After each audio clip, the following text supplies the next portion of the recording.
I'm honored.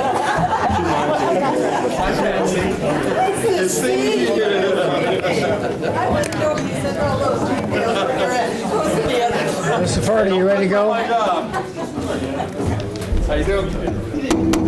Okay, let's call this meeting to order. This is a meeting of the Champaign County Board Committee of the Whole for ELUC Highway and County Facilities. It's Tuesday, March 6, 2012. Time is 6:03. Please turn off your cell phones or put them on silent or vibrate. Roll call, please. Howard. Ansry. Here. Overfield. Here. James. Here. Jay. Here. Kibler. Here. Kurtz. Langenheim. Here. Maxwell. Here. McGinty. Michael. Here. Mitchell. Mosier. O'Connor. Here. Petrie. Here. Quisenberry. Richards. Here. Gonzalez. Strader. Here. Alex. Here. Ammons. Here. Anderson. Here. Bensel. Here. Bergson. Here. Betts. Here. Carter.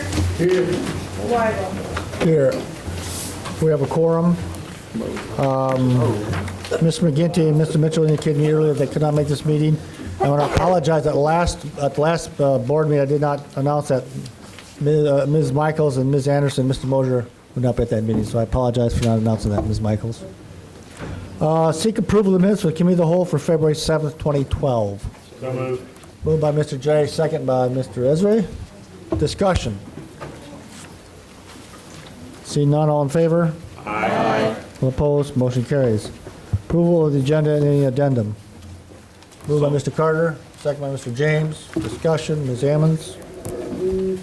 Mr. Chair, I'd like to take item F1 and separate, strike off pre-designed plan. I'm sorry. On the agenda. That's one item on the agenda. Oh, I'm trying to think. Facilities, isn't it? It's on facilities, yeah. It's under facilities, F1, the approval of release of RFP. So you want to, let's have a motion. I move to strike pre-designed plan from Okay. F1. Okay, is there a second? Second by Ms. Covert. Discussion. Ms. Ammons. The reason why I'm asking to strike pre-designed plan on this, and I think we've talked about it for several weeks, is that the RFP, and it's written in a specific way, but the RFP gets at the heart of why we are having a discussion about the needs of the jail in the first place. And at this time, I don't think we are at the stage of a pre-designed plan, but more the scope of a needs assessment study that's listed in the RFP that we'll discuss tonight. Further discussion. Mr. Alex. I guess I'm going to vent a little bit of frustration here. I mean, this RFP's been in the works for 6 weeks, 5 weeks, and I mean, I've supported continuing it a couple, or deferring it a couple times, because I do think we need a chance to get everybody's feedback into it. I mean, I've provided feedback, others have provided feedback, and I'm a little concerned. I'm happy to discuss the RFP tonight, but I'm not sure that changing the description of it on the agenda is an appropriate way to change the contents of the RFP. I mean, I just don't understand what making this change to the agenda is going to do. I think the appropriate thing to do is to leave this item on the agenda as is, discuss what people think discuss what people think needs to change in the RFP, and have the full discussion. In other words, I don't think it'll do any good to change the title of this. The RFP is the RFP. Mr. Langenheim. I would like to concur. With Microphone, please. I would like to concur with that statement. Other discussion? Ms. Ammons? I'll just follow up, and the reason why is because the English language is very unique. And in the words pre-designed plan, the assumption is made that we are actually at the phase of planning the building of a jail. And I don't believe that that's where we are, nor does the RFP actually speaks to, in the scope, pre-designed plan. It only speaks to gathering data, information, and needs assessment. And I think the title itself misleads the public and make the public believe that there is a already decision to do pre-designed plans. So I know it's a semantics, but I think it's a very important semantic, and I think the board should consider, if it does not have any actual substantive impact on the scope of the work, then it really shouldn't be objectionable to remove it from this line item.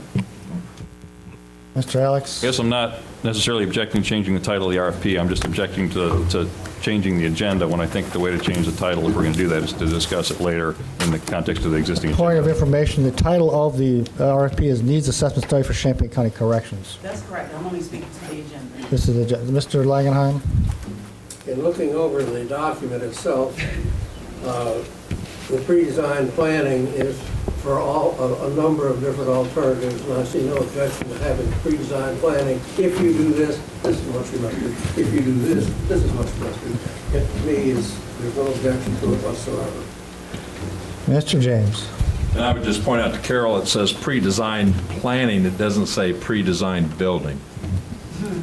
Okay, let's try to move on with the meeting. So all in favor of changing this agenda item, vote A. Aye. Oppose? Aye. Motion fails. Back to the main motion to accept the agenda and the addendum. Any further discussion?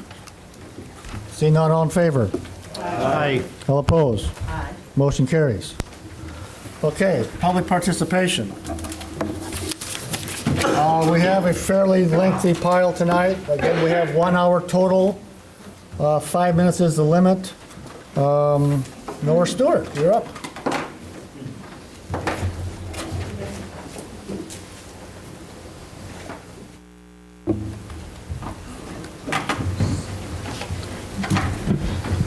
Good evening. My name is Nora Stewart. I am the president of ASME Local 900, who represents the employees of Champaign County, your employees. I stand before you once again, asking that you, as members of the Champaign County Board, ask your negotiation team to show the employees of Champaign County that you're willing to show them the respect they deserve by having them return to the negotiating table. We as employees have gone above and beyond by doing everything that you have asked us to do in the past when the county was in a financial turmoil. We took furloughs, wage freezes, cutbacks, and added workloads. We are even willing to pay a portion of our health insurance as you have requested us, even though the county's insurance premiums have went down. We have done everything conceivable to show our willingness to work with your negotiation team. I ask, will you show us the same willingness that we have shown you? Thank you. Next up is Tara McCauley. Ms. McCauley?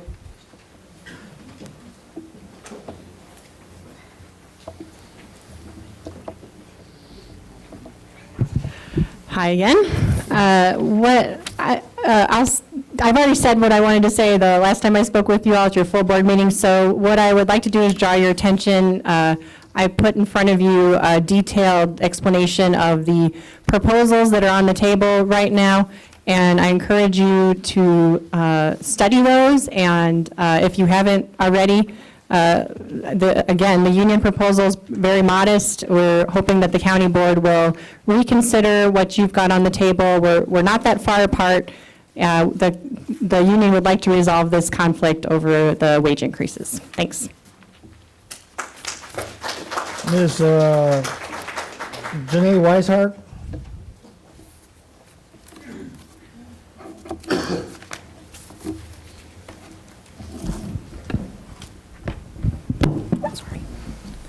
Good evening. My name's Janae Weishart. I work at the State's Attorney's Office, and I'm also the secretary for Local 900. I'm here to discuss negotiations. We were told by your representative that there was nothing else to negotiate except for what was left on the table, but I'd like to say that's not the case. We still have plenty of room to negotiate. We are hardworking, dedicated workers here, and we have a right to have the respect of you guys to actually go back to your management and tell them to bring us back on the table. It's not over. We weren't too far from what you guys proposed. All we ask is for your consideration and to actually respect us, because we are your workers. We're all on one team. We're all trying to make Champaign County work very efficiently. Thank you. Dana Craig. Dana Craig, please.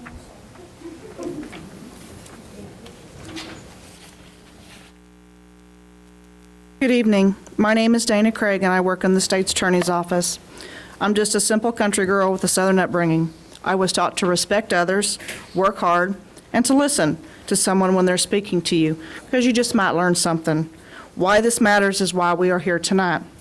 We are here to ask you, the county board, to listen to what we have to say. Not just hear us, but listen to us.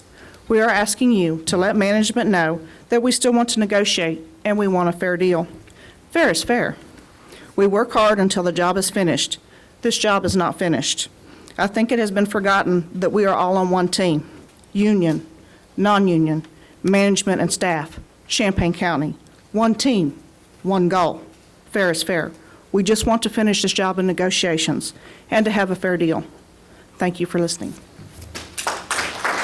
Dee Ruggles.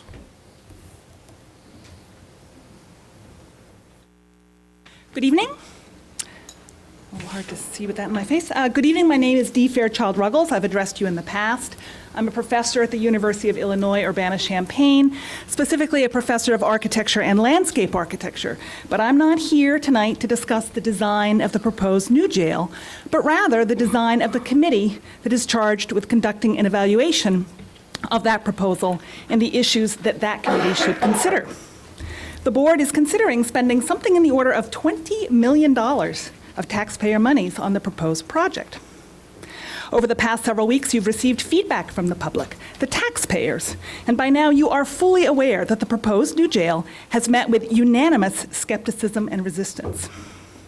The criticisms that have been leveled at the project by the community are things like whether a jail is really needed only 32 years after the last one was built, the question of for whom this expensive new facility is intended. People committed for driving offenses, drunkenness, mental illness, illegal immigrants. Is that really a $20 million problem in our community? It's a pretty big price tag for a solution of something that doesn't seem all that big. 3, whether there are better, more humane, and less expensive ways of handling local crime. In other words, whether jails are already outmoded and are being replaced, at least elsewhere, by more enlightened forms of ensuring public safety and peace. In other words, are we behind the curve here? I would like to think that we're a progressive community and that we stay ahead of the curve. We're an intelligent community, so we should be leading the way in public safety, not following after it.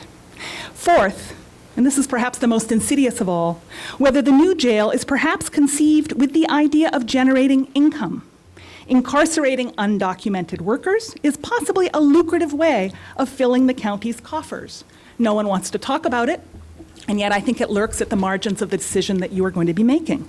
Personally, I have to say I don't want to live in a community that uses poorly paid, undocumented workers as a revenue stream. I think it's immoral. A new jail is a complex undertaking, and if it is necessary at all, then it should be done properly. That means allowing sufficient time to collect data and consult widely with the public on their attitudes towards the jail and public safety before voting on the RFP. One of the things that must be addressed is the history of racial inequality. Indeed, I would say racial targeting in our county's justice system. And you've heard and confronted this many, many times. I don't need to give you the specific examples. We should consider measures that would reduce rates of incarceration, and in particular, the racial discrepancy in the jail population in our county. Consistently, more than 60% of those in jail are African American, while only 12% of the general population of the county is African American. That is an important piece of data that should be carefully examined before we even begin to talk about designing a new jail. Thank you. Mr. William Castro.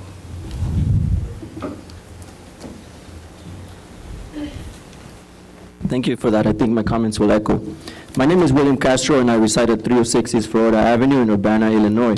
2 weeks ago, I addressed this political body in my capacity as an expert on criminal discourse to propose the creation of a countywide government office to oversee and enforce the cultural training of all police officers in the areas of civil rights, Black history and philosophy, Native American systems of law, and migrant histories and sociology as a better, more profitable instrument than jail maintenance and our expansion for reducing crime in our communities.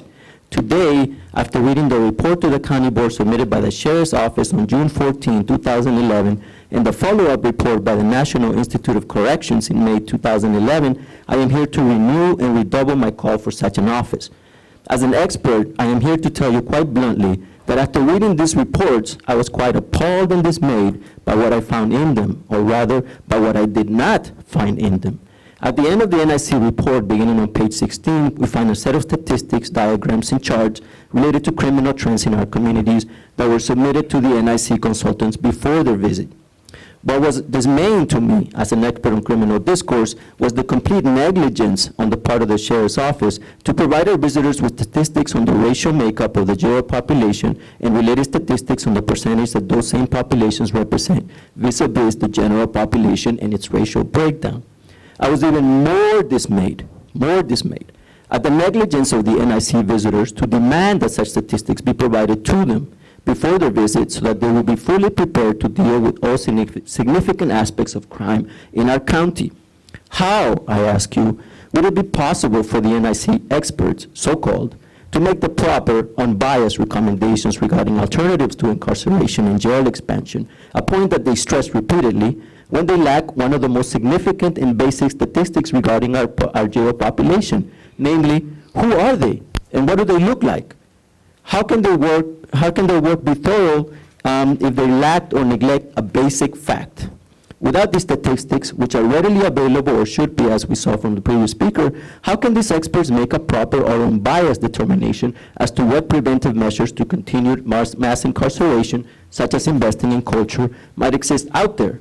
Or how would they know what programs are appropriate to our jail population as they try to help them move into productive roles in society and thereby decrease the jail population and the stress on the Sheriff's Office created by work overload? Let me be clear. The problem of the negligence to provide and or demand race statistics is a profound one that reflects and exemplifies an apparent unwillingness, or what may be worse, an inability to deal with root causes of crime. Moreover, and most importantly, it is a great impediment to imagining, identifying, or dreaming, in the words of our revered Martin Luther King Jr., who stands there in the effigy or in representation, to dreaming an alternative and more satisfying, I would even argue more profitable solution to the problem faced by our overall communities, such as crime. Knowing this, we should not be surprised that the recommendations offered by these experts, repairing, maintaining, and expanding the satellite jail, transferring and reproducing the functions of the downtown jail to the satellite jail, and identifying a few programs that are already part of the anti-recidivism strategy, we should not be surprised, I say, that these are the very same strategies of the old, tired, and obsolete system of justice. The problems to which I am alluding are compounded further when we take into account that even though the Sheriff's Office does provide insight into the problems related to male-female gender division within the jails, the NIC experts did not bother to include a woman in their contingent. Again, these problems seem to reflect an unwillingness, or worse, an inability to deal with the concreteness of the problems created by incarceration strategies amongst our communities, and an apparent bias towards reproducing an agenda that is in fact, and this is a big point, foreign to the interests and realities of our county. These problems are only two of the most significant, detrimental, and damaging to the reports presented by the Sheriff's Office and the NIC to the County Board. There are more, and they will not be fixed by simply including a Black, Latino, Asian, or Native American among the NIC contingent. My conclusion as an expert on criminal discourse, therefore, is that these reports are necessarily misleading, unreliable, and even damaging to our public safety should they be used by the County Board, especially in regards to allocation of community funds for specific programs such as the renovation of the satellite. I do, however, recommend that the downtown jail be eliminated and that we work towards depopulating the satellite jail such as it currently stands. Thank you very much. Amy Foster.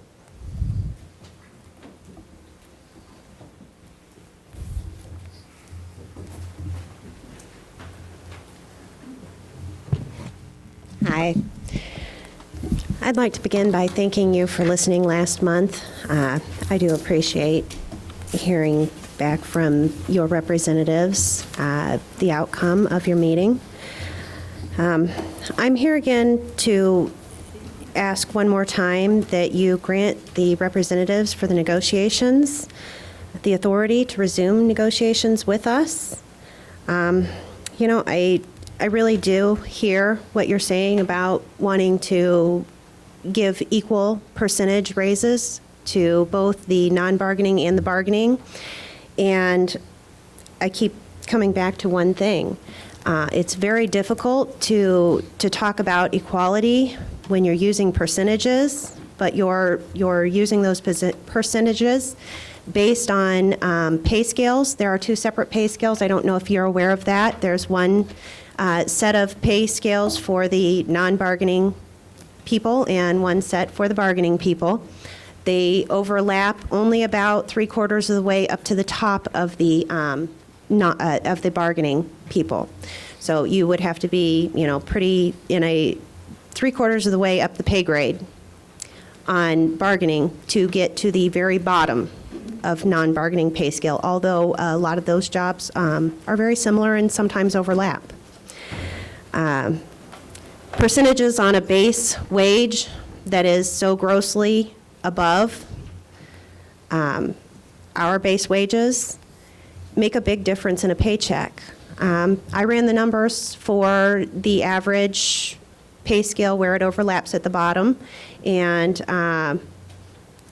with 2%, which is what non-bargaining received, the bottom of their scale was looking at an average of $50 to $60 extra a month on their paycheck, whereas the proposal given to us in a much higher pay grade on ours, not the bottom of our scale, 3/4 of the way up our scale, the proposal given to us came to about $29 to $35 a difference on a paycheck. I don't know about you, but that's not even enough to fill my gas tank right now.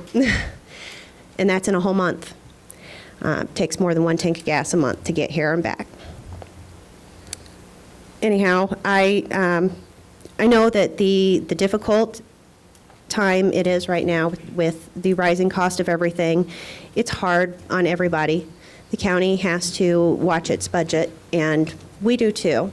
But those people that are being paid lower right now never had the luxuries to begin with to cut out of their personal budgets. What we have to cut are the necessities, things like food and clothes and, you know, sports for our kids. It's a lot easier to take making those cuts when we don't have to watch other people receiving so much more when we're having the same difficulties. We have been very willing to work with the county on insurance. I know there's a committee that is made up of both bargaining and non-bargaining people, and I know they worked very hard to get the county lower premiums this year on insurance, and yet we're being asked, and even in our last proposal, willing to pay some towards the insurance, although the premiums went down. I would think maybe some savings there would have allowed you to grant the extra authority. We're very close together. It's not a lot of extra authority that we're asking you to grant your representatives. Just enough to come back to the table and finish the negotiations that were started last year. We would all love to start to receive some of the benefit of the new contract. I believe we're really close together on our proposals, and I think that we could settle this very soon if you could just think about what I've said, review the numbers, and grant your representatives the authority they need to come back to the table. Thank you. Ms. Sarah Lazare. Ms. Sarah Lazare.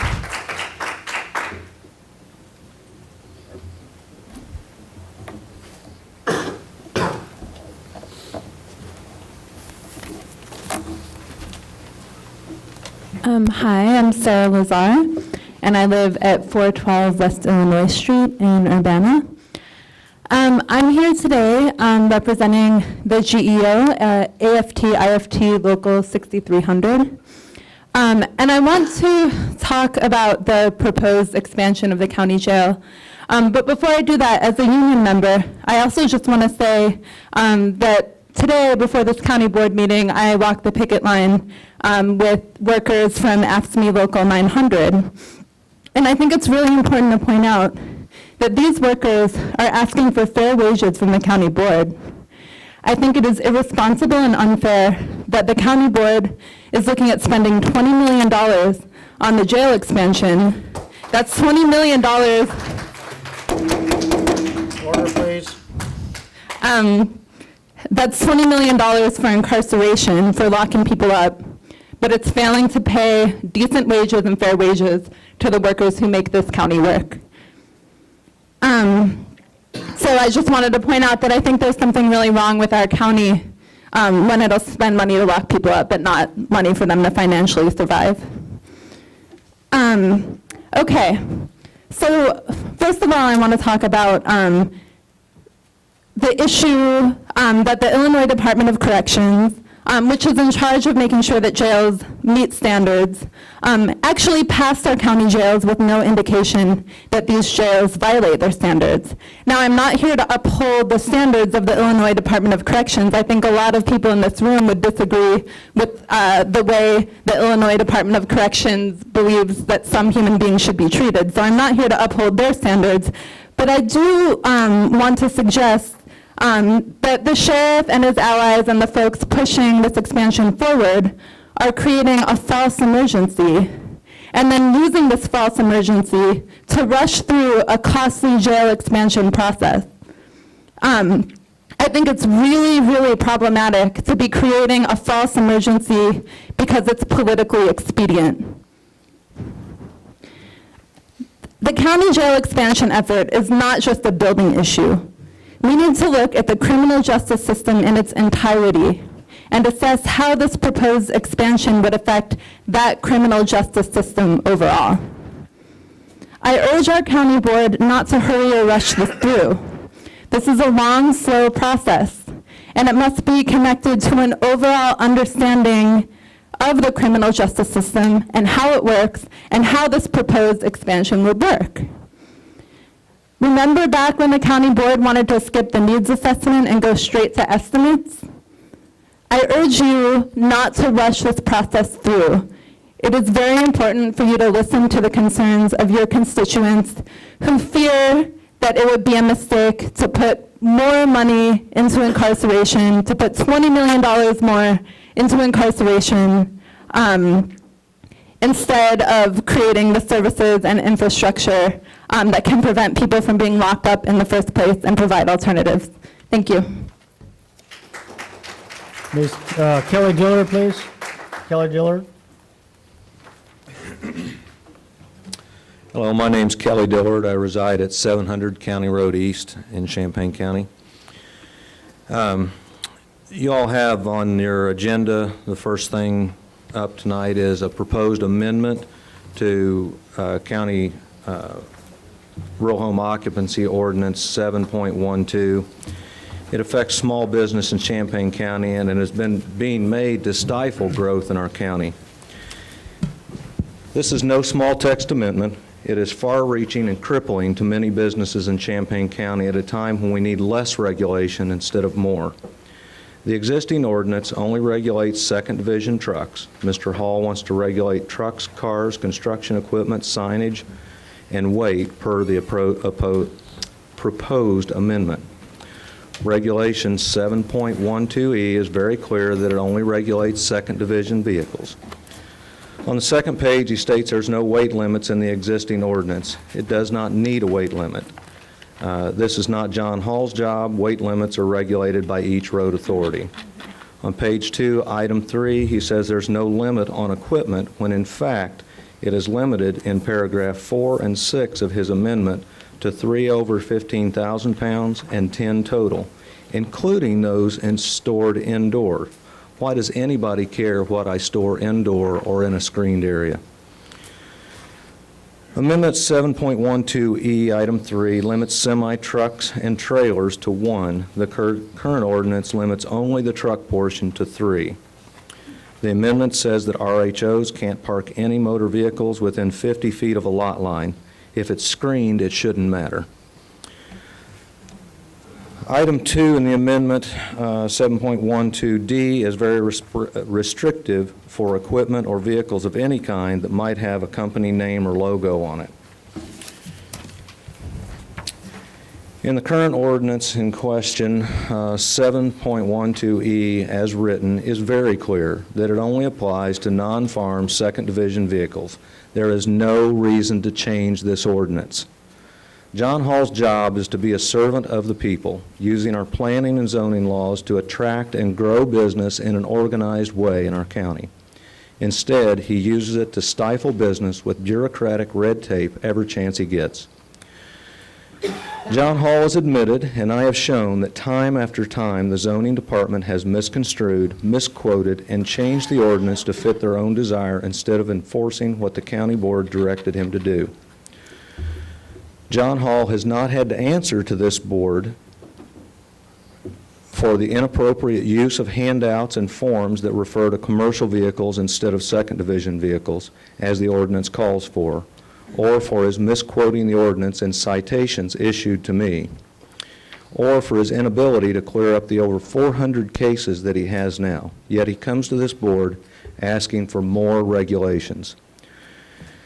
John Hall has willfully and with malice misinterpreted the ordinance and failed to act in good faith with the public.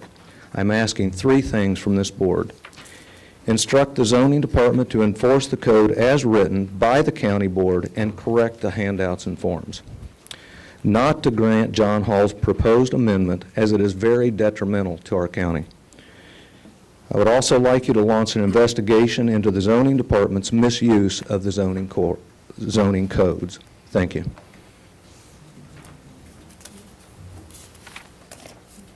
Patsy Howell, please. What was the name? Patsy Howell. Hi, here I am again. Patsy Howell, 117 North Broadway, downtown Urbana. Well, last time I came and we talked about letting the public know what was happening with this $20 million. We talked about a referendum or some way that the public would have input. Is this something they want for their county? So I understand that there's going to be a committee to assess need. But yet that committee, nothing was mentioned in that assessment about, like other people have said, the population. The population all over the country, books are being written, documentaries are being done. Everyone is becoming more and more aware that it's African Americans that's making up the prison population. That is something that is not a small fact that you can ignore when you talk about building a jail. But there's other needs. Obviously, I didn't know when I come in here tonight, I don't know any of these women. But I can tell by looking at them and listening to them, they're hardworking women, family women, that need more money for pushing your papers and for doing your dirty work. So that's just one sector, one place that's crying out, we need a fair wage. It's always ironic that the bosses on this side, the opposition to humane jailings on this side, it always falls correctly. The other thing is the mentally ill. I think I mentioned the last time I was here, I was in jail for a while, and while I was there, a brief period of time, they were passing out meds, hollering out to cell members that were screaming that they had calls into the health department, the mental health department, carried a very, very old lady out on a bed, a hospital bed. These were the things I seen with my eyes, okay? So I felt like I was in an institution, a mental institution, and not a jail. Young man was rocking back and forth in the cell. This is the norm. This isn't like something that doesn't happen. So an assessment committee has to look at all these things. I think we all know about the three little pigs that huffed and puffed the roof. That's a fairy tale, okay? That's a fairy tale. Build your house real strong so the wolf won't build it, blow it over. This is a children's fairy tale. And we are not children, and we need an assessment that deals with what's inside that house. And we also need an assessment and a look, not with a Ouija board, but a real look of trends, who's going to be jailed in that $20 million jail. Are you not going to be able to keep it up as a county and sell it to a business that then, for a business, wants to keep them beds? Your kids may end up in there, okay? Because they will keep the profit up. I think there's a lot of things to look at, and I think you're probably nice people. I'm sure many of you are. I know a couple of you are, but I don't know about the rest of you. But I think that you're not capable at this point, without input, to pick a committee that's going to discuss these things. I think that you're probably naive. Can I see hands of anybody that's been in jail? No interaction between speakers. Oh, that's right, no hands, okay. Well, I don't think I'd get any hands anyway, but I don't think you've been in jail. I think many of you don't even know people that's been in jail or mentally ill or have had to deal with that whole thing. You're here because the public felt that you were capable not of deciding these issues, but finding the right people that could decide that. And I hope that you take that seriously, because we don't need a $20 million jail. We need our youth to have programs. Our kids don't even have school books, textbooks, some of them. They're bringing home Xerox copies. They don't have books. We have a couple of lovely facilities. This weekend I was at the new Y, beautiful facility. It has positive things it gives to the community. Our library in Champaign, beautiful facility. Positive things it gives to the community. 5 minutes are up, ma'am. Jail, not positive. Chris Evans, please. Chris Evans.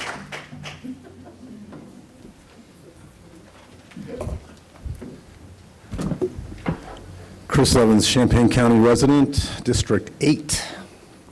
And I accept the criticism that I may be 9 years too late here, but it's such a Mr. Smith goes to Washington moment, it bears worth repeating. In 1998, the voters of Champaign County were presented the following. Ordinance 572, and this was approved by the voters November 3rd, 1998.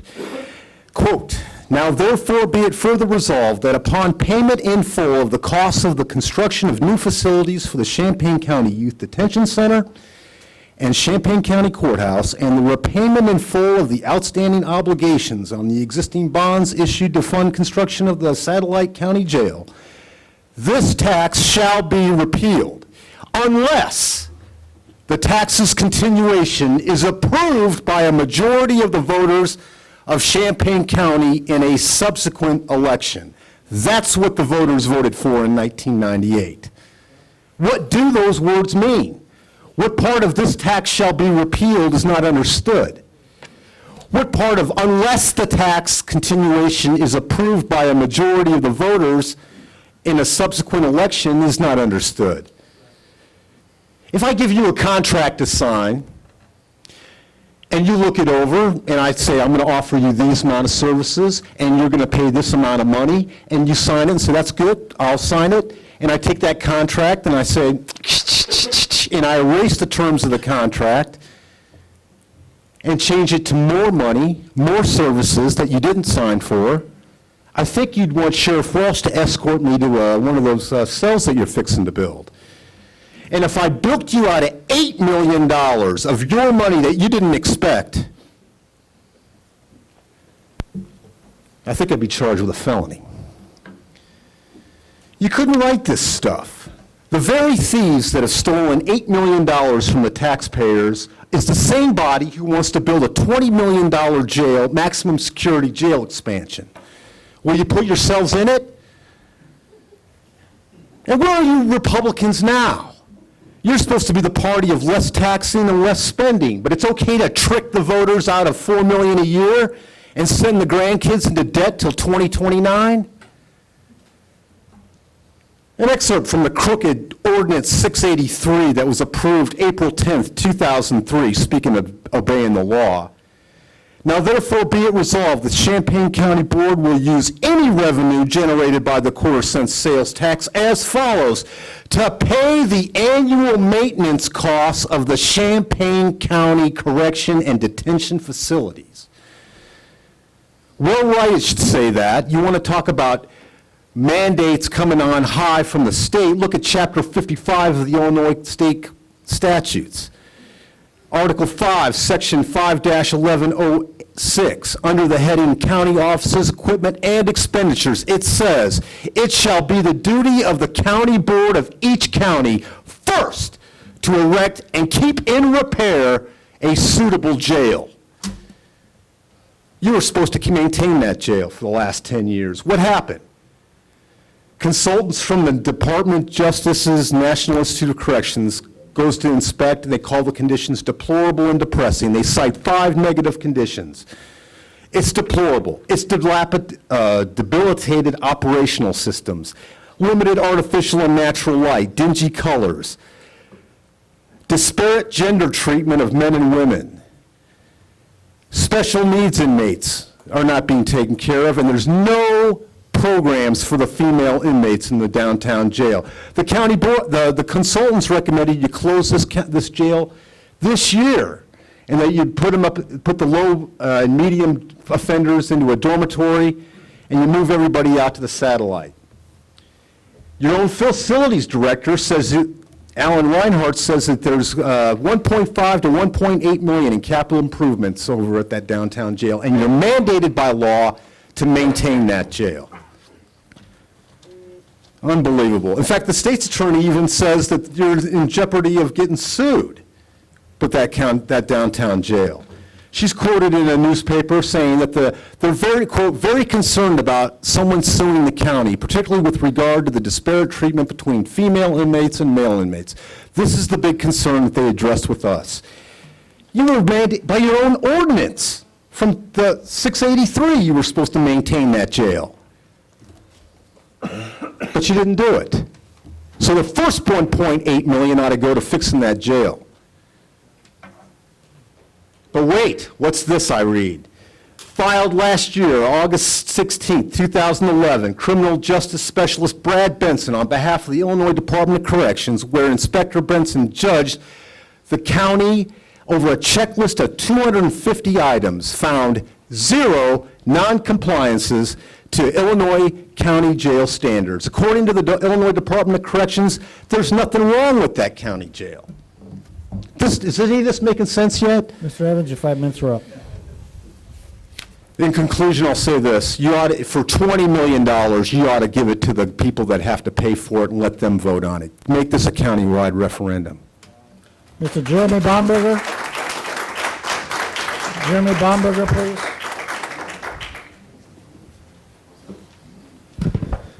Good evening. My name is Jeremy Bamberger. I live in District 9, making my representatives Mr. Chris Alex, Mr. McGinty, and the currently, oh wait, you're sitting in the other guy's seat. All right, okay. All right, so I would like to reiterate for the 3rd meeting in a row my concern with the influence that the Jail Space Improvement Project Planning Team, constituted by this committee a month ago today, has continued to have over the board's decisions on how to proceed with the rectification of the conditions at the downtown jail. I would like to reiterate further that there is no provision anywhere in the county board rules which gives a deputy chairperson the power to unilaterally appoint any kind of group to work on any kind of issue, and that the current project planning team was not approved by a specific vote by this board. Just for your information, the project planning team is currently composed of Dan Walsh, County Sheriff, Alan Reinhardt, County Facilities Director, Deb Busey, County Administrator, Tom Betts, Deputy Chair of Facilities Committee, John Jay, Assistant Deputy Chair of Facilities Committee, and 2 as yet anonymous designees, one from the State's Attorney's Office and one appointed by Judge Stefanis. There is no existing public record of any meetings they have had. The latest abuses of power that I would like to bring to your attention tonight are in your agenda packet for this meeting. In this latest RFP, the individuals I just mentioned have inserted themselves in the board's decision-making process twice. Once before the proposals even reach the board for consideration, and once after the consultant has drawn his or her conclusions. Section 5, it's in your packets, of this RFP is entitled Selection Process, and it begins, the members of the jail project planning team will review the proposals and submit recommendations to the county board. Depending on the response to the RFP, the jail project planning team may elect to shortlist 2 or 3 firms that best meet the selection criteria and schedule those firms for interviews with the county board. On the first page of the RFP, you can see that the proposals will be sent to the sheriff's office. And according to Section 5, they will then be reviewed not by the Champaign County Board, but by the project planning team. According to this document, this board will be voting on recommendations handpicked by the project planning team, whose members have time and again made their preference for specific courses of actions clear at these meetings. You will not have direct access to the full range of applicants if you approve this document as written, and I believe that this is a bold circumvention of the county board's authority in this matter. Similar is the intervention the project planning team has designed for itself in Section 8, entitled Communication Reports and Presentations. The third paragraph reads, a rough draft of the final report should be submitted for review by the jail project planning team. After the comments have been returned by the county, the report should be finalized. Now, that whole communication section is a travesty, and I hope y'all will look it over closely. But for now, I'd just like to point out that the first group of people who get to see the final report is the project planning team, not the county board, not the stakeholders outside of those included in the team, and certainly not the public. Just like it gave itself the power to preview and handpick applicants for consultant services, the project planning team has given itself the role of gatekeeper, previewing information, returning its comments on behalf of the county, and only after that, presenting a summary to the county board in open session. I'm going to say this very plainly. There needs to be a check on the power of the project planning team. You can go to cucpj.org/silenced and read the statement that I would have liked to present to you last meeting, in which at the end there are 3 possible ways to make that team more accountable. I'd also like to point out that tonight, the board members who last month expressed concern over the composition of the facilities team now have a chance to make a motion with which you could change the structure of that team, either by altering the membership, as board members Carter, Ammons, Berkson, and Alex, and Petrie mentioned wanting to do, or by instituting a more collaborative relationship between the planning team and the task force, which is what my representative, Chris Alex, said was the appropriate course of action on February 14th during the discussion of the role of the task force.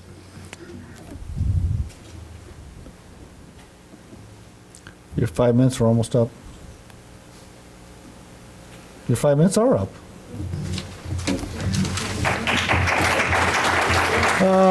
Rachel Swartz, please.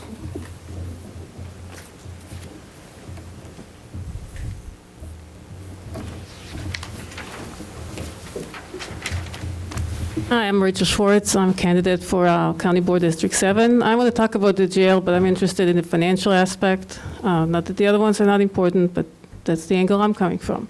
2 things. One is the funding of the jail. The rhetoric I've heard from some county board members were that by 2015, the bonds of the courthouse expansions will be paid off, and therefore we'll have money to pay from the quarter cent tax for the expansion. A few weeks ago, some board members asked for a funding model. On February 7th, there was a funding model, but it never got discussed because the May went really late. The minute said it should be on today's agenda, but it's not, so I want to raise it anyway. The first page on that model that you probably don't have now says that right now we have current bonds that have debt services that obligates public safety sales tax until 2029. Nothing is expiring. Maybe some things are expiring, but not the whole thing. The other point is that there are two models there. One is for 15 million and one for 20 million. I don't have a clue of how much this jail will cost, but the two models that are given are 15 and 20 million. In both cases, it seems like there is enough revenue from this public safety sales tax, but it will be taking more of that revenue. My understanding is that last week you voted to abate some property taxes because we have money left over from the sales tax. Now, I might be wrong about it, and the county administrator could clarify, but it seems to be that, like, there would be less money left to abate property taxes, and so even though you're not going to vote to raise taxes to fund this, there will be less dollars from the sales tax to abate property taxes. So de facto, you will be raising property taxes to pay for that. So that's one concern. The second one is probably not as big, but still I would like to talk about a small or significant inconsistency in the RFP. On page 7, the project planning team is going to be able to select a short list of 2 to 3 firms that best meet the selection criteria. The selection criteria will be weighted with 45% methodology, 40% qualifications, and 15% cost. However, if you go to page 15 of that RFP, it says that the budget proposals should be submitted in a separate sealed envelope, and only those of the top 2 to 3 or 2 firms will be identified. And my question is, how would you, if 15% of the selection criteria is based on cost, but we're not going to open any envelope talking about cost until after the top 2 firms have been identified, how does that work? Thank you. Ron Custer, please.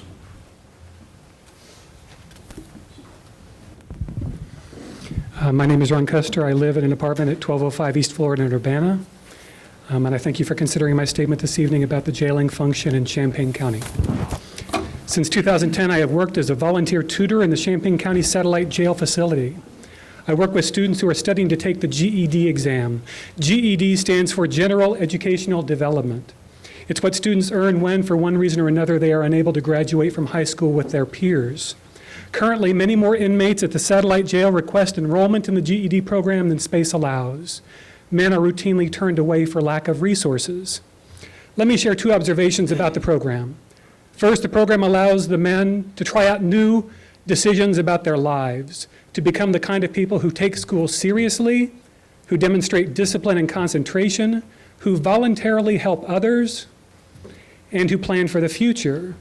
This might not fit the convict stereotype that some of us have, but then the GED classroom might be among the first places these men have ever felt cared about and respected. They respond by demonstrating who they want to be. The second observation is about the students' concerns. At the beginning and end of class, the men have a chance to ask questions unrelated to the subject matter. Many of the questions are about the GED exam, when they can take the test. It isn't offered in the jail anymore. How much it costs. They often don't have the $50 for the testing fee. And how to enroll in a mainstream education program. Many have been away from school longer than they were ever in school. Other questions are unrelated to the GED. How to apply for a job, how to refill their medication, what homeless shelters are available. We already know from statistics that more than 2/3 of the jailed population in Champaign County are there for nonviolent offenses. No violence to people, no violence to property. This is very good news because it means we are in a position to provide help to a lot of people who are there. We can help them with their substance abuse issues, their educational needs, their employment and housing problems, their mental illness. Within the jail system, we need to include these ways to help.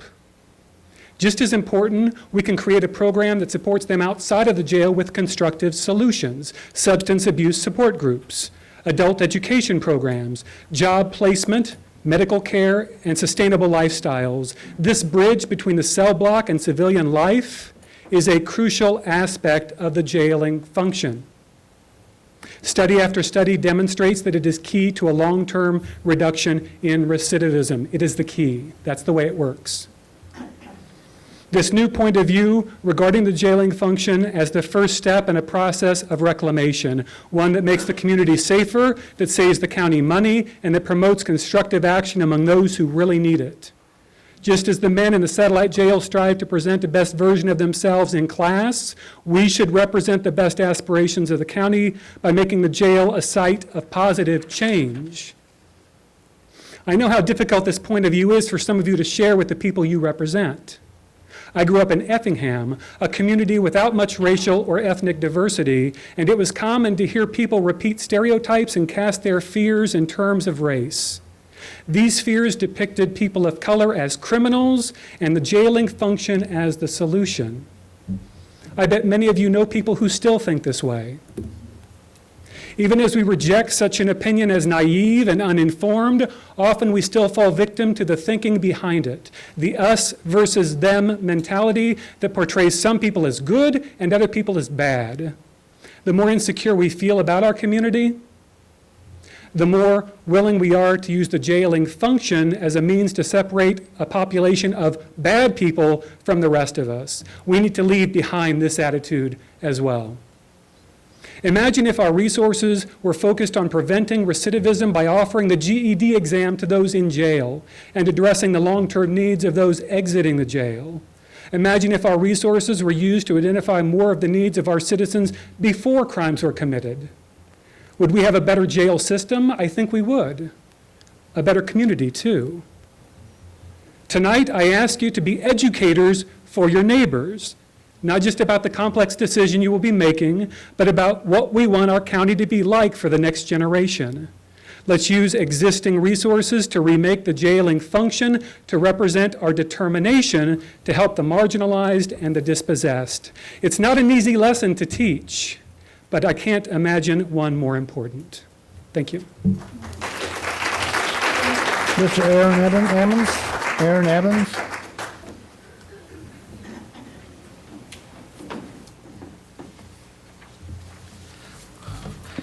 Aaron Ammons, good evening, everyone. I wanted to first let AFSCME know that SEIU stands with AFSCME, with unions across the country for fair wages, for living wages, and for the support and respect that you deserve. We stand with you, and as the Vice President of the Local 119, I think I have the authority to stand on that and speak on that publicly. We stand with AFSCME workers and other union workers across this country, especially in Champaign County. So I opened up my SEIU jacket and put on my Malcolm X shirt. As I read through the RFP, so far what I see, I just have a few questions. And I was wondering, when it says that the consultant should describe, this is page 12, I believe at the top, it says communications, reports, and presentations. It says the consultant should describe in the proposal how he or she will communicate with the county and the public about the jail planning study. Again, later on in that same top paragraph, it says that the consultant should also seek the preferences of the county. So I'm seeing the word county be used a couple of times here, but it doesn't specify if the county is the project facilities jail committee team. Is it the county board? Is it the county, like, public meetings will be held where all of citizens who are concerned could come out and be a part of that? So I would like for some clarity to be offered in regards to that. And then it says preferences of the county. So is that preferences of the jail facilities committee? Is that preferences of the Justice and Social Service Task Force? Or is that the preferences of the county board? That would be helpful if we had some clarity on that. And I'm also noting that when you continue in that paragraph, it says that the consultant should also seek the preferences of the county about how to structure public communication and obtain input of stakeholders to help develop specifics about contents of the communication. How to structure public communication. Well, the National Institute of Corrections says that it recommends that public participation be available and be a part of all aspects of the development of a proposal. So I don't understand why we would be confused about what the public communication should be and how it should be structured. And so that leads me to the facilities, what is it, a project team? It's not a committee because it wasn't actually appointed, so it's something. I don't know exactly what it is.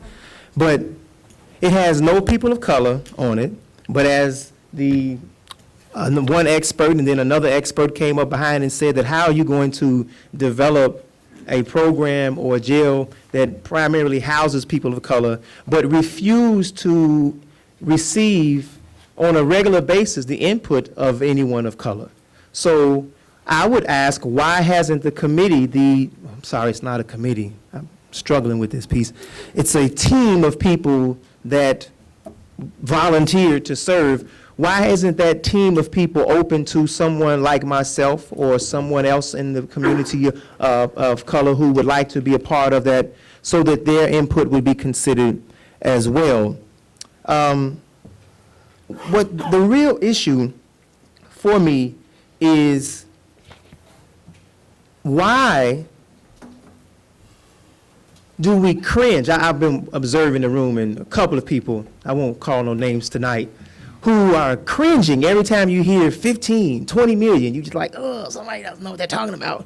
Well, why don't you have more public meetings where you actually share accurate information and not squeeze people into 5 minutes and then 5 minutes are almost up, that kind of thing. Why don't you come to the public, say, hey, the county board is having a public meeting where we want you all to come, and the project team and the Justice and Social Service team are going to present information and answer all of your questions. And then people won't have to keep throwing out figures that make you cringe and stuff like that. Aaron, you have 1 minute left. Thank you very much. Thank you very much.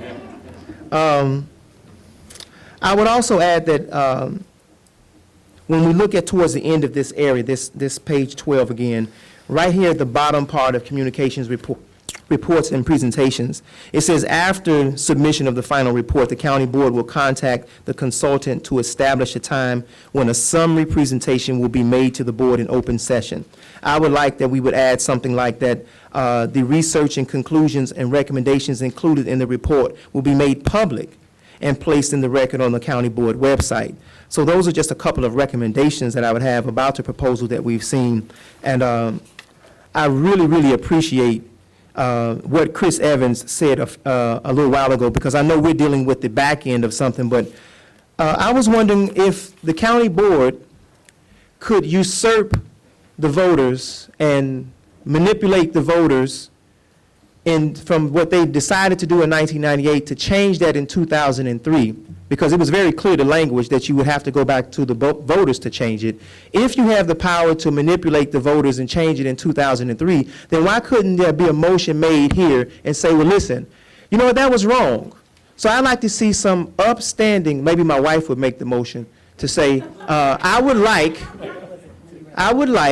to make a motion that this county board rescind or revoke what they did in 2003 because it was a violation of the public trust, and take this whole piece back to the voters again, and let's restructure the public sales tax and see what happens then. I think that would be an honorable and stand-up thing for elected officials to do in this capacity, since you have been so clearly educated by Mr. Evans about how it was immoral, if not illegal, certainly immoral and unethical to manipulate us the way that you did in 2003. Thank you for your time. Is there any other public commentary? Seeing none, let's go on to communications from the board. Ms. Ammons. I just wanted to, I know Mr. Alex asked for this last time for the public. If you have comments that you shared with the board, if you would please send them to the county administrator's office to be added to the record officially. Thank you. Ms. Petrie. Chair Weibel, I have two supportive comments that were sent to me by email for the local food policy. You should enter that in the record. That's the time we'll discuss that. Okay, thank you. Mr. Alex. I wanted to reiterate what Ms. Ammons said, and thank her for pointing this out to me the other night, that my comments may have been misconstrued. When I said we'd like to get comments in writing, I wasn't meaning stop coming and talking to us. I meant if you can also provide comments in writing, that'd be great, because it helps us, especially if we get them before the meeting, we have time to think about it before we might be able to take action on it. Thank you. Are there any other communications from the board? Okay, let's move on to environment and land use. Mr. Kurtz.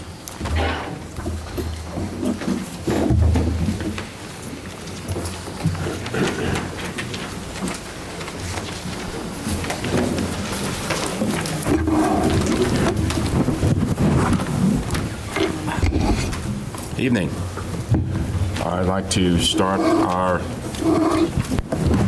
with the first motion, the direction to zoning administrator regarding proposed zoning ordinance, text ordinance amendment to amend limits on vehicles and equipment in the rural home occupation. I'd like a motion. Mr. Rangenheim first, second, Mr. Weibel. Thank you. Discussion, Mr. Weibel. Yeah, hold on a second, I find the right page here. Thank you. I got my pen. Let me get my pen.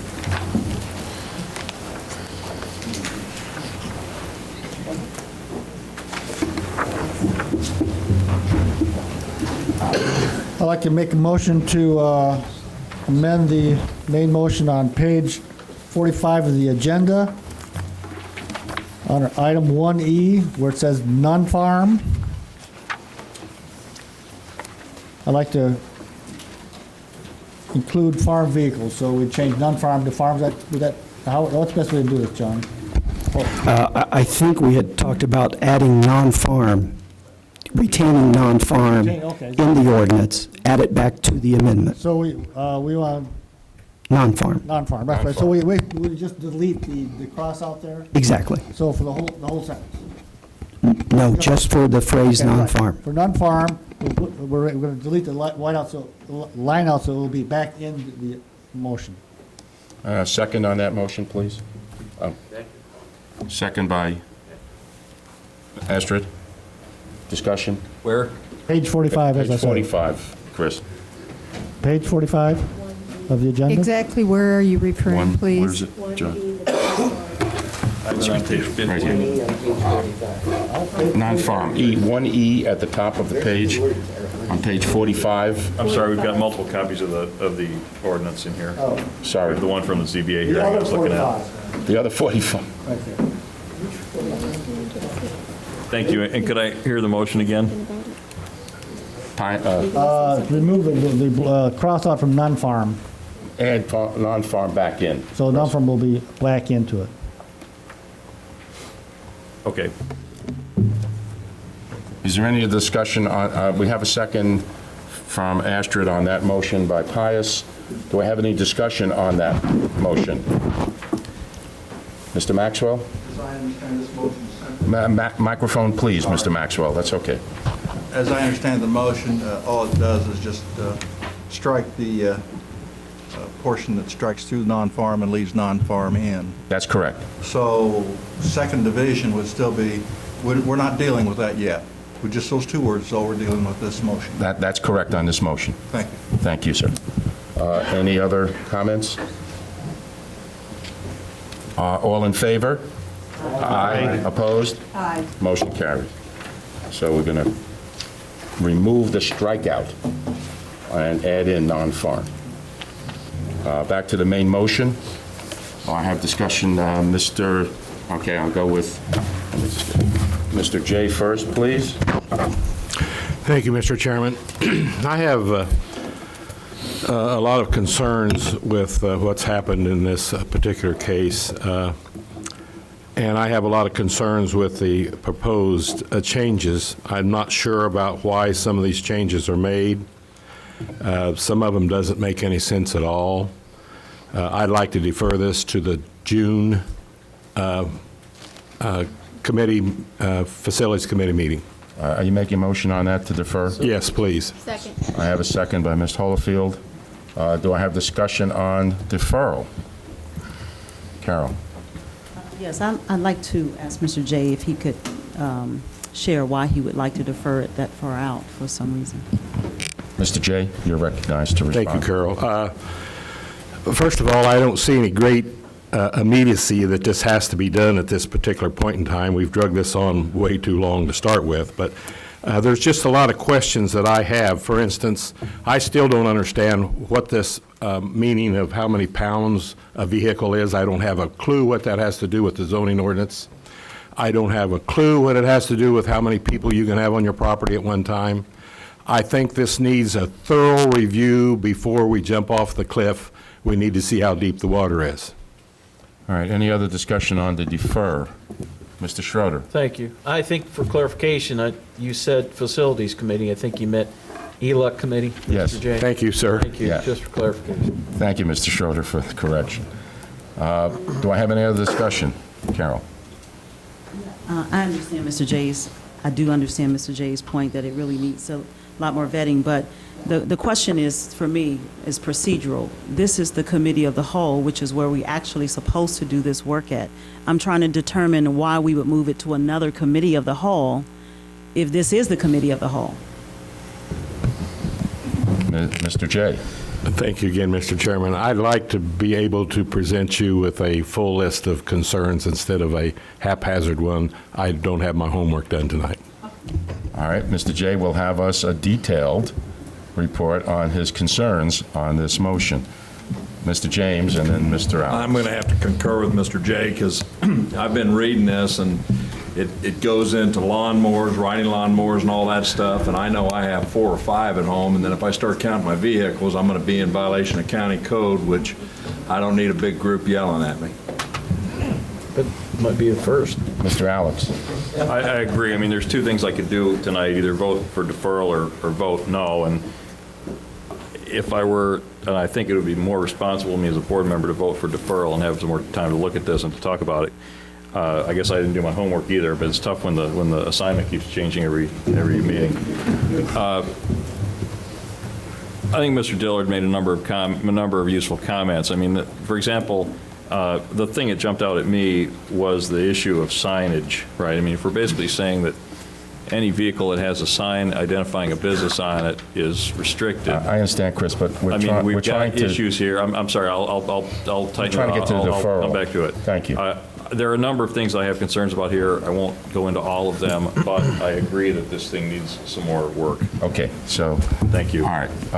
I do want to say one thing. We have deferred this one time already, and we were asked by Mr. Hall to send him recommendations.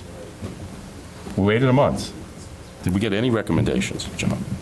I got recommendations from Mr. Maxwell, Ms. Petrie, and yourself. Thank you. And that's all.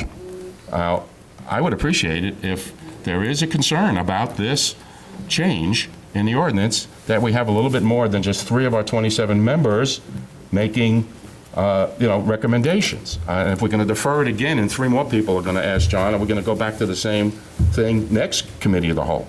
So I'm asking that if we're going to defer this, that we make sure that we give Mr. Hall some direction on this so that we can have an ordinance here that you can vote on and not defer every month.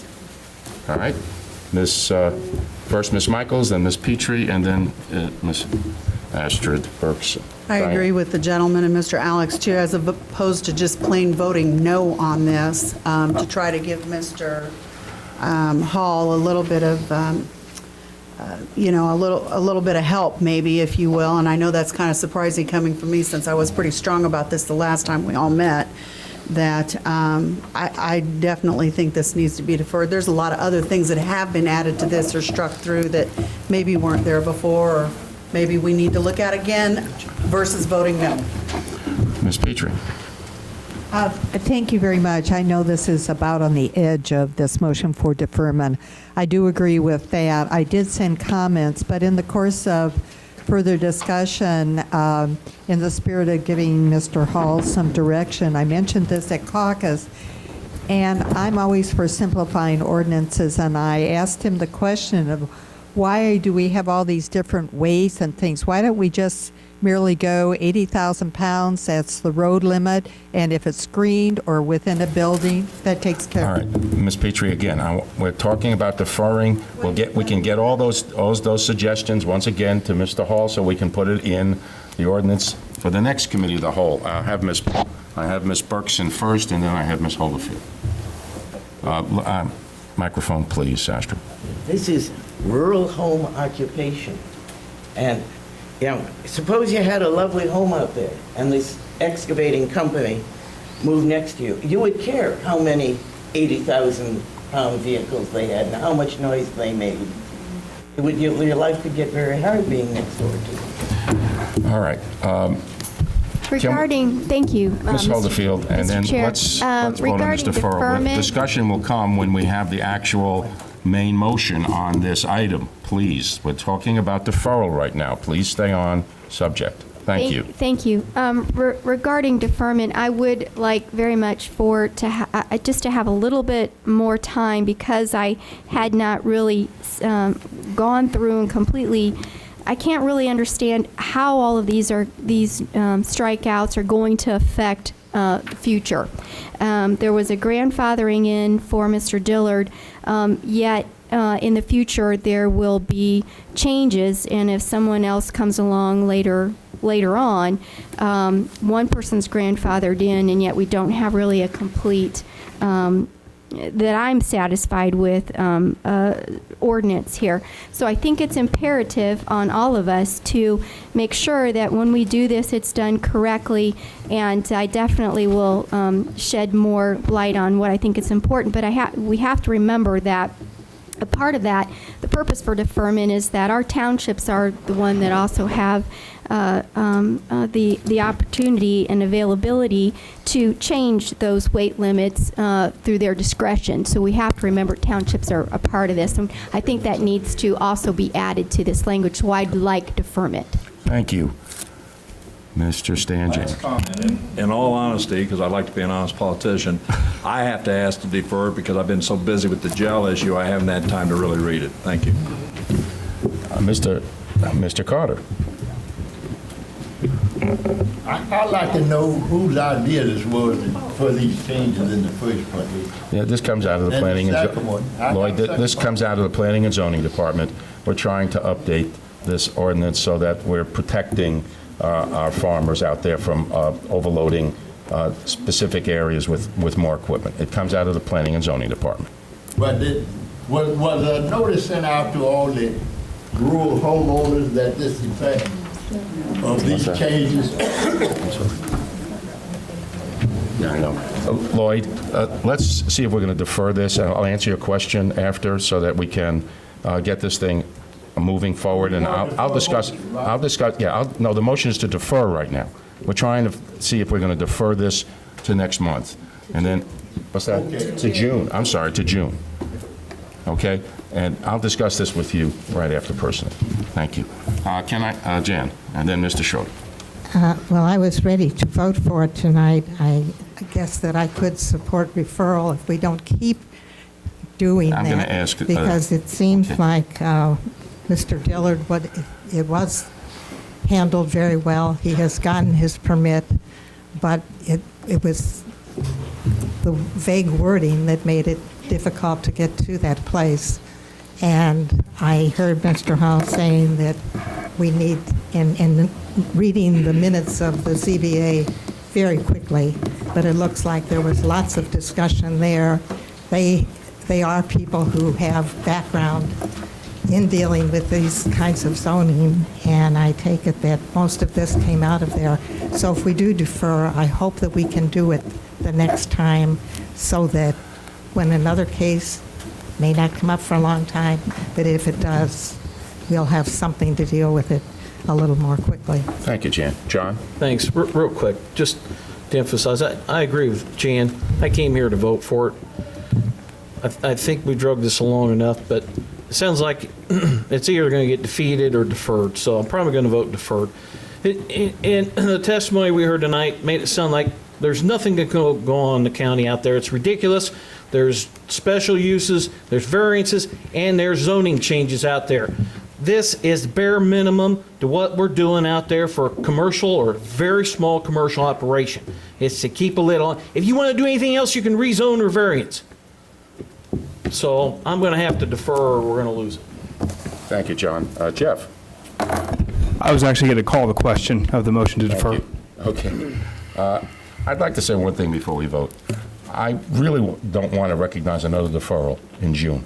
I would really like to see us all make the proper suggestions to Mr. Hall so that we can move this thing forward and have a consensus of this board on this motion. So, with that said, I'm calling for a vote. All in favor of deferral, say aye. Aye. Opposed? Aye. Motion carries.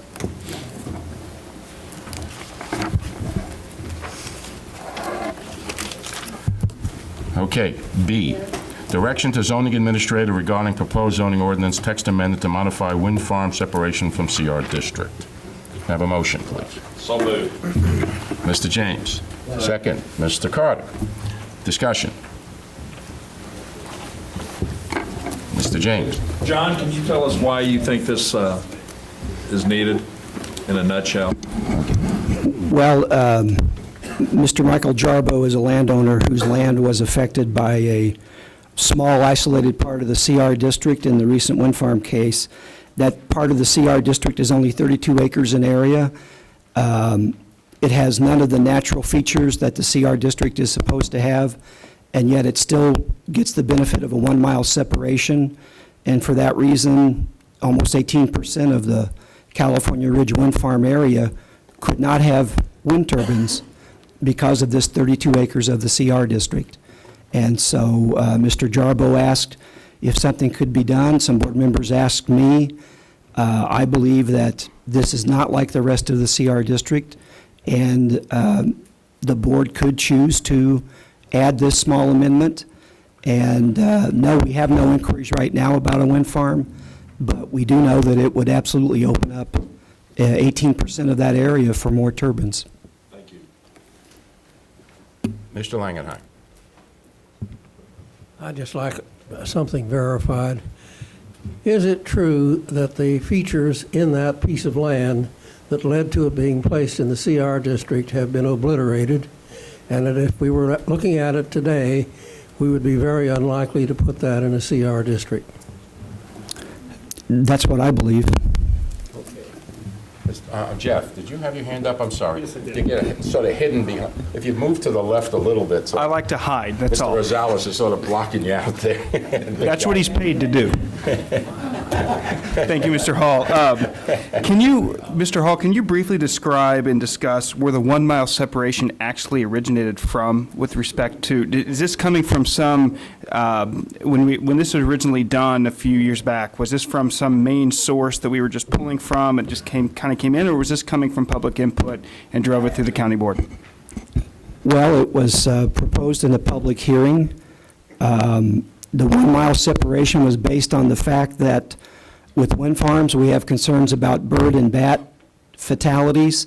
Birds and bats live in the CR district. That's one reason why there's the CR district, is to protect the environment. So it seemed to be a contradiction to put wind farms in the CR district. The CR district is also the principal rural residential district. It's where most folks live that live out in the rural areas.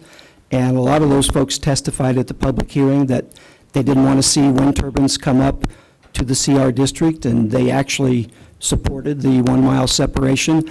Many people wanted a greater separation. So that's sort of the background, if that answered your question. Thank you. There was Mr. Benzel first, please. Excuse me. Thank you. Yeah, I just wanted to confirm for Mr. Langenheim, that is true. This piece of ground originally had, if I was to guess, maybe 30 to 40% of that ground originally had timber on it, some trees on it. The rest was tillable acres at that time.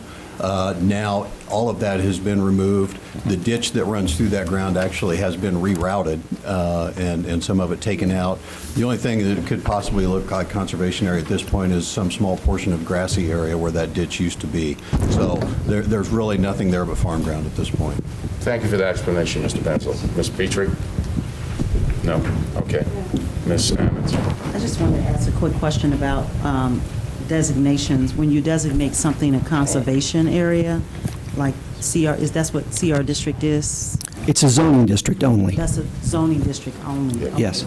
And under that definition of CR district, can you give me a little clarity of what that was originally? What was it originally defined as? Well, the purpose of the district was to protect public health by restricting development in areas subject to frequent or periodic floods. This area is not in the floodplain like most of the CR district, and to conserve the natural and scenic areas generally along the major stream networks of the county.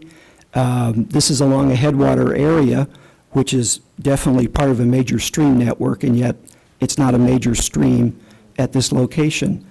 In terms of uses, the CR district allows houses just like the Ag district. It allows lots of recreational type uses, that are not actually allowed in the ag district? If that provides some information. Ms. Petrie? Yes, I decided that I do have a clarification question. Is there nothing in the CR zoning that gives some guidelines or prohibits what has happened to this property? So we're now having this discussion that it's no longer CR. And the second part of it is, if it was once CR, what precludes it ever being turned back into that kind of configuration? Okay, well, first of all, the CR district, like the ag district, is first and foremost for agriculture. And so what has happened to it is actually entirely consistent with agriculture.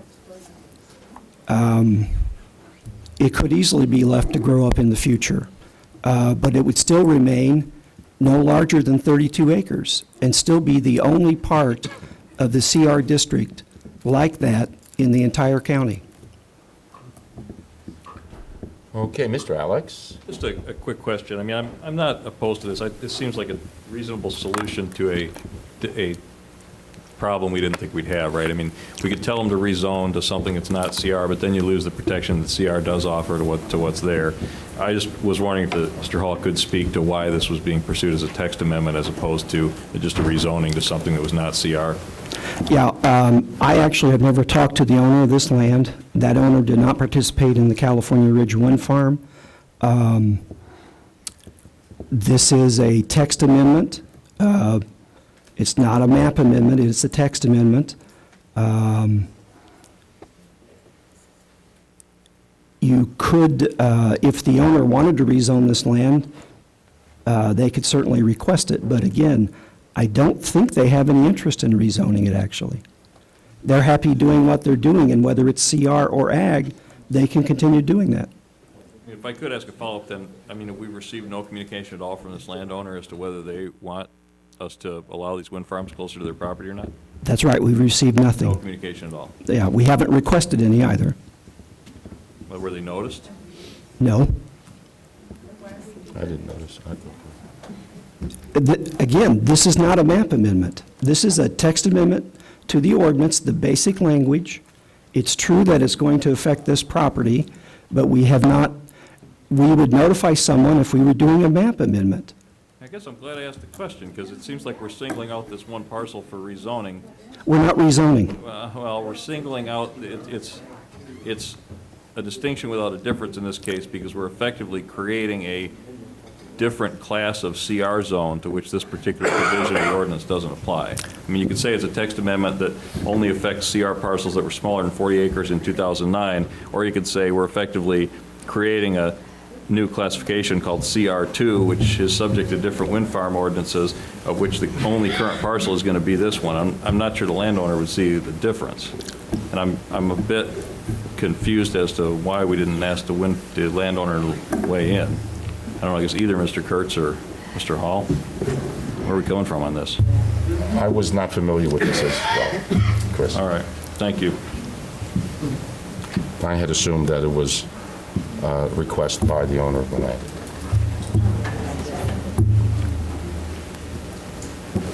I didn't know much. Well, it's a text amendment. We don't send out notices to folks. Mr. Benzel and then Mr. Weibel. The reason I believe we're doing this is, I can't tell you why we haven't contacted the landowner. I don't know that. But landowners around there who are affected by that 1 mile setback that possibly could have had wind towers did not get them because of protection given to a piece of ground that isn't CR anymore. It's farm ground. And so, rather than rezoning that ground, we simply said this is the only piece like this in the entire county. So this is a text amendment that says we're essentially removing that protection so that if somebody comes back in and wants to build wind farms again, those landowners surrounding that are within the 1 mile of radius of that could now participate if they want to. Right now, they've been locked out of it because of ground that has changed over the years and in my mind would not really qualify for CR protection anymore. Thank you, Mr. Benzel. Okay, Mr. Weibel, that's right, I'm sorry. I want to point out that the action tonight just sends this to the ZBA for public hearing. Yeah. Just So if anything happens from public hearing, it'll come back to us. So we're not making any definitive action tonight other than to have it sent to public hearing, to ZBA where they have public hearings on this. Pius, you saying you wanted to go, I'm sorry. Well, that is what we're doing. Okay. I think, and first, I think that should be clarified in the motion, Mr. Kurtz. If you ask for a motion, we need to specify what we're doing. In this case, we're requesting that it be sent to a ZBA meeting. I think that the county board is somewhat confused by that. Mr. Allen. And if I can clarify that, Pius, this is listed as direction too, so this isn't even an action item, right? That's correct. I mean, but the problem is that the direction is vague, so we're actually directing Mr. Hall to have it sent to ZBA. Okay. Would Mr. Hall accept a friendly request that the landowner who would be affected by this be contacted prior to a ZBA hearing? I will do that. I'll check with the state's attorney with your permission, I'd like to check with the state's attorney about that. We don't ordinarily do that for text amendments, and it could send confusing. Okay, that's fine. I'm sure we got 27 people in this room who are willing to do it. Ms. Petrie. Well, since we don't have any wind farms knocking on the door, and this is an if, and it costs every time we send things to the ZBA, I see no reason in the world to be taking action on this, even if it means just sending it to the ZBA.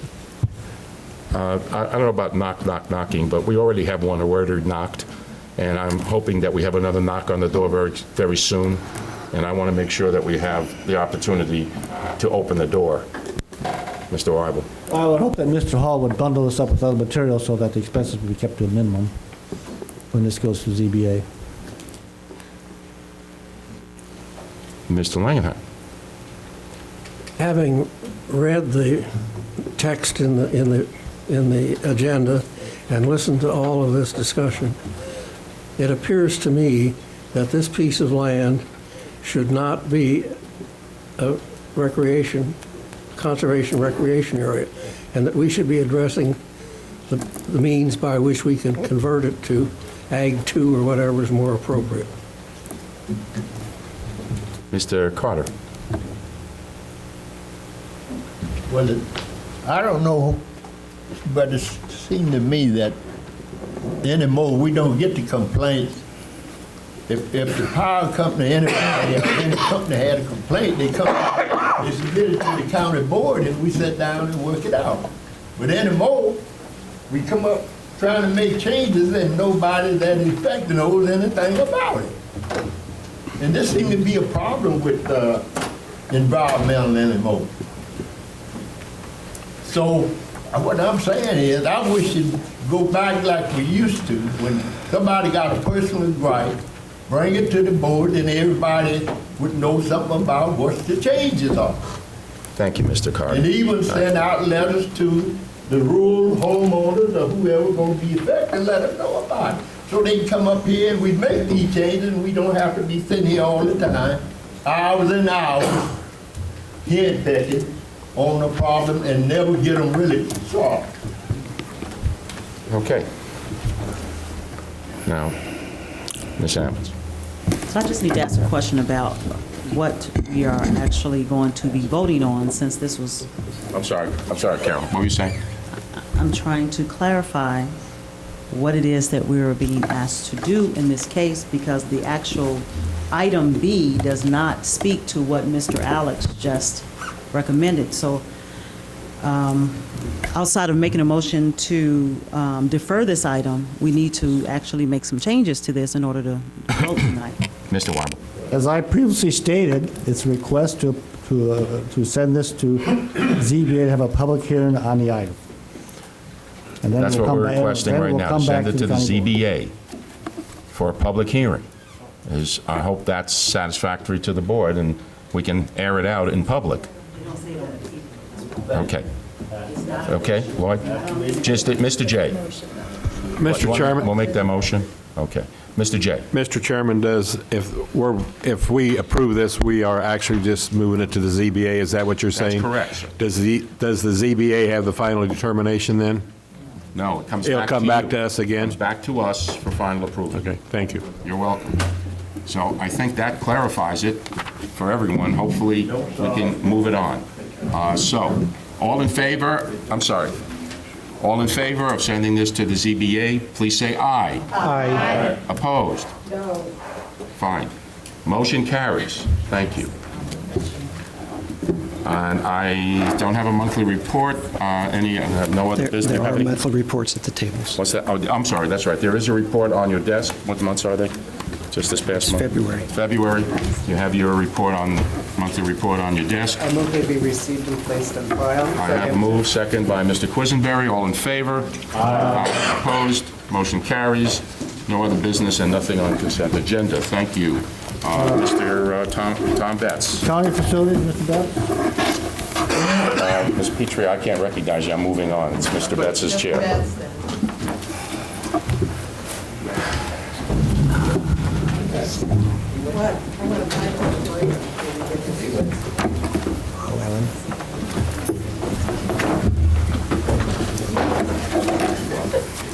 Mr. Betts? Yes. May we have a 5-minute break before we start on the RFP and the facilities? Do people need a 5-minute break? I could use it. I'll take a 5-minute break, and I mean 5 minutes. I'll start right back.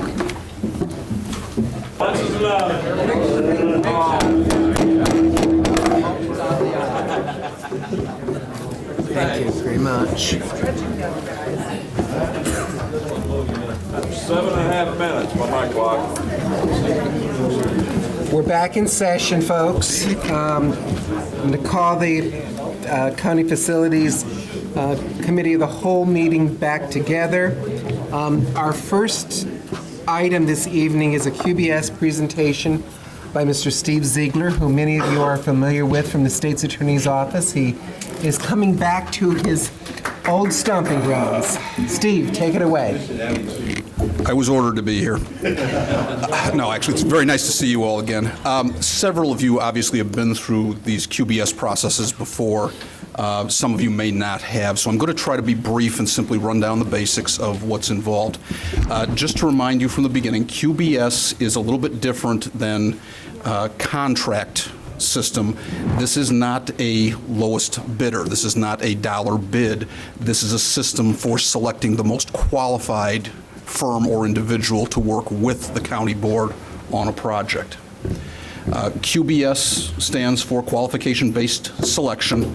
It's basically designed to be objective and very flexible and allow you a great deal of latitude in obtaining specific professional services, and those are architectural, engineering, surveying, and a few others for public projects. The QBS system provides a process that really is very straightforward. It's a fairly streamlined system. It's very easy to implement. It's easy to document. It's a very open procedure. It's very easy to audit.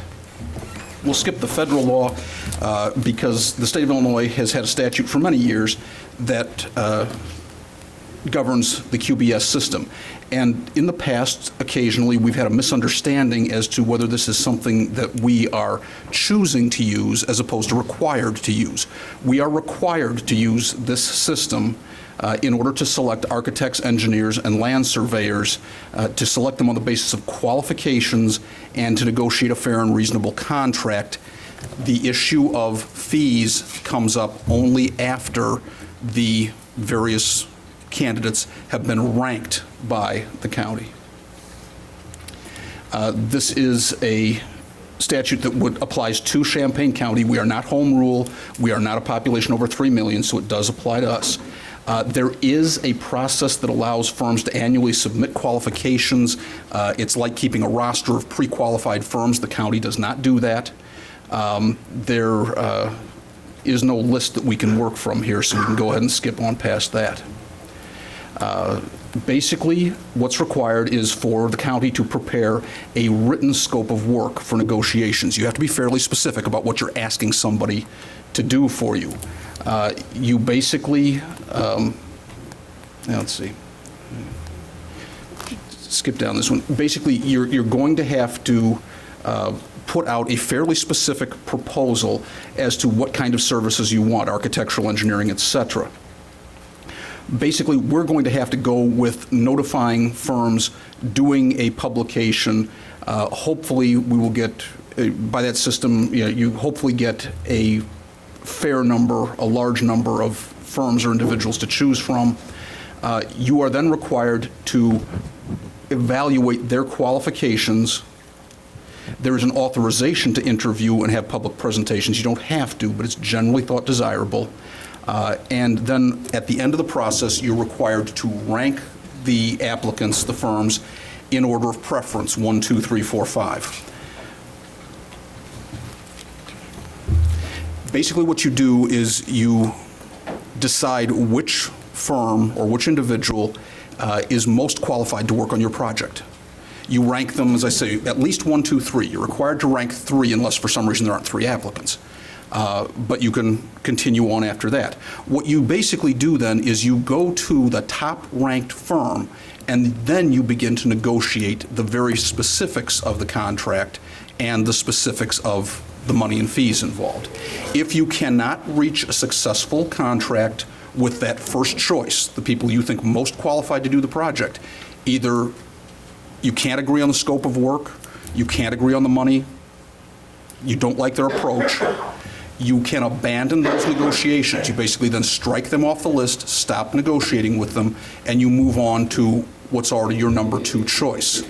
You don't ever negotiate with 2 different firms at once. This isn't a matter of auction or bidding, playing one against the other.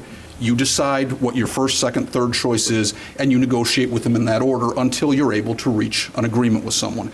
If for some reason you get all the way to the end and you can't reach an agreement with anybody, you basically can begin the process over again.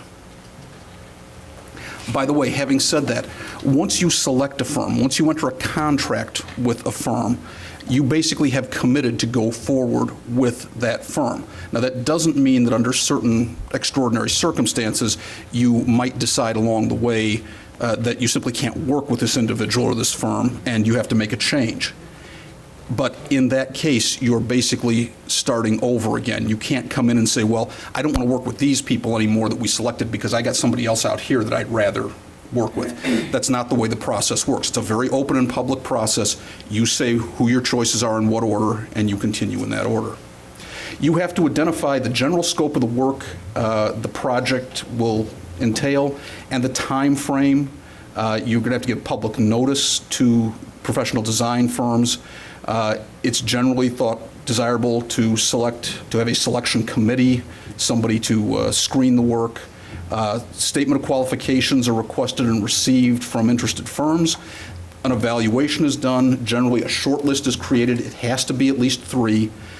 Sometimes, if the project is sufficiently complicated, you'll want to do a site tour, particularly once you get down to that shorter list of firms. Again, I say you have to have 3. That doesn't mean you're limited to 3, but you have to have at least 3. And interviews are conducted. Generally, you will allow those people to come in and give you a public presentation of what their qualifications are, what their view of the project is, that type of thing. When you get to the end of those presentations, then you basically, if you want to do that before you cut down to your short list, eventually you're going to have to rank 3 in order of qualification. Basically, everybody that's involved in the selection process, anybody that submits a proposal winds up getting notice of exactly what happened. Who did you rank 1, 2, and 3? Where do they fall? Are they in that group? Are they not in that group? So that nobody is simply left to wonder whether they made it or not or why they didn't make it. Negotiations then take place as to the full details of the scope of the work, the services, the fees to be paid, the schedule to be used, and you form a contract. Generally, that's done off a modification of a form contract that all of these people are familiar with. Again, if you can't reach an agreement with your first-ranked firm, you simply move on to your second-ranked firm. The owner is going to have, that's us, going to have to identify certain things in these proposals. Obviously, the owner name, the project location, but you also want to identify generally groups that are going to be involved. In other words, county board, subdivisions of the county board, other stakeholders, that type of thing. Basically, you will want to give these people any type of studies, surveys, work feasibility studies that you've already got. You may ask them to do further studies depending. You're going to want to give them as accurate a project outline as you can and as accurate a time frame as you can. The better you can define the scope of the project before you send out your request for proposal, the better information you'll get back from these people as to what they can do. Obviously, the more vague you are, the more vague they'll have to be, and that can cause problems later on when it comes to negotiating out the specifics of a single contract. You don't really want to go through and rank your first, second, and third firm, based on vague information. Again, we're going to have to go with the public notice system because we don't maintain a pre-qualified list. Generally, a qualified selection committee is appointed to assist in reviewing and ranking the various applicants. Depending on how many responses you get, who knows how much work that is. Could be 3, 4, 5, could be 20, 30, 40. Sometimes that committee will include representatives from whoever's going to administer the contract, the departments that will administer the contract, the stakeholders who will be using the facilities you're developing, anybody else who has a particular interest in the project. Sometimes it's desirable to bring in people from outside, private consultants with expertise, other people from the community. Sometimes not. It depends on the project. It's not required. None of these now are legal requirements. Statement of qualifications, again, we don't have a compiled list of qualified firms. The request for proposal, the technical proposals that come in are generally going to be detailed plans. Basically, we use this only on large technical projects. Generally, they're going to be our construction projects. The process of putting these proposals together can take several weeks. It can take an awful long time to just get the proper proposals back, to basically cull out the people that you don't think are qualified or that you don't want to have make the short list because they simply don't fit your criteria, you're not comfortable with them for some reason. And we're probably going to need to rely on a certain amount of staff experience in terms of who meets the technical qualifications to construct a particular project. Again, evaluating the short list, you have to have no less than 3 on your short list. You have to rank 1, 2, and 3. Usually, you don't go with more than 5. It just becomes unwieldy. You can basically put in as many as you want. Usually what will happen is a selection committee will evaluate all the responses, they'll assess the qualifications, they will check the references of the various applicants to be sure that they are who they say they are and they have the expertise they say they have. And then the committees generally will develop a short list of firms or a ranking of firms and submit that to the larger body, the county board. In the case of most building projects, you're generally going to want to allow a site tour, particularly for any kind of a complicated building project, so that somebody can talk with some intelligence about exactly what they're going to do for you and how they are going to bring your project to completion. It generally provides the firms that are interested in these projects with a first-hand look at exactly what they're dealing with. You can do the interviews any way you want. You don't have to do interviews, although I can't possibly imagine not doing them. Basically, standard procedure is to set forth a certain amount of time for each of the 3, 4, 5 top-ranked firms to come in and give you a specific presentation, let them give you their vision of how they're going to accomplish this. Usually it's done on a single day. Sometimes it can be done on back-to-back days.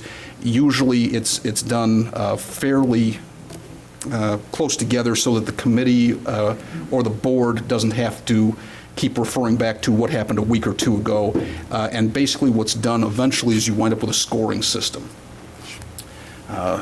Basically, you score out the firms on a standard criteria so that everybody's being evaluated on the same criteria.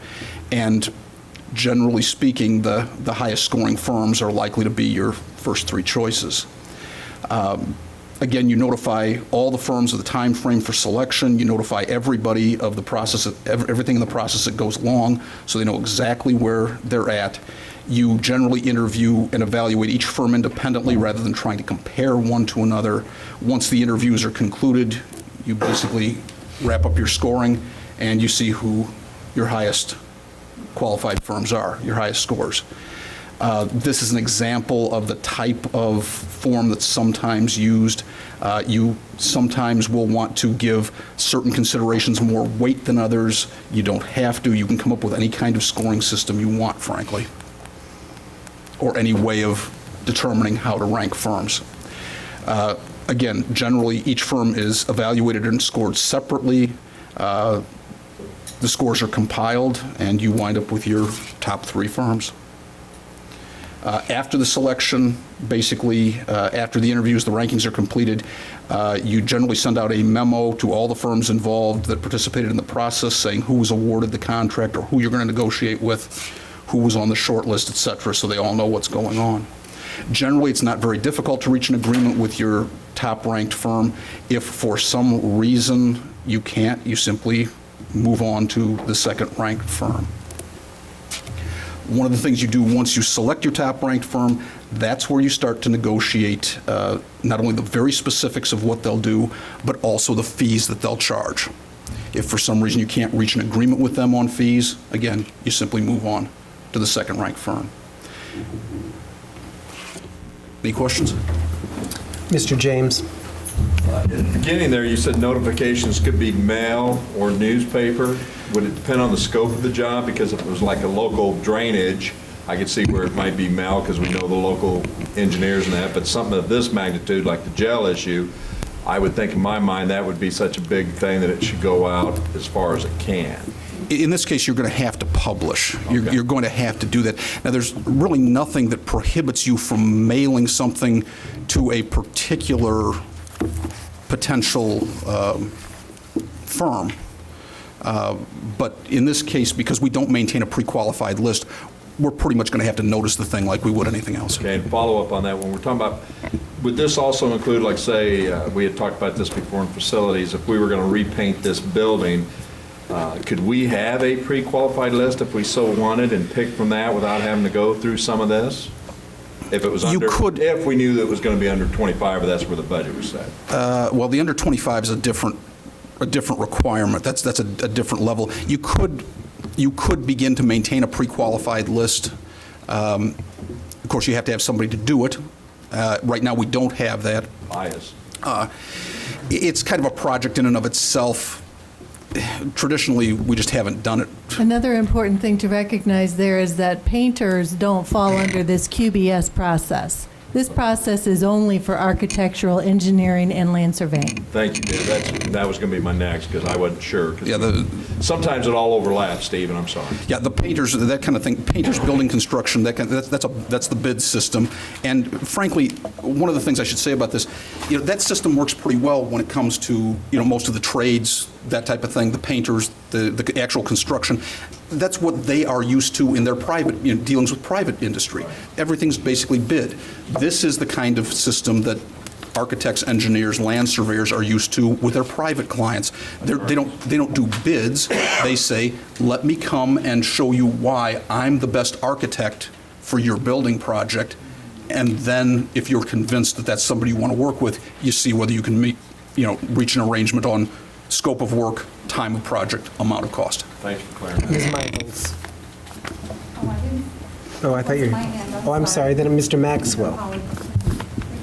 Thank you, Chairman Betts. I think what I just heard you say, on page 7 of the draft RFP, the selection criteria will be weighted with 45% for methodology, 40% for qualifications, and 15% for cost. really, did I just hear you say we really can't even consider the 15% for cost at this process? That's right. This has been an issue for a long time with county projects. This is not a QBS process. This is an RFP. I mean, we can't mix up what you have on your agenda tonight is not QBS. It's an RFP. That's correct, I'm sorry. Okay, so the document you were referring to, I don't have. I just assumed it applied to this. In QBS, though, we've had that problem before of, you know, first thing everybody wants to know is how much is it going to cost us? That's actually at the end of this.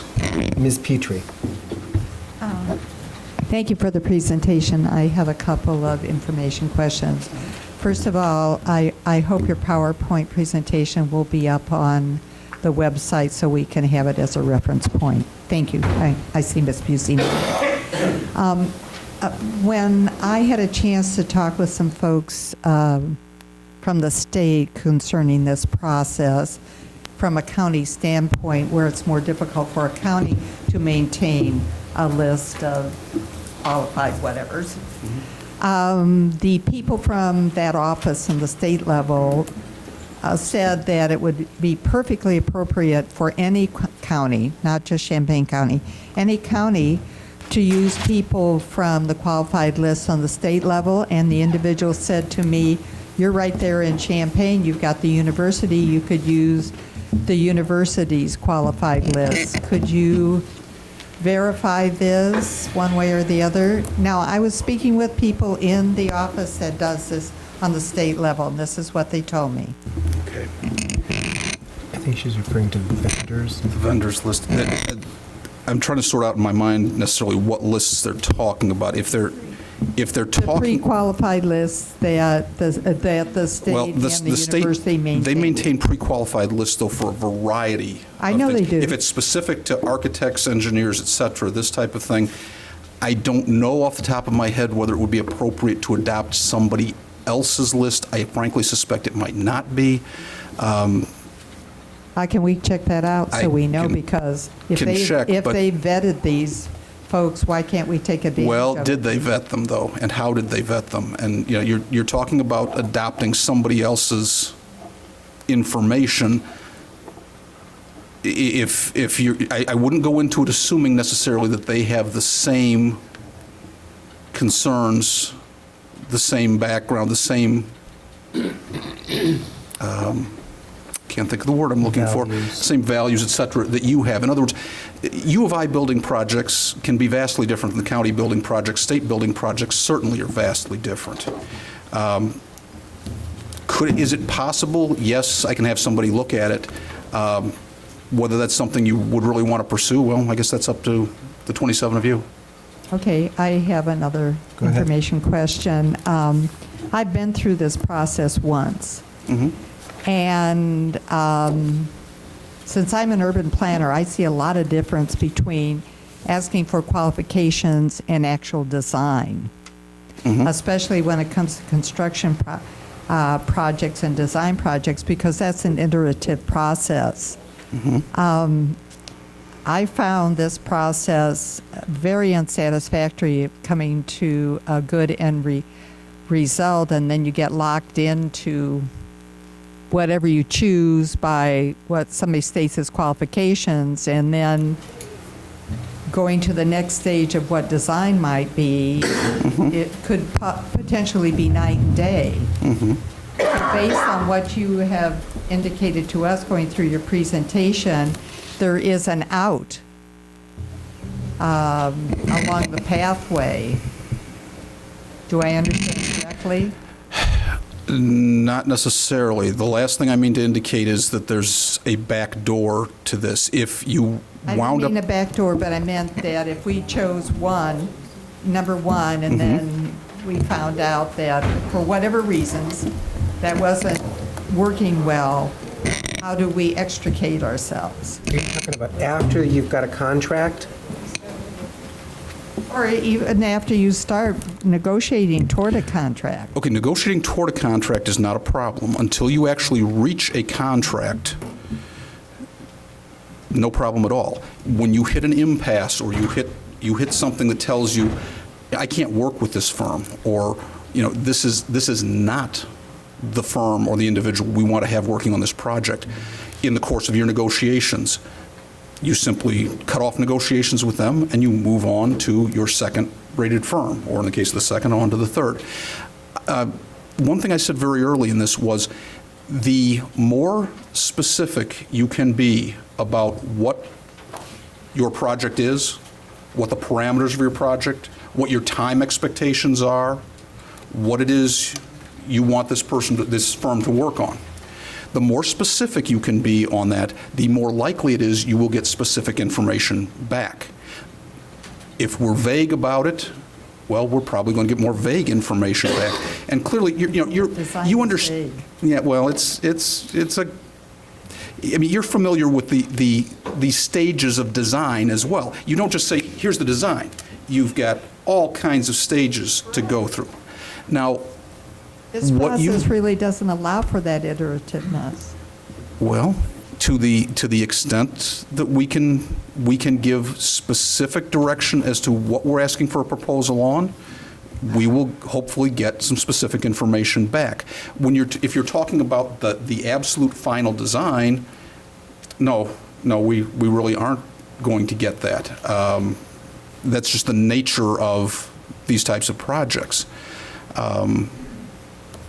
You can, if you're in urban planning, you're familiar with the situation. Basically, somebody comes to you with a design concept. They're going to come to you with an idea of what they're going to do. They may come to you with a proposal, a general, this is what we're looking at. And of course, we all know those things evolve over time. If you enter a contract with a firm and at some point it becomes clear that you just absolutely can't work with them for some reason, there's some extraordinary circumstance, it is possible under the right circumstances to, for lack of a better term, break the contract. There may be consequences to that, and begin the process over again. I can't tell you that it's an entirely satisfactory, process. It is the one we're required to follow by statute, however. Okay, thank you. Carol? I'm glad that Mr. Ziegler said that. I would like to make a distinction here, if possible.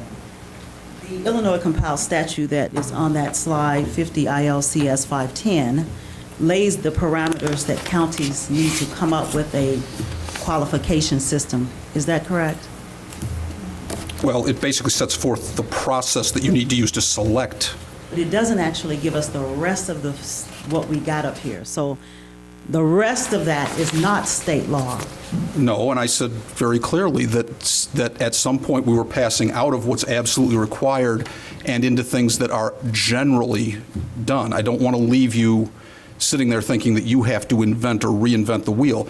You can accept the system for using a screening committee or not. You can accept the idea of using 3 to 5 top-ranked firms, or you could rank 10 if you wanted to. You must rank 3 as long as there are 3.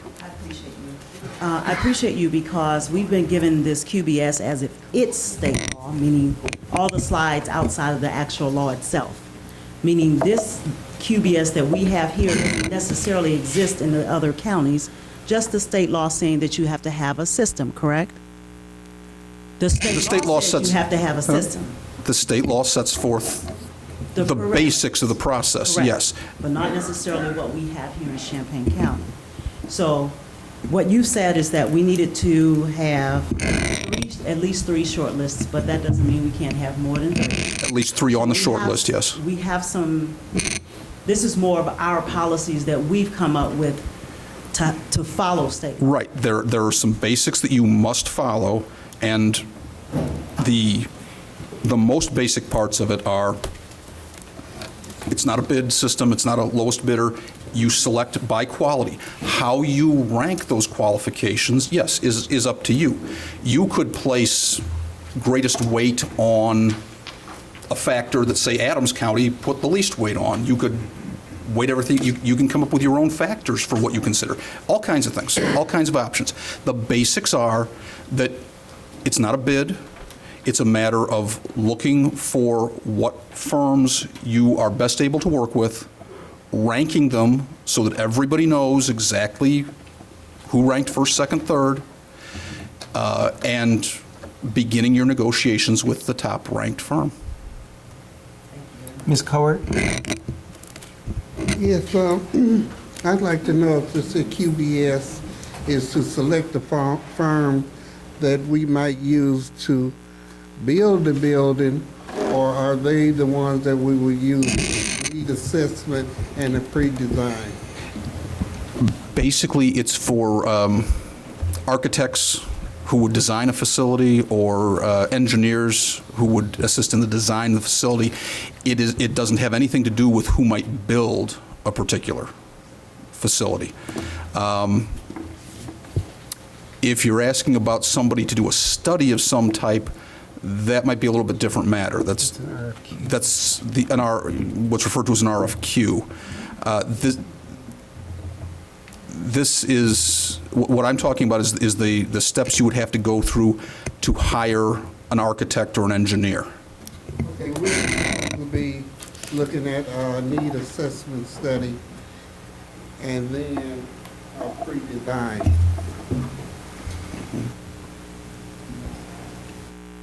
Totally separate from what. That's not really what. No, it's not what you're talking about. Do you want to? If I could just, Go ahead. this session on QBS was scheduled 2 or 3 months ago when we thought the RFP would have already been released. This QBS information does not pertain to the RFP for a needs assessment. QBS is for selection of an architect or an engineering firm. That's not who we intend or who we are thinking we want to hire to conduct a needs assessment. We are looking for a jail consultant to do the needs assessment, not necessarily an architectural engineering firm. So the RFP you're looking at later on this agenda is not an RFQ and is not set up to follow the QBS process, which Mr. Ziegler is explaining to you tonight. I apologize for the confusion. I was asked considerable time ago to come and explain this process. In other words, if you reach the point with this, or any project for that matter, that you reach the point where you need to hire engineers or architects, this is what you would have to do to select those people. I have nothing to do with what may actually be on the agenda tonight in terms of an RFP. Mr. Jay? Yes, with my vast experience and my legal mentality, this system sucks. Okay. Having said that, if we negotiated with the 3 firms and picked our first firm, and everything went fine until we got to the dollars and cents, is the dollar and cents enough for us to turn down the first firm? Yes. By itself? Yes. Do they have recourse if that's what we turn them down on? No. Okay, thank you. No, if you cannot fully negotiate a contract, and frankly, if you don't like the system, I understand that. I'm not trying to sell you on the system. I'm simply saying this is what the legislature provided for you, and we all know the drawbacks of measures that are adopted by elected bodies. Don't look at me when you say that. Mr. Benzel? Thank you. A concern I would have with trying to, I guess it's choose or borrow off of someone else's pre-qualified list is, you know, particularly at the state level, they may very well have a large list that of architects or engineers that are approved, but they may not be approved for the type of facility that we would be looking to build. So I certainly wouldn't want to go out and hire an architect off of a pre-qualified list who designs mainly elementary schools to design a jail for us, for instance. Or, you know, so I mean, they would all be on the same list. But I think that when we're looking at a specific project, particularly as few projects, as we do, I would prefer to go through this process and find somebody that works for us. Actually, having had a few minutes to think about the question of adopting somebody else's list, there's going to be at least one large legal drawback to that, and that is that with a public body like this that maintains a list, you basically have to tell the people in these professions, we're maintaining a list. And if you want to be on that list, go ahead and send your stuff in. I mean, it's a purely open process. If you're going to maintain a list, anybody in those fields that wants to send their information in can do it. Theoretically, you, I suppose, could go to somebody else's list to see if those people are interested in your project, but you're still going to have to publish because you will have accidentally excluded a whole range of people who, if they knew Champaign County was maintaining an ongoing rotating list, they'd be sending something in every year saying, hey, remember me. And that's really the whole point. If you maintain a list, basically every year, these firms are able to send in proposals to you saying, here's who we are, here's what our qualifications are. If you're going to build something this year, keep us in mind. And then you have to send to them. Mr. Rosales. I have a question for Deb Busey because I think there is an interplay between the RFP and the RFQ. If we're going to do a design, Deb, do we need an architect to do a design? And if this RFP is going to be part of an architectural design of what we're going to propose to build? No, this RFP is for a needs assessment. But he also a says jail needs design. assessment. It doesn't say that in the RFP.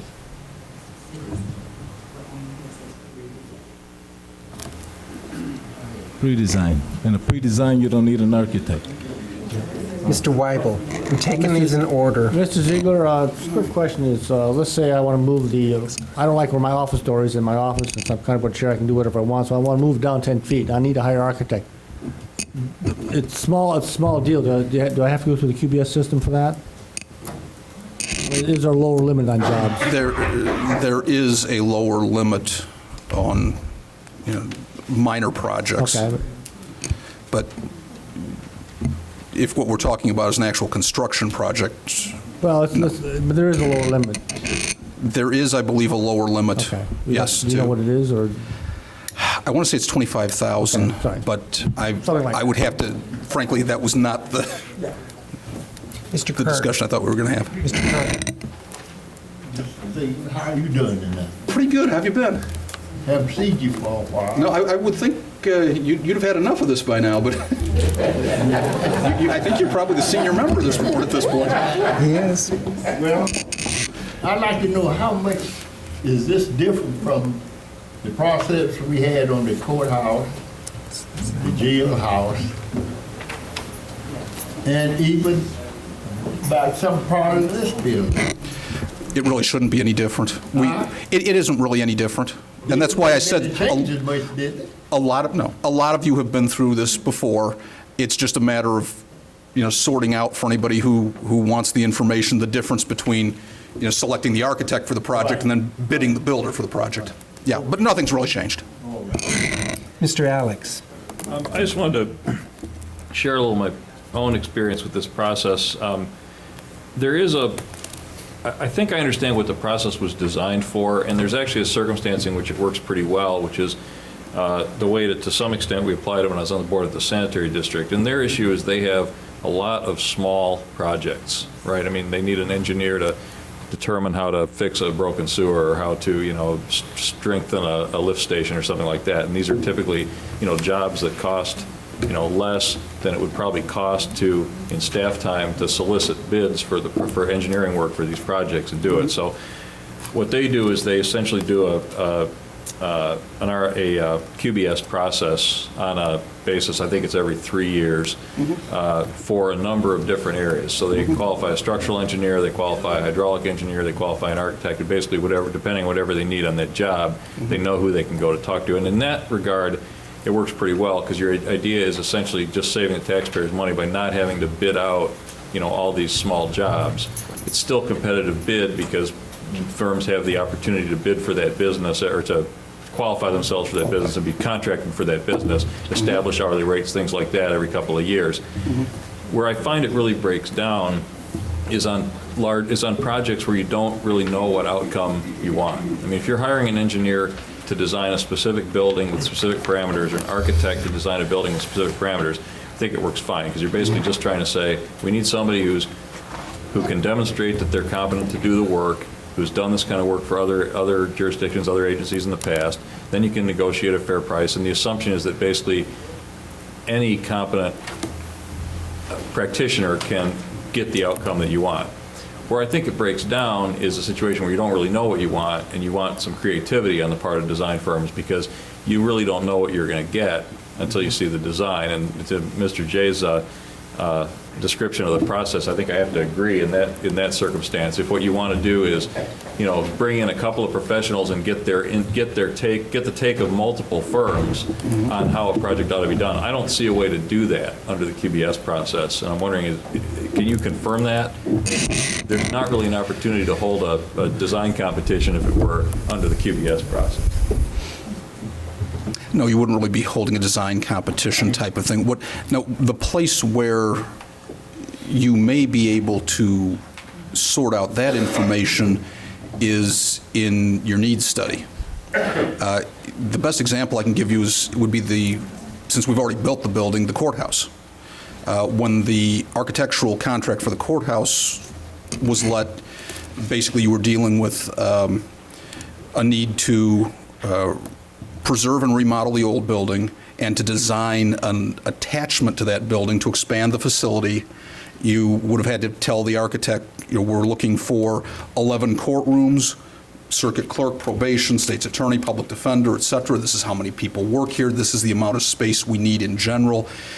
I think that's why you go through the needs assessment to get number of people that work in the building, number of courtrooms in the case of the courthouse, number of other offices, this type of thing.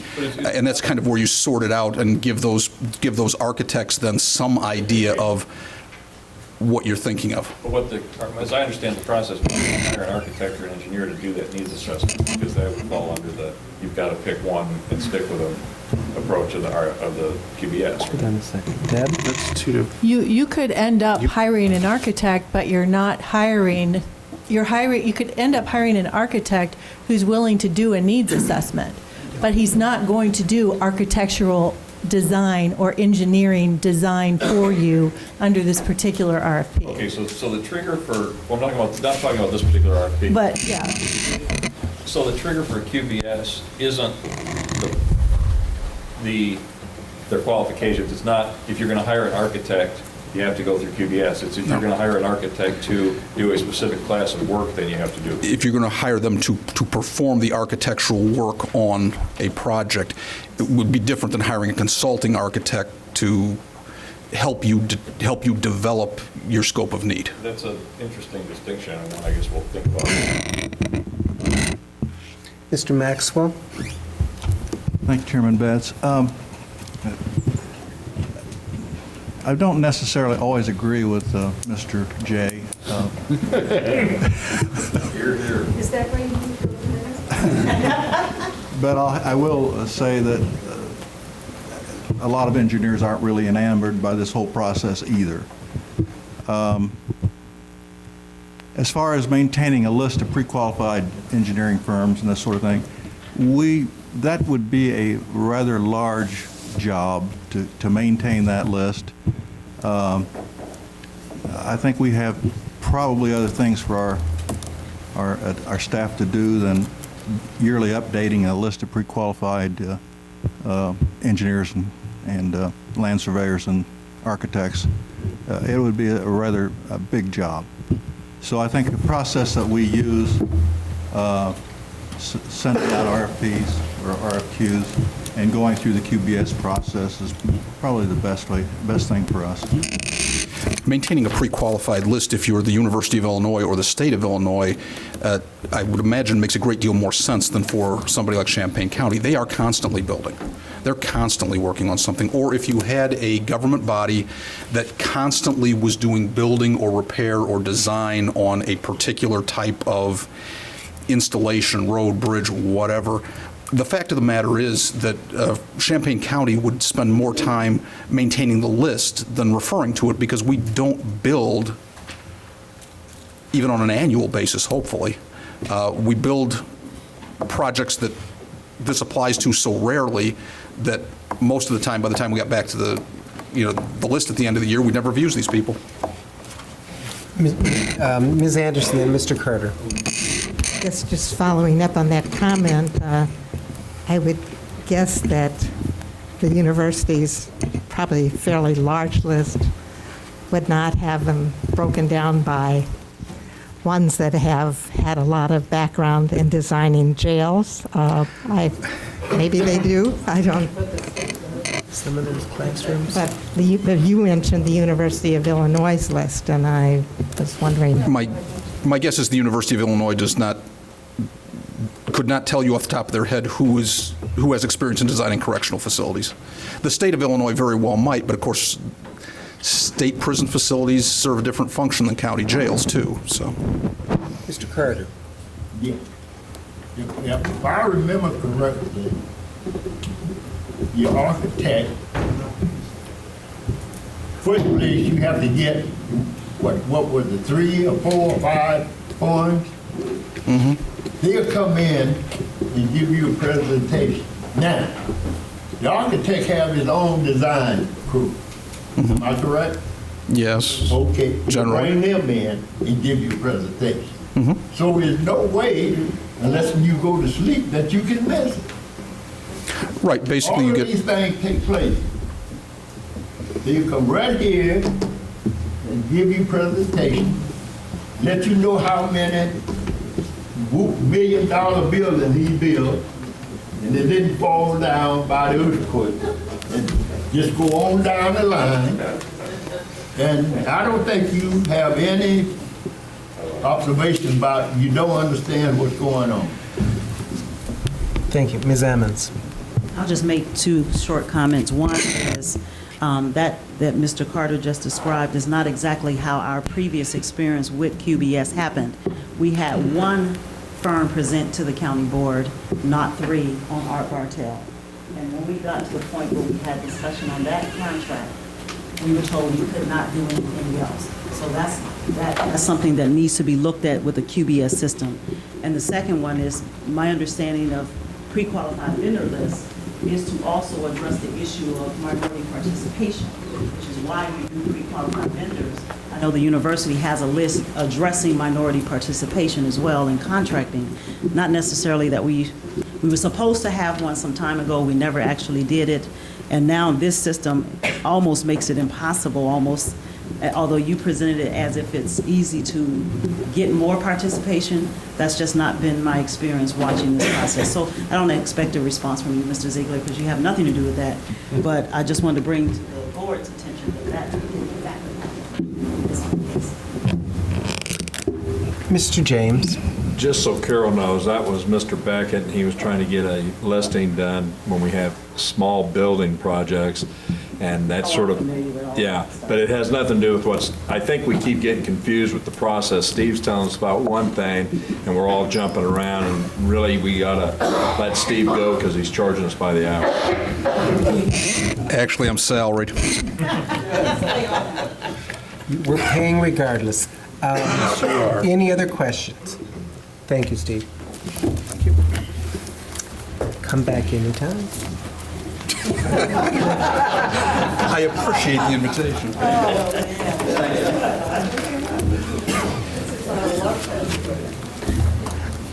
Mr. Reinhardt. Thank you. On pages 54 through 57 of your agenda are the monthly reports. Still nothing new or exciting, no major problems or expenditures. So if you would. I would entertain a motion to receive and place on file. So moved. Moved by Mr. James, seconded by Mr. Kibler. He needs to get in the record. Yeah. Discussion. All those in favor signify, oh, Carol, I'm sorry. I just wanted to ask, on this list, this is all the work that has been done in the last month, just with all the buildings, correct? Yes. For all of our buildings? Okay. That's all I need, thank you. Okay. All those in favor signify by saying aye. Aye. Those opposed, the same. Motion carries. The Art Bartel project. Okay, on page 58 of your agenda packet is the Art Bartel Road Construction project budget. The only activity that's been on any of the line items in this last month is a little bit of activity for a partial payment to Birch Clancy Associates for the East Campus Stormwater Site Water Project. Questions? Chair would entertain a motion to receive and place on file. Go ahead. I just have a clarification. Why is this called a road construction? Art Bartel Road. It's the construction project for 202 Art Bartel Road. Thank you. I would entertain the motion. Motion by Mr. J. Is there a second? Seconded by Mr. Benzel. To receive and place on file. Discussion. All those in favor signify by saying aye. Aye. Those opposed, the same. Motion carries. The East Campus Stormwater Management Project schedule. Okay, on page 59, I gave you a very brief update of our 90% drawing review. The project, their design is right on schedule, according to their proposal, their contract. Tom Burns, Chris Billings, Jeff Blue, Deb Busey, and I met, reviewed the drawings, and we talked with BCA about the details of the contract, how it was going to be designed and put together, the amounts of the bid bonds, performance bonds, the retainages, and the formats. And at the end of that, conclusion of that, we came up with the following dates for the upcoming events in March and April. The 100% or 99.8% drawings are complete, have been delivered, and are being reviewed by Jeff Blue and myself, which was last Friday. Advertisement is scheduled for this weekend, the March 10th and the 11th, and on Sunday, the 18th, for the advertisement for bids. On March 20th, we will be holding a pre-bid site meeting for all interested contractors. We'll going to meet at ILEAS at 2 p.m. If anyone would like to join us, you're more than welcome to. There'll just be a short question and answer period for the contractors indoors, and then if anyone would like to, we'll walk the site so they can see the exact location. March 27th is projected bid opening. We'll be here at Brookins at 2 p.m. in this room. March 28th, hopefully we'll have a team recommendation to be sent out to your in your agenda. If we cannot get it in the agenda, if there's any issues, we'll definitely have it by addendum and have hopefully plenty of time for you to review it for the facilities committee approval on April the 3rd, and then to the full board on the 19th. Any questions? Yes, Patsy. I think this question actually is for Ms. Busey, and that is, could you describe the bid bonds, the performance bonds, and the retainage amounts that are mentioned in a paragraph on page 59? Actually, Mr. Reinhardt has more recently been involved with that than I have, so. Certainly. The bid bond, you are looking for the amounts or just? Yeah. Okay, when the bids are submitted, they have to submit a bid bond with their proposal, and it is for the amount of 10% of the total bid package. Okay? Once a successful bidder has been awarded contract, we'll have 15 days to supply a 100% performance bond for the total project cost to the county in case there's any issues or they go bankrupt before the contract's finished, so we will have funds available to see us finished. The retainage will be 10% of every partial payment requested, and that will be retained until the project is complete and punch list completed, and then it will all be included in the final payment. Any other questions? Mr. James. When I've done some projects when I was with HUD, when we used to get design booklets to people, we would have a charge for that booklet, and then if they didn't get the bids and they returned them, we would give them their money back. Do we do that or not? Yeah, yes, all bid bonds will be returned to, except for the successful bidder. I'm talking about the bidder that's bidding, he comes in and gets all the paperwork that is put together by the architect and engineer, the design drawings and everything. Maybe we're not, you know what I'm saying? It's a yes, booklet with the outline, like the courthouse, let's say, and you give them a booklet saying, here's what we're looking for, here's the design by the architecture, your firm's bidding on it. Because some of that booklets cost a lot of money. I know when I was on some litigation for the county, I was handing a notebook that I was told cost $1,000. But what I'm trying to say is when we used to give that to a vendor and then they'd give it back, we would refund them their stipends that we charged them. But I'm just asking, do we do anything like that? We typically do not at the county level. BCA has designed this contract. I will have to ask them. I know that there is a $50 deposit for receipt of the bid documents. That's what it is. Yeah. So whether it's refundable or not, I don't know. Okay, thank you. Further questions on this item? Mr. Carter. I'm trying to follow you on this. Where are we at now? Are Page we 15. asking- Where are we at? Okay, right now we are ready to put the bids out on the street so that we can receive proposals on March 27th. Wrong. Okay.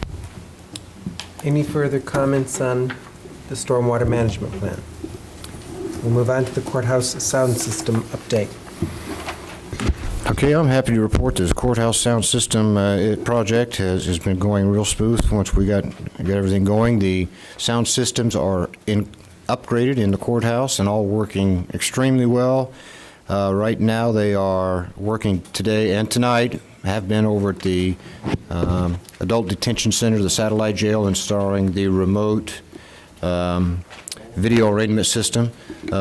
The courthouse video arraignment systems are in, have been in since last week, and they are working with the old systems in our satellite jails.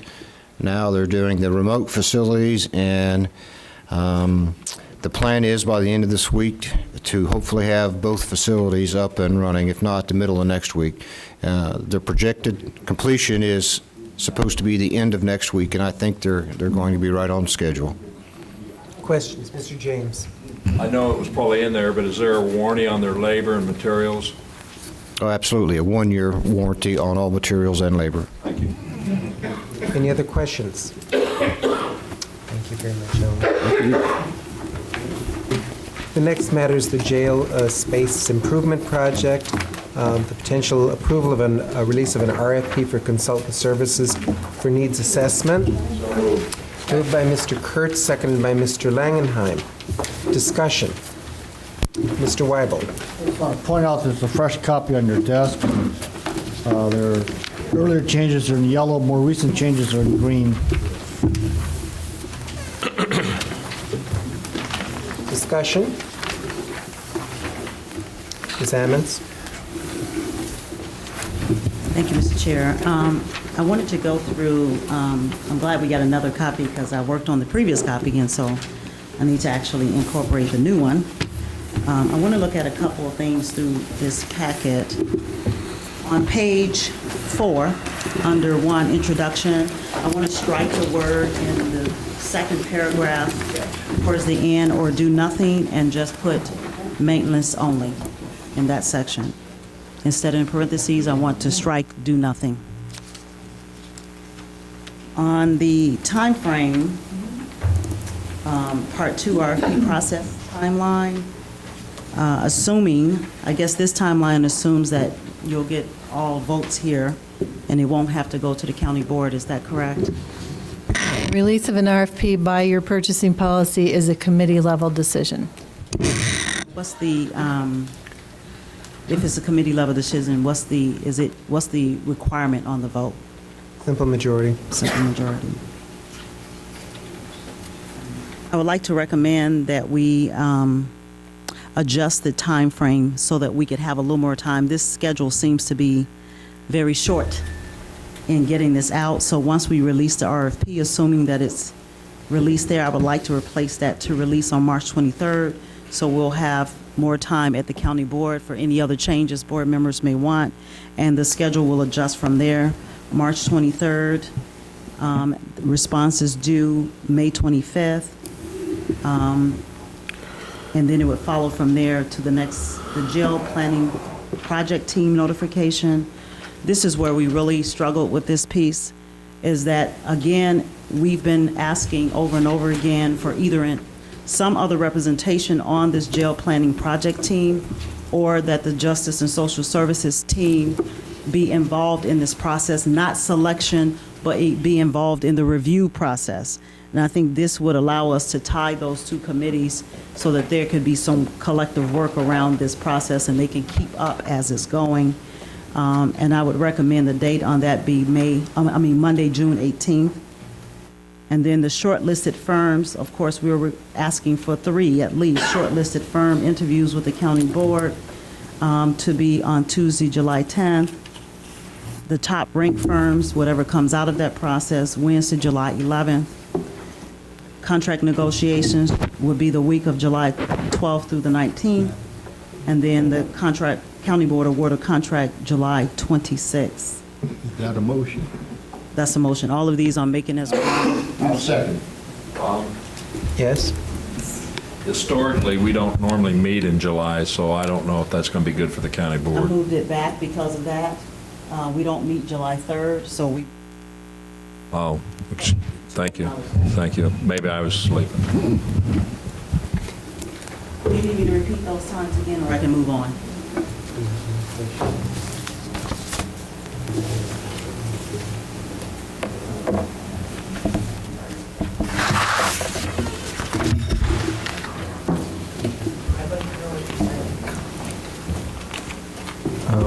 Mr. Kibler? Clarification, you're wanting to both not only strike the words "do nothing," but also change all the dates in the same motion? Right. Okay. One motion. Okay. That's the motion that you have before us now, or is there more? That's the motion I have before you now. There are more changes that I would like to, we have a new copy on our desk, and I'm working from the new copy right now. Can, go ahead, Patsy. Just a point of clarification on the shortlisted firm interviews with the county board. The 10th of July is the suggested date. I was wondering if it would be possible to have that date as when we have a study session scheduled. We don't seem to be capturing the fact that we have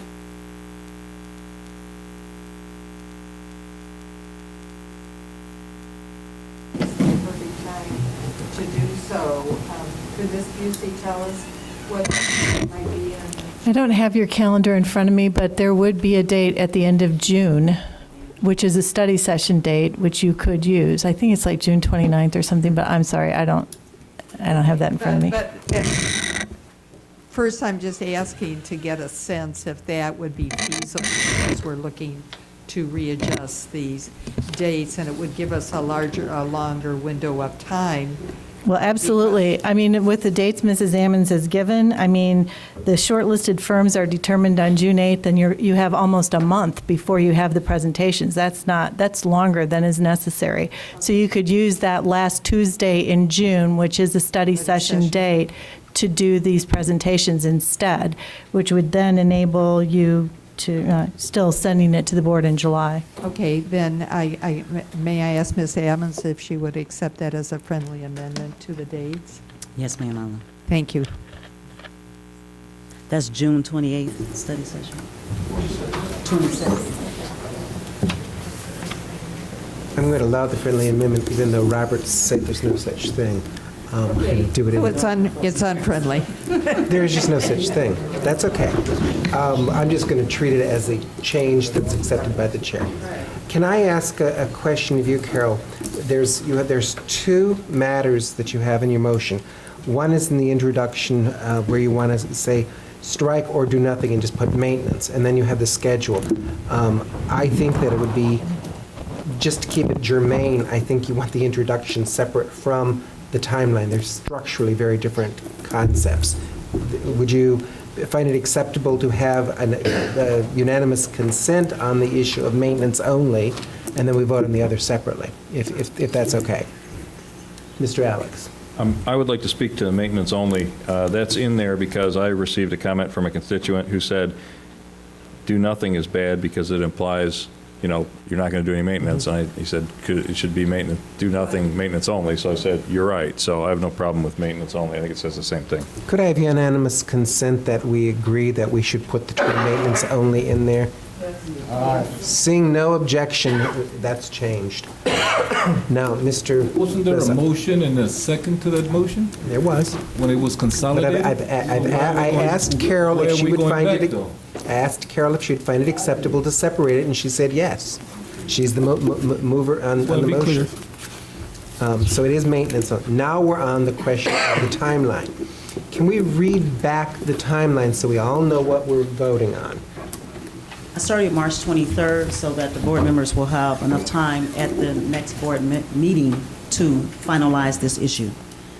And then it goes March 25th, May 25th for the responses due back. And then the jail planning team notification, I did request in this motion that the Justice and Social Services team be a part of that short listing of those firms, not selection, but review, which would be on Monday, June 18th. And then the shortlisted firm interview with the county board would be June 26th, which is our study session night. Top ranked firms, a ranking, I guess, by the board, would be July 11th. And the contract negotiations would be July 12th that week. And then the county board award of contract would be July 26th. Could we consider that the top-ranked firm selection does not need to wait? It can be June 27th, because that will be determined by the county board on the night of the 26th, and move up the contract negotiation schedule so that it's done sooner. If there is a committee of the whole meeting in July, it could actually be presented to the committee of the whole before the county board. I wouldn't necessarily object to the ranking one moving, but I would object to the contract negotiation moving, because the board members really need enough time to go through what they have received in the ranking. And I'm concerned that with so many other things, we won't have an adequate amount of time to raise other concerns for the negotiation process. Okay, so your intent is to have the top-ranked firm identified and selected, but wait 2 weeks before we start negotiating with them? Well, I think that's probably why, I think in your own timeline, your timeline separates them, and I just followed your timeline here. But we started negotiating as soon as the firm is selected. Which is So- what I'm recommending too. Oh, I see what you're saying, since we moved it to the 26th. Right. I see. So could we start the negotiation June 27th? Sure. And I then, can see that.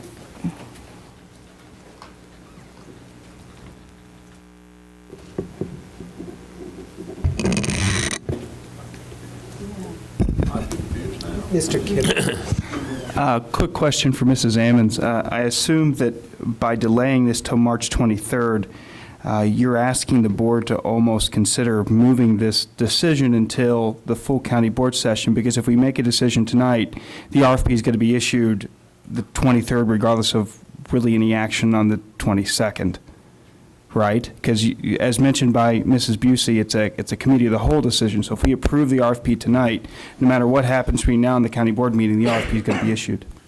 Well, I think if the RFP is approved tonight and we can come to consensus on the content of the RFP, and the RFP is restructured, then yes, I would I just wanted to clarify that that would happen no matter what. release it on the 23rd. Mr. Mr. Chair, Alex? could, Mr. Alex and Mr. Quisenberry. could we leave the change of the release of the RFP off of this current thing until we determine whether we can get through this tonight or not? It's going to be up to the mover who's... Since there's a chance that we could get through this tonight, I'm not going to bet on that, but there's a chance. I think Mr. Kibler is implying that if we get through it tonight, there's no reason why it couldn't be released tomorrow. So I'd like to separate the release date from your other changes, which I'm fine with, until we determine whether we might actually be able to get through this tonight or not. Mr. Weibel, I think. I move to defer this motion to the end of the discussion. Which motion? The motion change the calendar. The calendar? Yes. And there was a second by Mr. Kurtz on a motion to defer the motion on the floor, which is the calendaring issue. Discussion on the motion to defer, Mr. Alex. I think Mr. Keeler makes an important procedural point, which is relevant to this, which is that if we vote to issue this tonight, we're voting to issue it. It does not come back to the full board, so there's not an opportunity to tweak the text more and vote on it in 2 weeks. So if there are board members who want to tweak the text more and vote on it in 2 weeks, someone needs to make a motion to defer. I would support Mr. Weibel's motion, but it's relevant only insofar as if someone makes a motion to defer in the interim, it does get forwarded to the board in 2 weeks. Okay. The discussion on the floor is the motion to defer the timeline. Just to the end of. Just at the end of this meeting, it's not to the next meeting. Ms. Ammons. I'm just concerned about not setting the precedents. Again, it's at the beginning of the RFP for a reason, but not setting our desire to really, really get this thing right and to not leave out any comments that could strengthen the RFP. I think the RFP right now has a good framework, and majority of it I have absolutely no problem with, but I want to make sure that this process is not just kind of rushed through without us having some real time to review whatever the changes are tonight, because what we have on our desk was an edited copy that we got tonight, not necessarily the one that was in the packet. So I haven't exactly read everything in the changed RFP that we just got tonight, and I'm a little uncomfortable with that, and that's why I was trying to move the time frame back a little bit so that we can have time to look at the changed RFP that we got tonight as well. Mr. Webb. I'll point out the changes that are made on the fresh copy are changes in the dates, 3 short phrases on page 10, or single words on page 10, 11, 1 paragraph on page 10. And I argue which that is the not paragraph much. is something that we should at least consider the changes. Ms. Holderfield.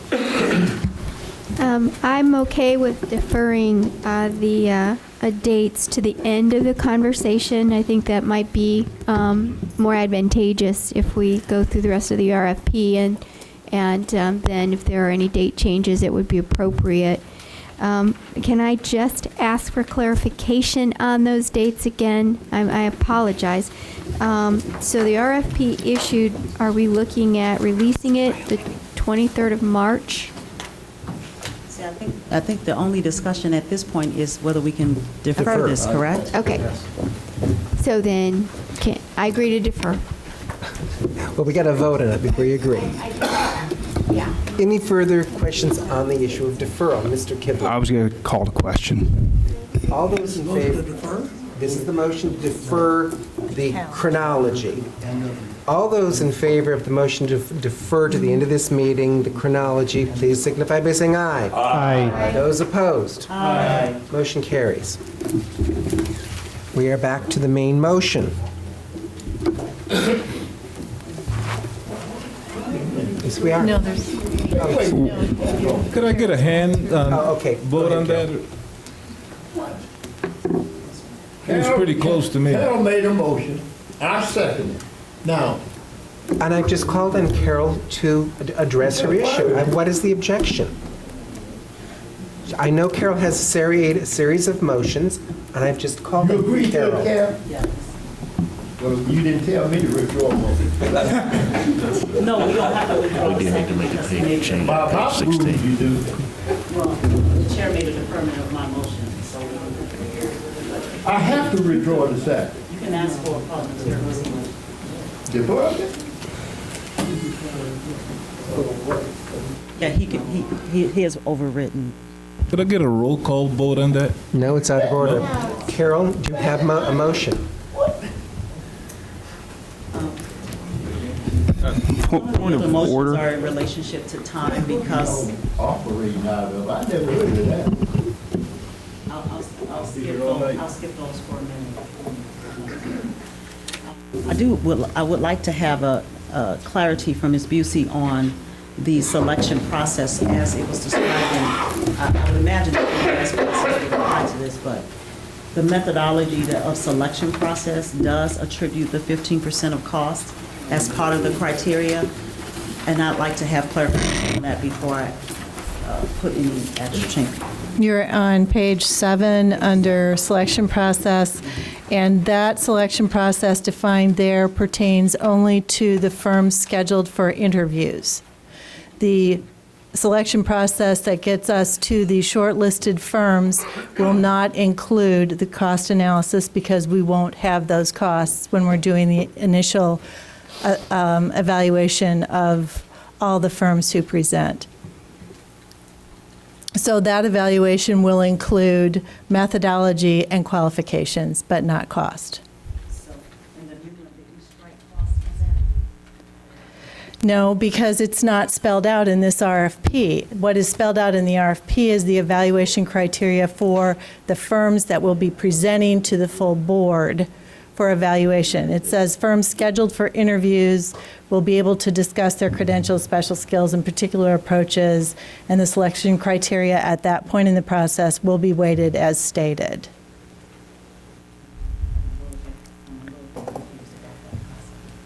What we would use in the initial process for all the responses we get is the same evaluation criteria, basically methodology and qualifications without costs.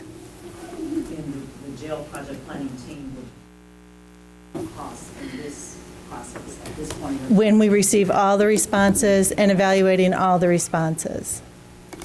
So in this part of this process, should we not strike 15% of the cost under selection process? We're talking about selecting someone and creating this shortlist, correct? No, this is spelling out the selection for the shortlisted firms who present, not for creating the shortlist. So But what's the selection process for getting to the shortlist? it will be using qualifications and methodology only. We will be evaluating criteria that include methodology and qualifications only, not including costs. Sheriff. If I might, this is kind of related to, I think, what you guys are talking about. On page 16, and thank you for bringing this up, we did make an error, and if you look at the top, we talk about the top 2 firms. I think we should strike the word 2 out of that, and then that gets back to where you and Deb were talking about, I think, so. Well, and I actually wanted to also, if I could, before we go to page 16, if you would stay on page 7, in the first paragraph, it says the jail project planning team may elect to shortlist 2 or 3 firms. I think that should be amended to say the jail project planning team shall shortlist the firms that best meet the selection criteria and schedule those firms for interviews. So we are not limiting the number of firms that would be shortlisted. And then that plays into what the sheriff just said about page 16. And what I would recommend on page 16 under that first line is that the budget proposal will be submitted in a separate sealed envelope, which will be opened after each of the top ranked firms have been identified, not indicating a specific number. Can I So make that any of the motion? top ranked firms, so you may see 2, you may see 3, you may see 4. I mean, at this point, we have no idea how many responses we will get. We want to make sure that the firms that are best qualified have the opportunity to present to the full county board. Mr. Alex. If the chair would indulge me, is the chair willing to entertain a straw vote to determine how many people are proposing to make changes to the text of this RFP on the board floor? Because I'm on the verge of, at the risk of incurring everybody's wrath again, moving to defer this to full board because I think it's a terrible practice to try to write what's an essentially a legal document at the committee level. I mean, it's great to discuss it, but when it comes down to signing off on, commas and periods, we got to make sure we get this right. And I'm not comfortable asking Deb and the sheriff to, throw ink at this as we go. I'd like them to have more time to get this right and to entertain the comments that are being made tonight so that they could bring them back to the full board. Carol, do you have a couple things that you want to change, or is this something that we're going to have a lengthy discussion about and try to make major changes that could significantly affect the RFP?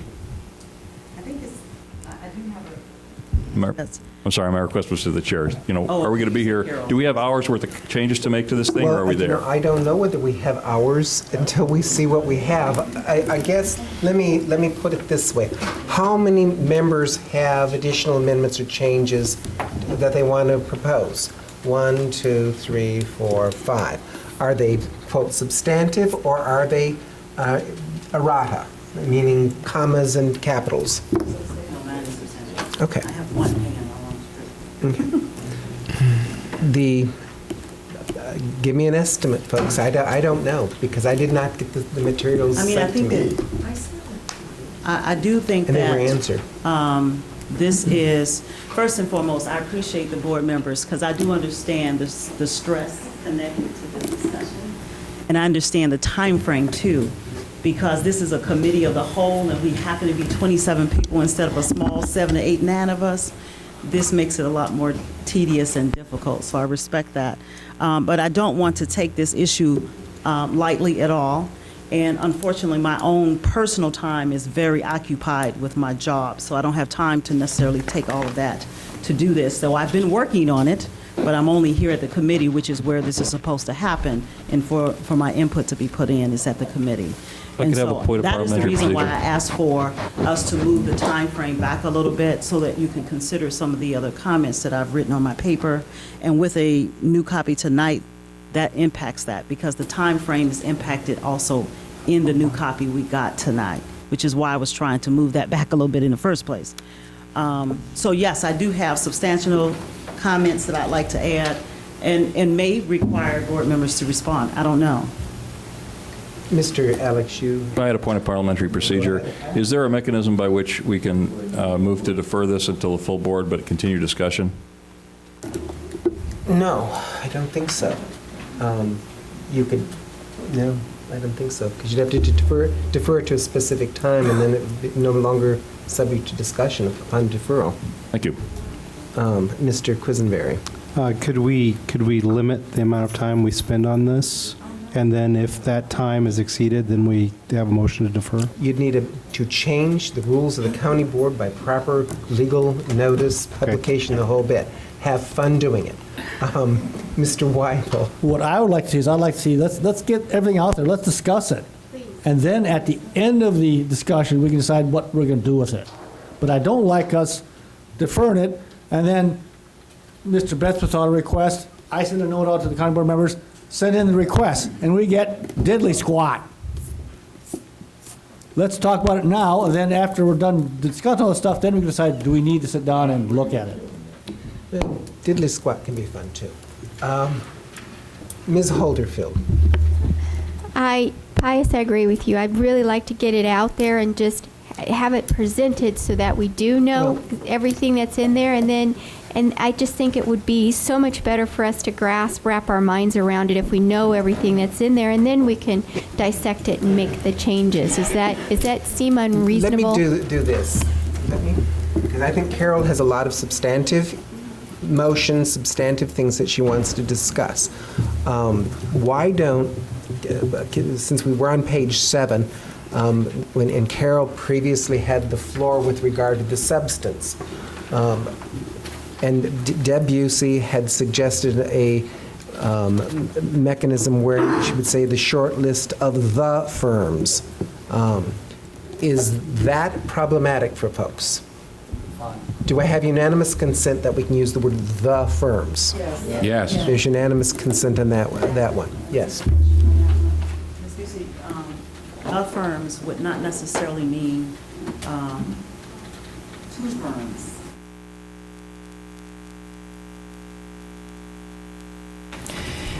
There is no requirement because this is not a QBS process. But I'm thinking that there's a strong likelihood that there may be 3 or 4. So rather than say 2 or 3 or 4, that we just say we'll shortlist the best qualified firms for presentations. And it's helpful that you're going to designate an entire evening for this as well. But know that we generally allow an hour for each firm's presentation. So, if you have 5 firms, you'll start at 5 and end at 10, but, that's... Someone will order pizza. Yeah. Okay, we have made some progress. It's the firms. Carol, I'm giving you the floor, Carol, to continue as long as we need to get through your suggestions. Then I will go through Patsy's suggestions, unless they're the same suggestions, and then I think Mr. Alex had a suggestion, and I'm going to go right through it. We'll work. We're going to earn our keep tonight. All right, I will go to scope of services desired. Item number 1. Carol, so because it's being recorded. Page 10, item number 1. And let me look at the other copy too, because I could be reading the wrong thing.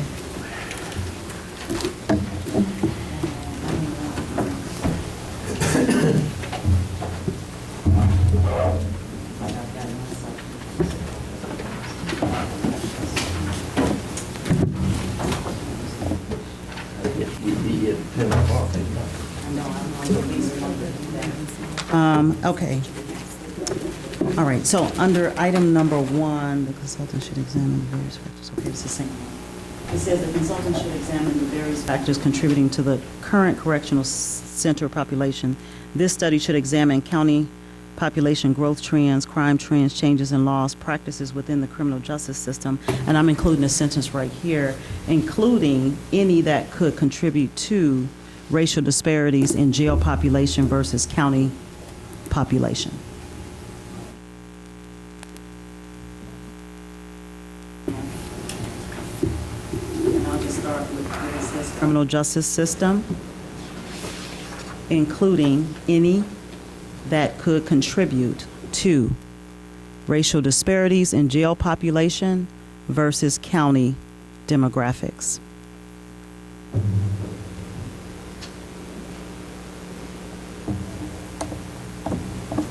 Point of information. Sure. It doesn't say just the word racial disparity. It says that there's a difference between the demographics of the jail versus the county. So I think we're saying too much there.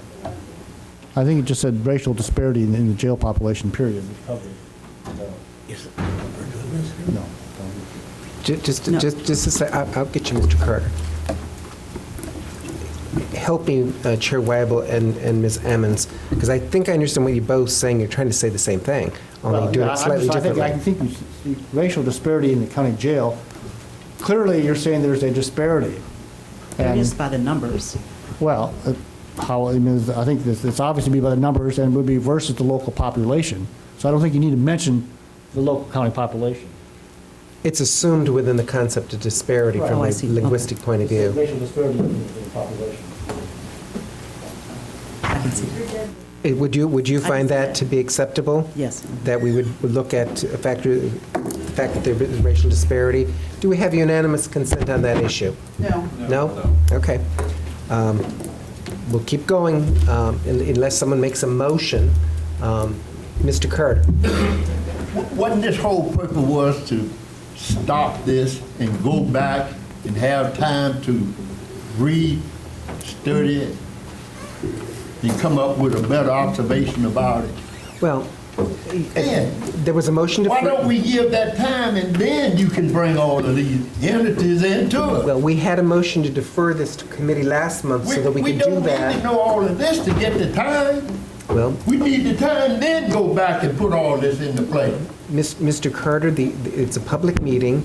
We had a motion to defer last month to send it to this committee to do what we are doing tonight to resolve this issue. I have given Carol Emmons the floor so that she can make her suggestions, and I think there's progress being made. Carol, your next suggestion. In item 2, it says the consultant should perform a study of the inmate population. This is why I'm identifying this, because it says this in here, including demographics by race, ethnicity, gender, and income, in order to describe the correctional center population and provide information useful for the planning of programs in our correctional center, so on and so forth. So it says including, I'm adding right after inmate population, meaning we've been trying to get actual breakdowns of this kind of statistic, but have not been able to do it in the past. To just get all of it at this point would include demographics of race, ethnicity, gender, and income. Okay. Your next item. Are the only two on that page? Okay. I'm going from the old packet, I'm sorry. That's fine. Page 11. At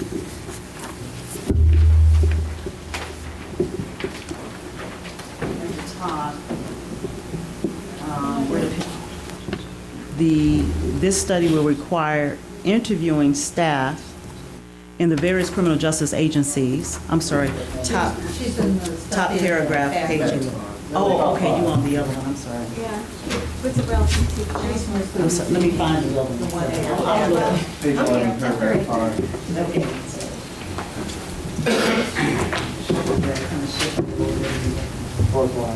All right. Yes, this study.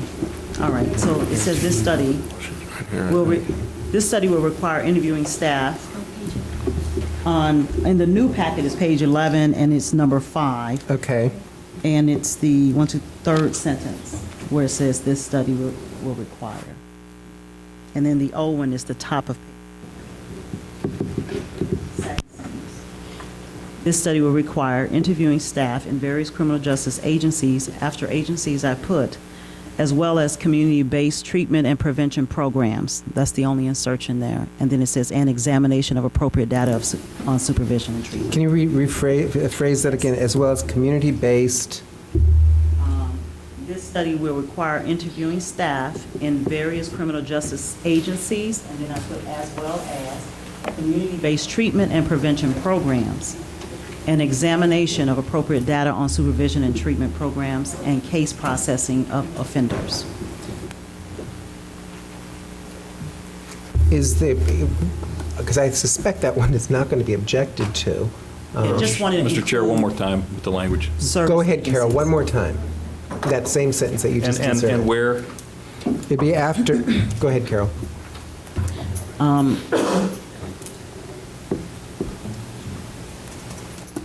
This study will require interviewing staff in various criminal justice agencies, and then right there I inserted, as well as community-based treatment and prevention programs, an examination of appropriate data on supervision and treatment programs, and case processing of offenders. The sheriff, do you have any objection to that language? One of them is just adding community-based service providers. No objection. Is there any objection by members of the board to adding that language? Mr. Alex. Okay, do we need to add education? Community-based treatment and education programs. I think you're right. Treatment, education, and prevention programs. Okay, no problem. Do we have unanimous consent to do that? Seeing no objection, new language. Go ahead, Carol. I only have one little word I want to change from or to and that's the next sentence. Based on this information, the consultant will identify ways to expand the existing alternatives to incarceration and to add appropriate new alternatives. Just an and instead of or.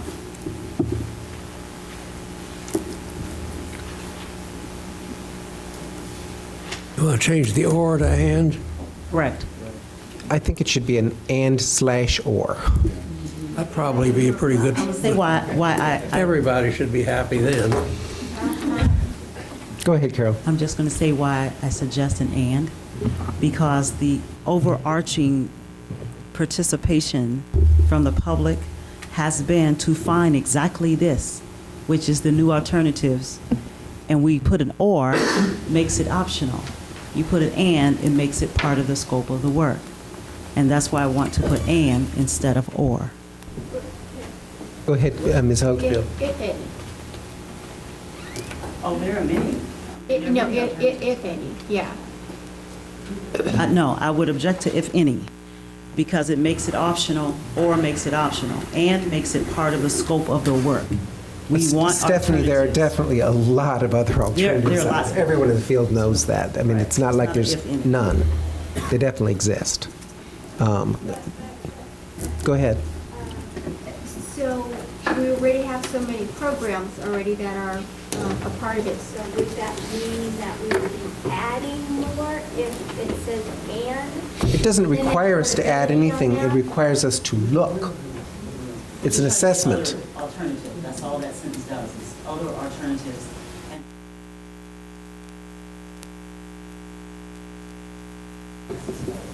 Right, but then there's.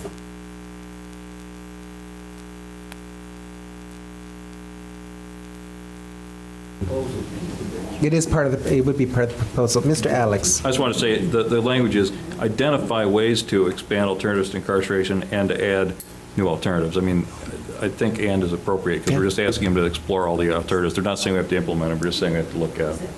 We have unanimous consent for the word "and" being inserted. Any objection? "And" is there, and such. Can I? Go ahead. Right there, where it says that, should it say "and to identify appropriate new alternatives" instead of "and to add appropriate new alternatives"? Is there unanimous consent for the word "identify"?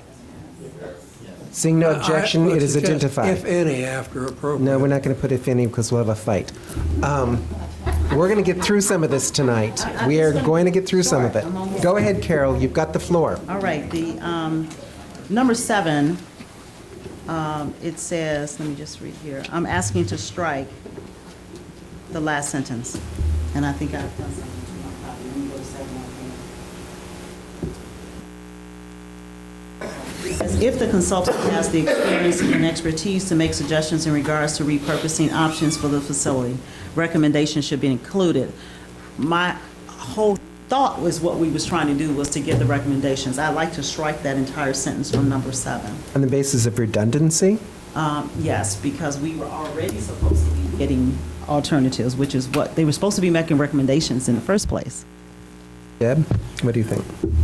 I don't think the rest of this is addressing repurposing the facility. And that was added at the request of a county board member. And basically, if we hire a consultant who possesses that level of expertise, then we would like them to provide us with that information. But we are not mandating that the consultant we hire have that level of expertise. So can I ask, okay, I don't know who really asked for that, but I'm trying to figure out why would we hire a consulting firm that can't address some portion of our scope? It's not the scope of the needs assessment, it is Exactly, that's my point. It's not really the scope of the needs assessment. Right, but it was requested that whoever we hire provide us with assistance in repurposing the facility. That was requested, and so that's why that's in there. It's perfectly fine if you want to take it out, but that's why it's in there. Okay. Carol has the floor, and she wants that sentence removed. Patsy, would you like to speak to it? Yes, please, because it was my suggestion. And the reason for suggesting it has to do with going back to page 4, the second paragraph on page 4, as to what are the goals of this RFP.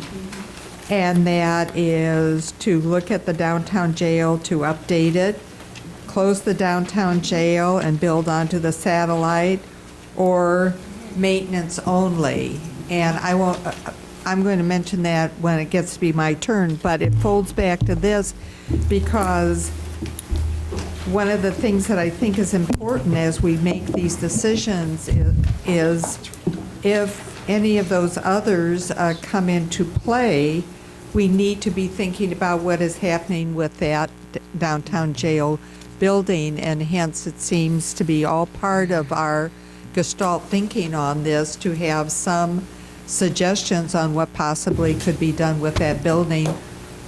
And I'm not wild about demolishing it. I really would like us to have some good conversations on how it can be repurposed. And I would like to hear from people who are experts in this, who have gone to communities where indeed they probably have suggested building a new facility and what is then done with the former facility and some of those possibilities. And I would assume any good consultant.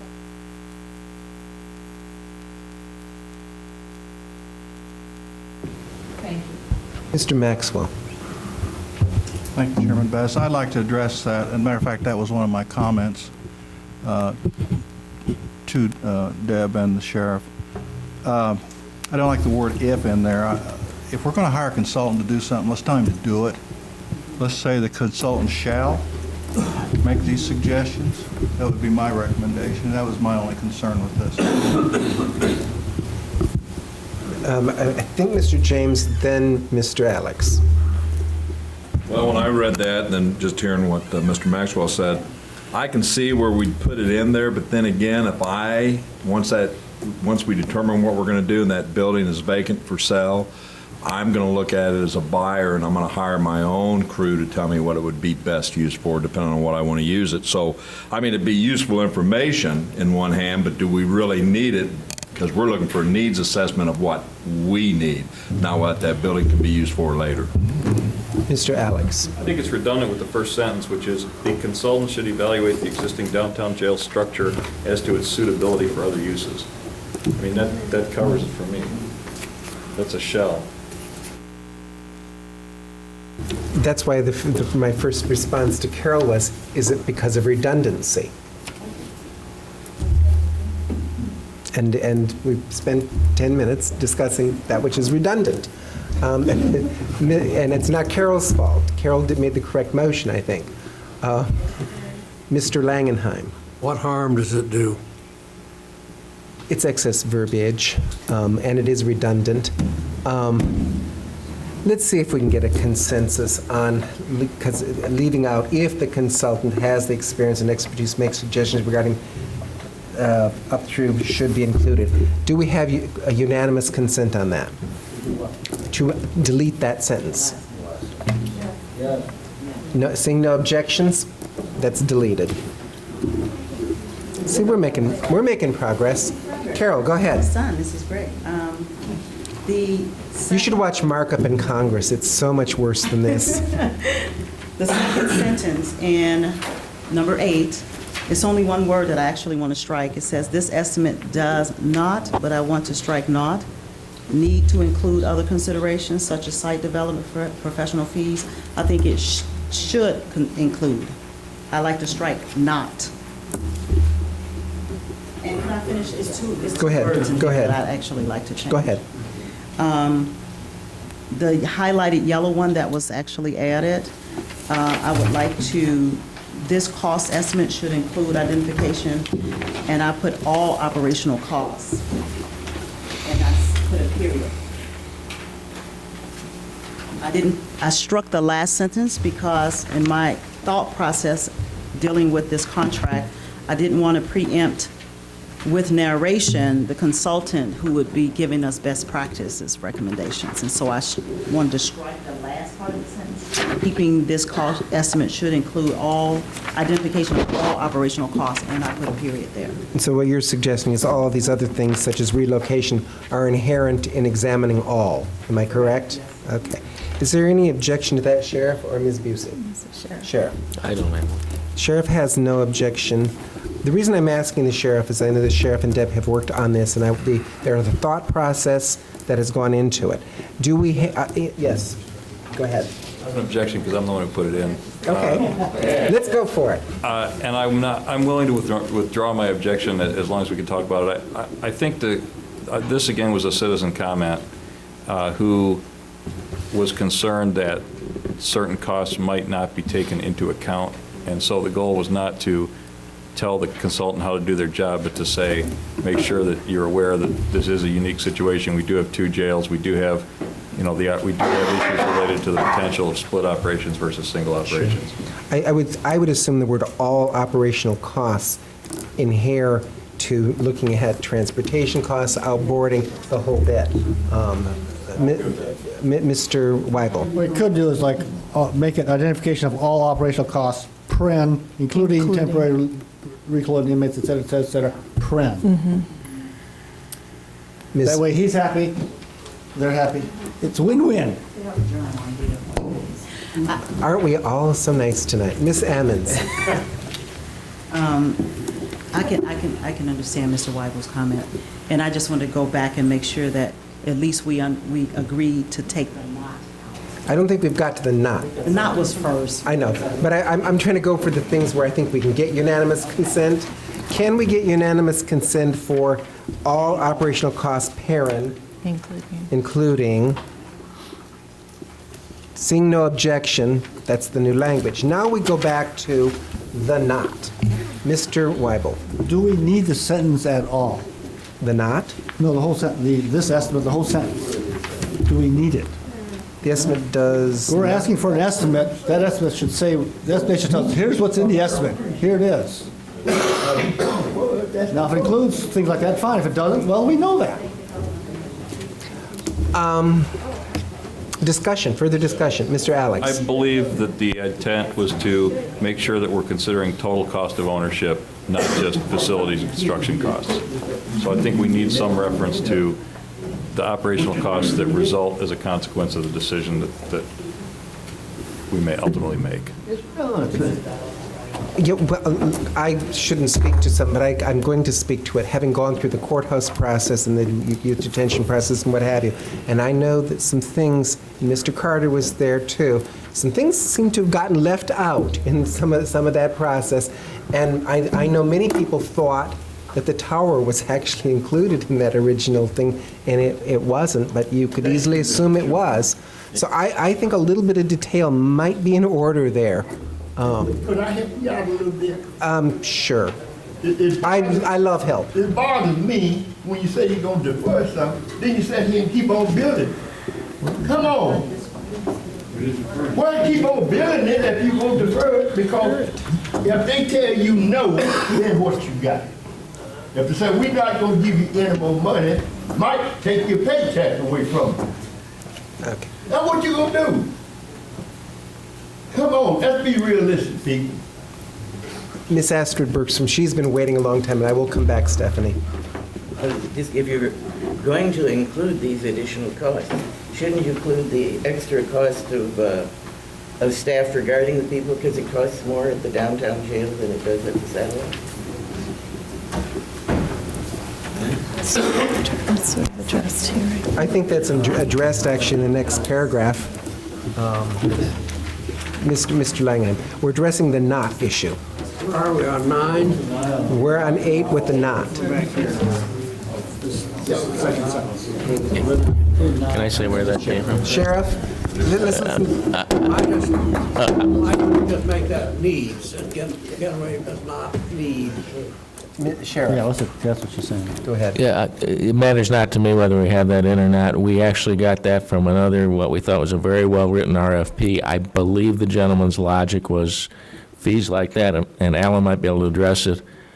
How can I say? They're different fees that you incur when you go out and bid a building that we ought to know what they are ourselves, I think is the logic. But it makes no difference to us whether you include that or strike that. But my understanding of what Carol is saying is we strike the word not and add the word S to need. Stephanie. I guess I'm just a fanatic on this, maybe overly Speak up. fanatic. I want to make hearing sure, you. what I would like to see in there would be, it should be included. I guess I don't like surprises. And dealing with construction, you're always going to come up with surprises. And I like absolutes with construction projects. So I would like to see that this estimate should include other considerations. I think that's what the point of Carol's motion was. Yeah, but I just like should. And I would just like to speak to this because I don't want you to think that this consultant is going to provide to you what will become the project budget. And what this RFP is asking the consultant to do is provide you with his best professional estimates of construction costs of the space he's telling you you need to address the needs of your jail. And that's all. And I don't think this person will necessarily have the expertise to be able to provide you with all of these other cost estimates, and it would be very dangerous to take the study that will result from this RFP and say, we now have a project budget. You really don't have that until after you've hired the architectural engineering firm through the QBS process, and that firm, based on the jail needs assessment of the space that we need, has gone through the initial phase of schematic design. That's when you really have a budget. okay. Thank you. Trying to think who was next. Ms. Jan Anderson, you've been waiting for, no? Mr. James, then Ms. Petrie. I was going to just say what Deb basically said. Basically, now we're getting into the design phase, and he's going to tell us what site development's going to end up costing us and what other things may cost us, and he's not going to have a clue until we decide on how we're going to proceed and what needs we have as far as space. So that's what we're looking at right now. We're not looking at what's all this other going to tie in, because as you well know, there's things that we have done in the past with the highway department and others that offset some of our costs. So until we get past this assessment need and you get into the building and design, that's when all those questions come up. So I think we just need to strike it. I think Patsy was next.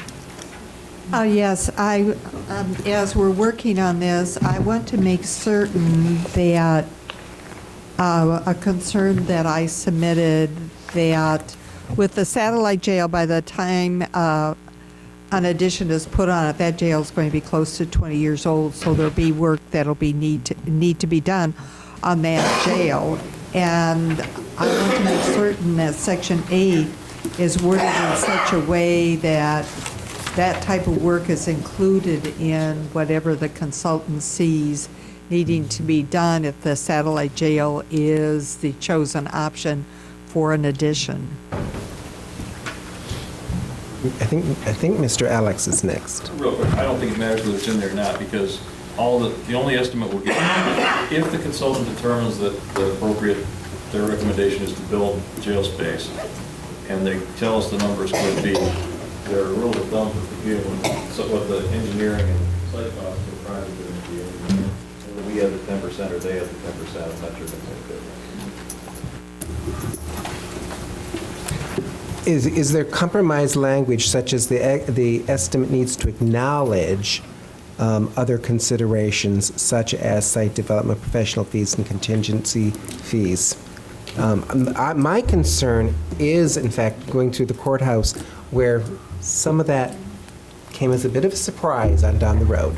And at least if we see it here, when no one can claim surprise. Would that be an acceptable linguistic change, Carol? Yes. Acknowledge. Do we have unanimous consent on acknowledge? Seeing no objection? Take out not and Take out change. not. Okay. Let's put acknowledge, the need to include. Okay, we're making progress. Carol, you still have the floor. All right, so number 9, I just want to ask a question, though. In this process in number 9, what I did was, in my paper, I struck the second sentence, and I'll explain why. Not that I want to strike it, I don't want to strike it. What I want to do is leave open for the consultant to develop. It says the consultant should develop a forecast of sheriff's office space needs, including specific secure areas designed for various types of evidence storage operations.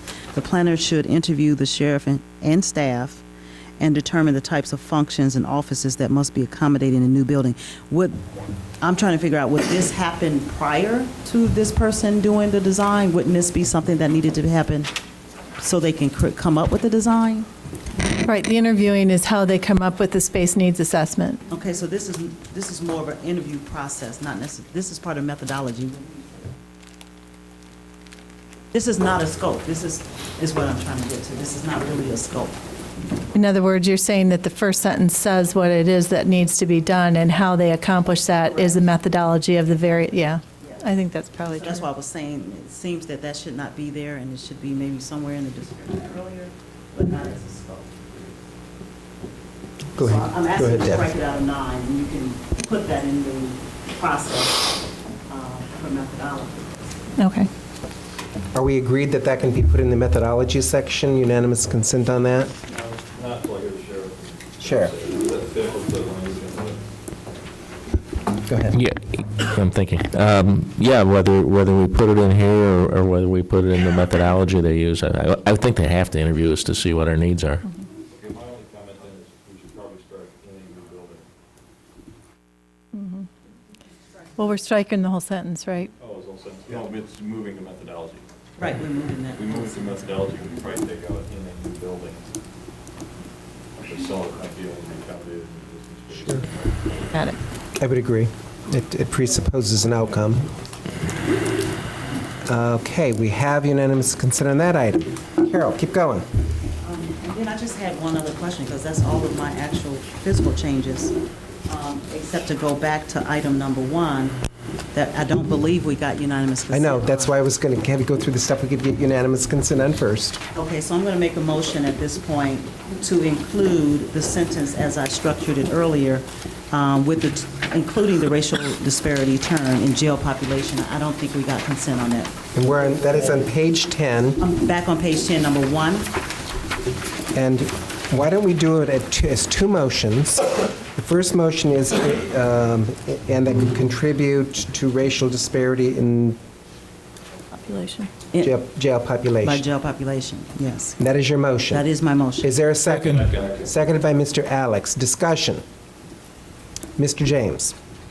I really don't see what that has to do with the needs of the facility. I don't know what she's trying to get at by saying that. I mean, to me, we're looking at what is best serving whoever is in there, and to look at certain factors, to me, based on race or income or anything else, really has nothing to do with what the building needs to be. I mean, there could be people in there like Rod Blagojevich that outburns all of us, and how are we going to factor him in there? I just don't see where language like that needs to be in this assessment study. It's an assessment of what we need as far as either building or maintenance or what have you, not as far as who we're putting in jail. Carol, speak to your motion. Thank you. Actually, the item number 1 does exactly what I'm asking, and the reason why I'm asking for this to be specific to including racial disparities in jail population, because item number 1 says that the consultant should examine the various factors, and that factor was left out. And so I'm just adding it as a factor because that is what they're going to be examining, and I can't see how we could not add that as a factor, as if that's not the big elephant in the jail. And it's certainly data that is readily available. Yes. As to the motion. Yes. Go ahead. Let's add to that. I concur with Mr. James. To me, when it says should examine the various factors, that's no more than what we just did on page 12 of identify all of the operational costs. I mean, when we start singling out different specific items, and are we going to say mental health? Are we going to say females? Are we going to say the other? I think it's population in a whole, and that is saying examine the various factors contributing, no different than all on the back page. Further discussion. Mr. Weigel, we do mention mental health. Sheriff, what's your opinion? I don't know that it matters. Either way, I think it's whatever the board is comfortable with. If you want to include the racial disparity or racial makeup, it's fairly easy statistics. By the way, we do mention mental health and what have you throughout this document, but not race. Because I know that this is not a matter of unanimity, what I'm going to do, we have a motion on the floor, I'm going to ask that the clerk call the roll on this. Yes means to adopt Carol's motion regarding racial disparity. No means it fails. Carol? Or did either way? Go ahead. I'm sorry. Read the motion. Oh, read it. I'm sorry. I'm sorry. I apologize. It would say, the consultant should examine the various factors contributing to the current correctional center population. This study should examine county population growth trends, crime trends, changes in laws, practices within the criminal justice system, including any that could contribute to racial disparities in jail population, and other factors that have affected the number of pretrial defendants and sentenced offenders who are detained in the correctional center and the lengths of their stays. And I would just ask that the one change that's there, which wasn't in your version that you read from, it says other factors that have or will affect the number of pretrial defendants. That's correct. Oh, I see that. Okay. Are we ready to vote? Mr. Carter? Yeah. I just want somebody to answer this question. You build a jail, I already know what the population is going to be, so is that going to make any difference? If you build a jail, are that going to deter the population that's already being administered in the jail? Can you answer that question for me? Ms. Ammons? I don't know if I can answer So it really why quick. why are we spending all this time with that nonsense?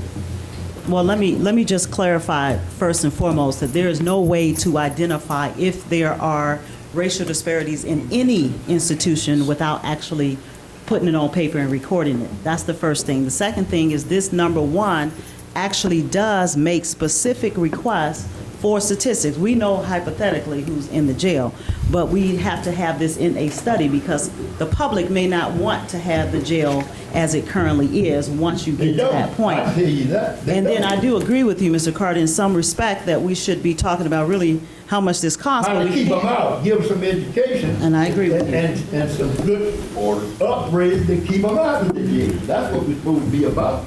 But at this point, we're dealing with a scope of a needs assessment, and the needs assessment cannot ignore what everything the University of Illinois is studying right now on crime, criminal justice, education, and not put it in this scope. And so that's why it's being presented today as an amendment to this. Clerk, call the roll. Howard? Yes. Esri? No. Overfield? Yes. James? No.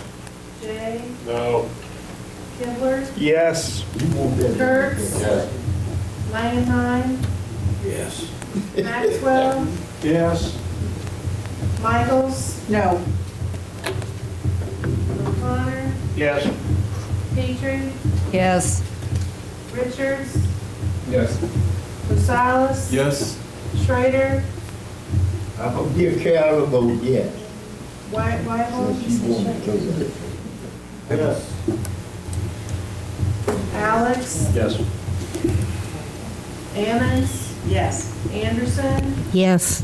Bensel? No. Bergson? Yes. Carter? Carter?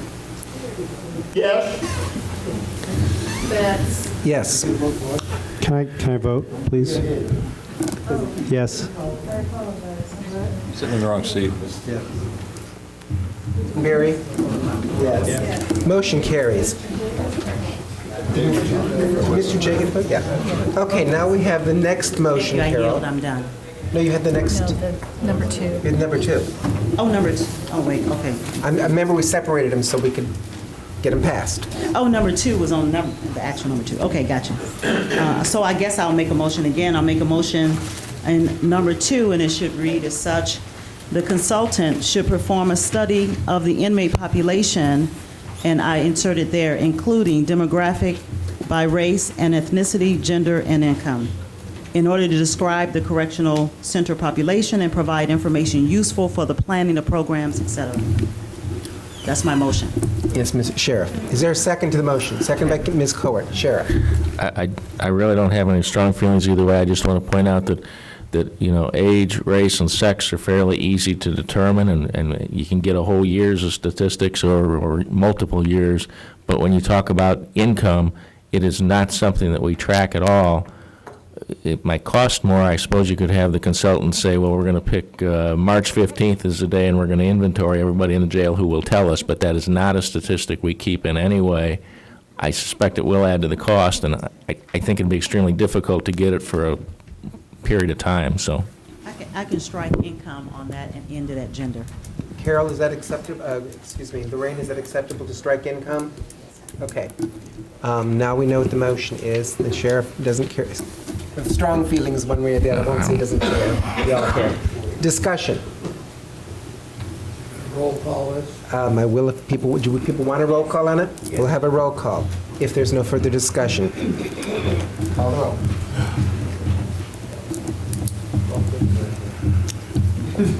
Howard? Yes. Esri? No. Overfield? James? No. Jay? No.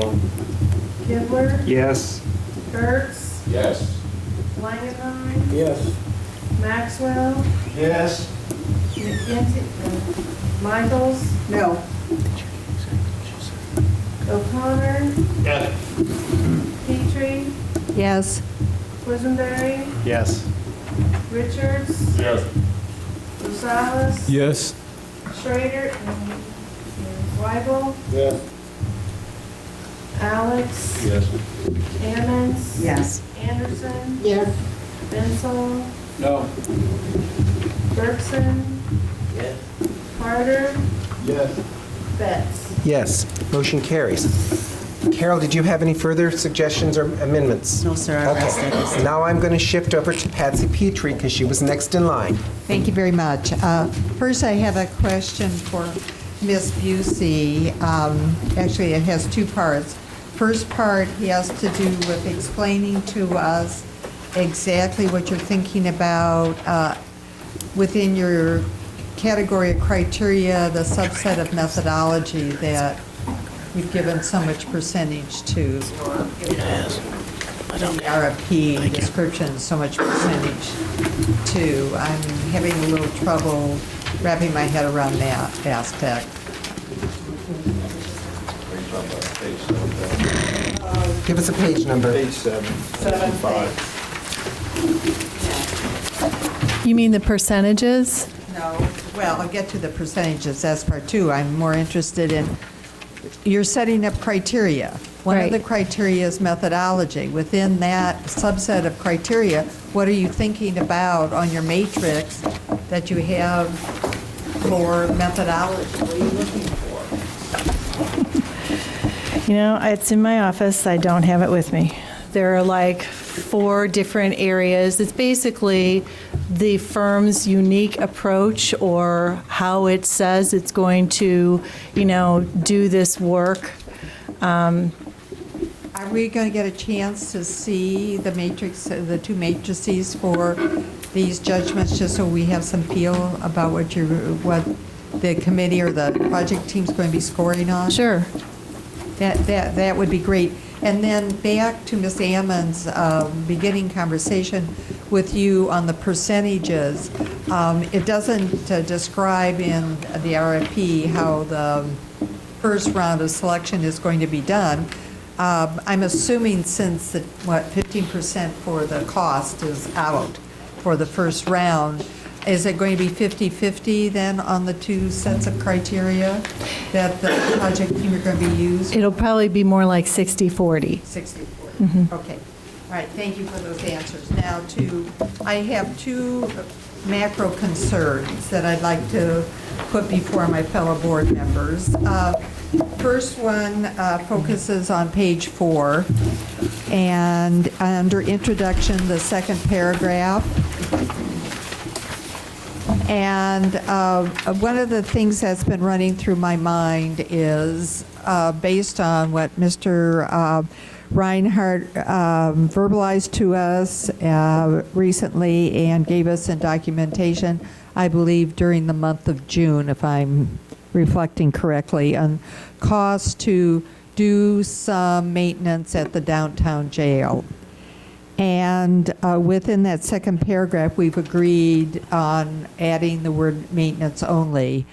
I'm not arguing about that. What I'm trying to do is decouple these variables and decouple maintenance only so that becomes a somewhat separate conversation within the board for us to decide if in fact we want to do some work on the downtown jail to make it a bit more livable, because timeline is what, 2015, 2016, where we'll still have people housed there, and people have strongly expressed opinions and views about the condition of that jail.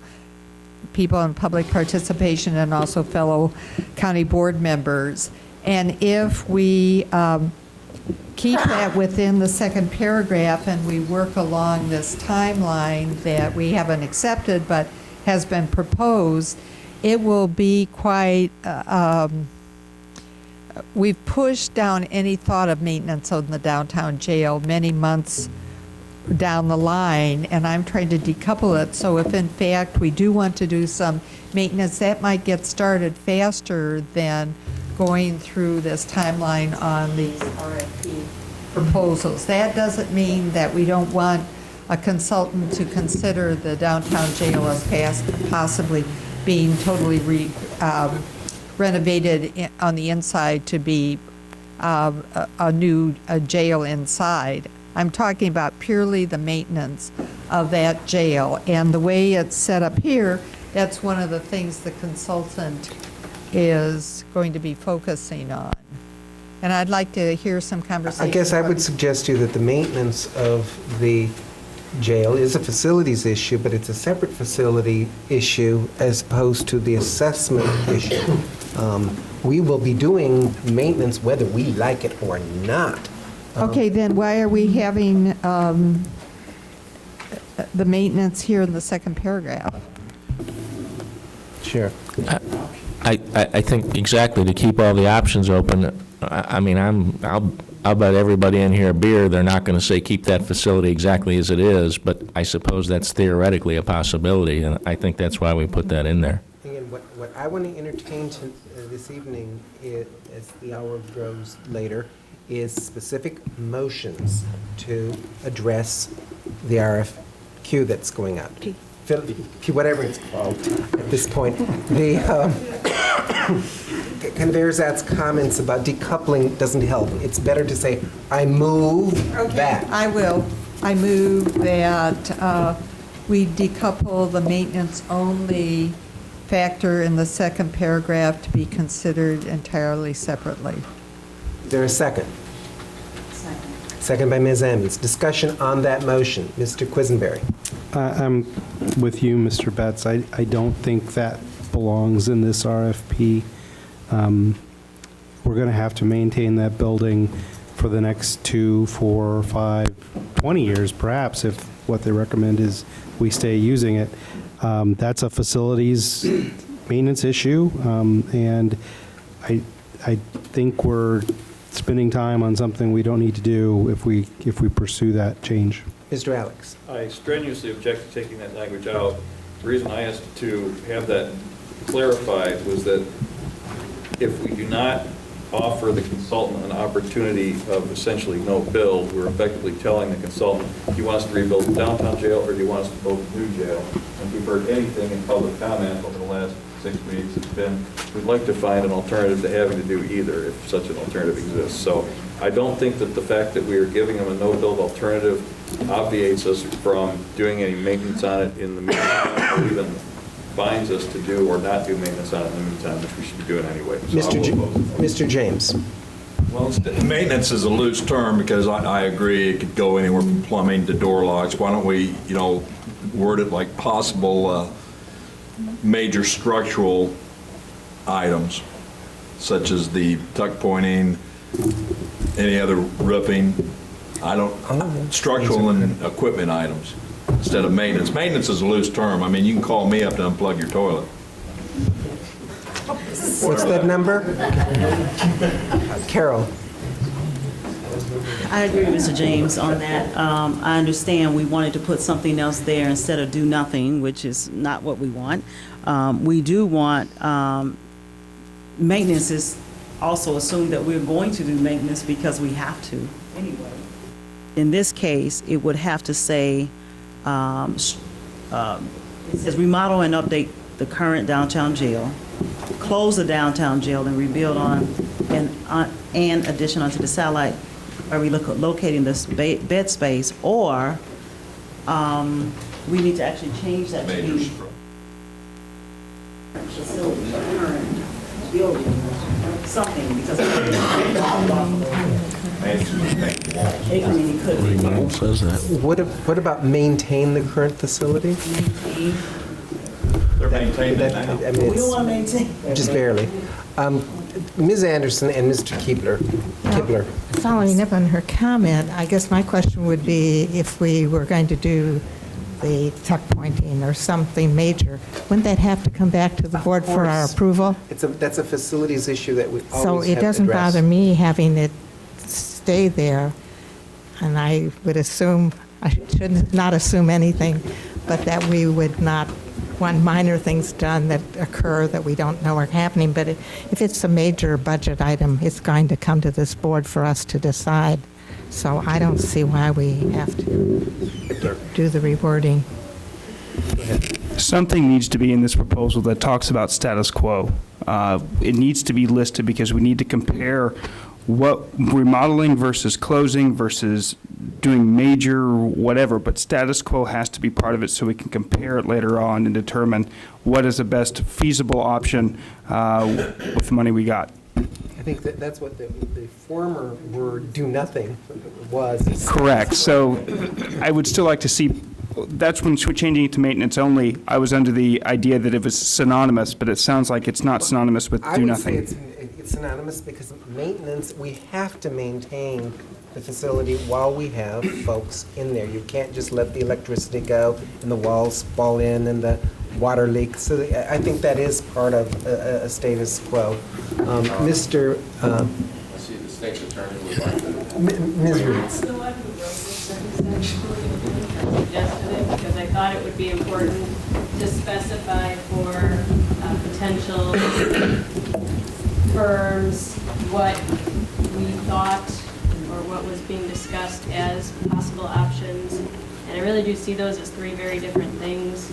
Remodel and update the current downtown jail, meaning some significant structural change to the layout of that facility and how much that would cost, which was what the spoke to at the original meeting on this issue, or close the downtown jail and build a satellite facility, another very different option, or do major changes to the downtown jail. There has been some suggestion about the state says there's nothing wrong with your jail.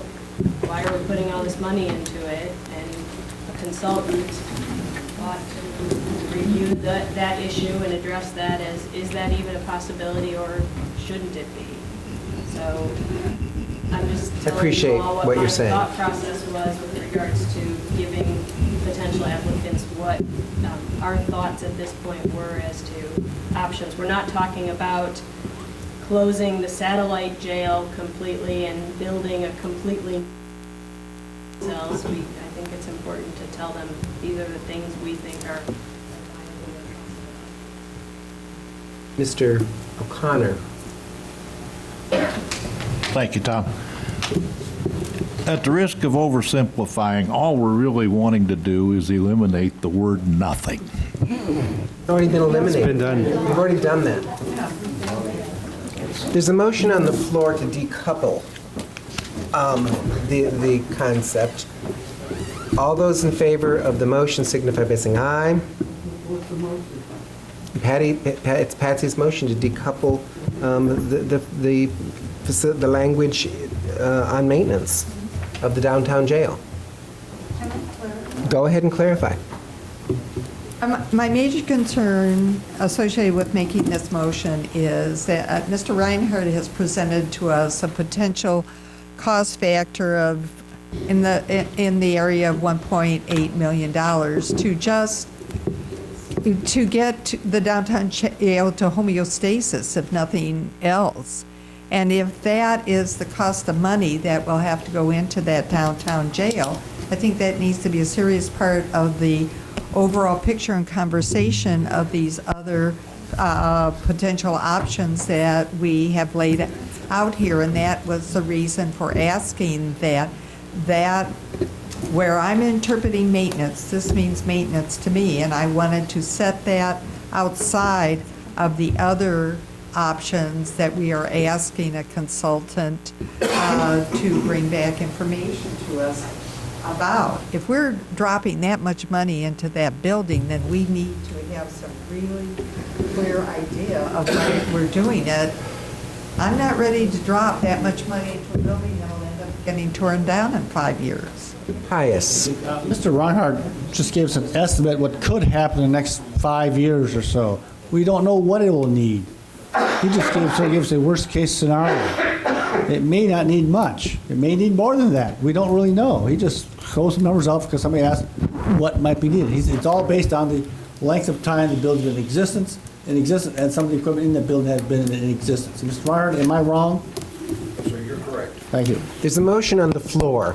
All those in favor of the motion signify by saying aye. Aye. Those opposed, say aye. Motion's defeated. Next item, Patsy. Okay, this is just to get it on the public record. We've had. Make it a motion. What? Make a motion.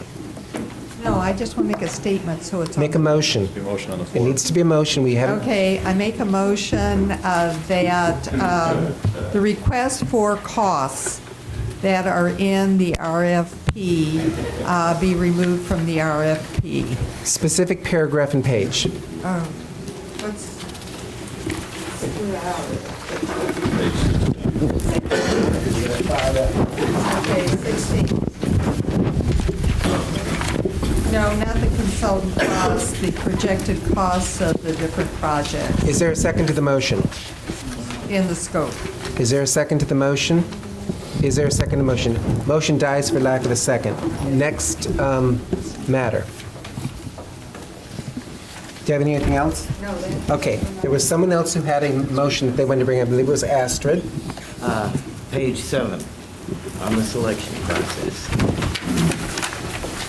I think the most important decision we're going to make is this RFP, is choosing the firm that decides our needs assessment. And you've seen that different people have very, very different ideas of what our needs are. And I'm sure these companies also have very, very different ideas of what our needs are. And I think, and once we have that needs assessment, the train is leaving the station. After that, it's our job to implement it, find the money, whatnot. So getting the right needs assessment is the most important decision we're going to make. And the board as a whole should make the selection process on this, not the jail project planning team, but I move that the whole board, as a committee of the whole, review the proposals and submit recommendations to the board and decide the short list and so on.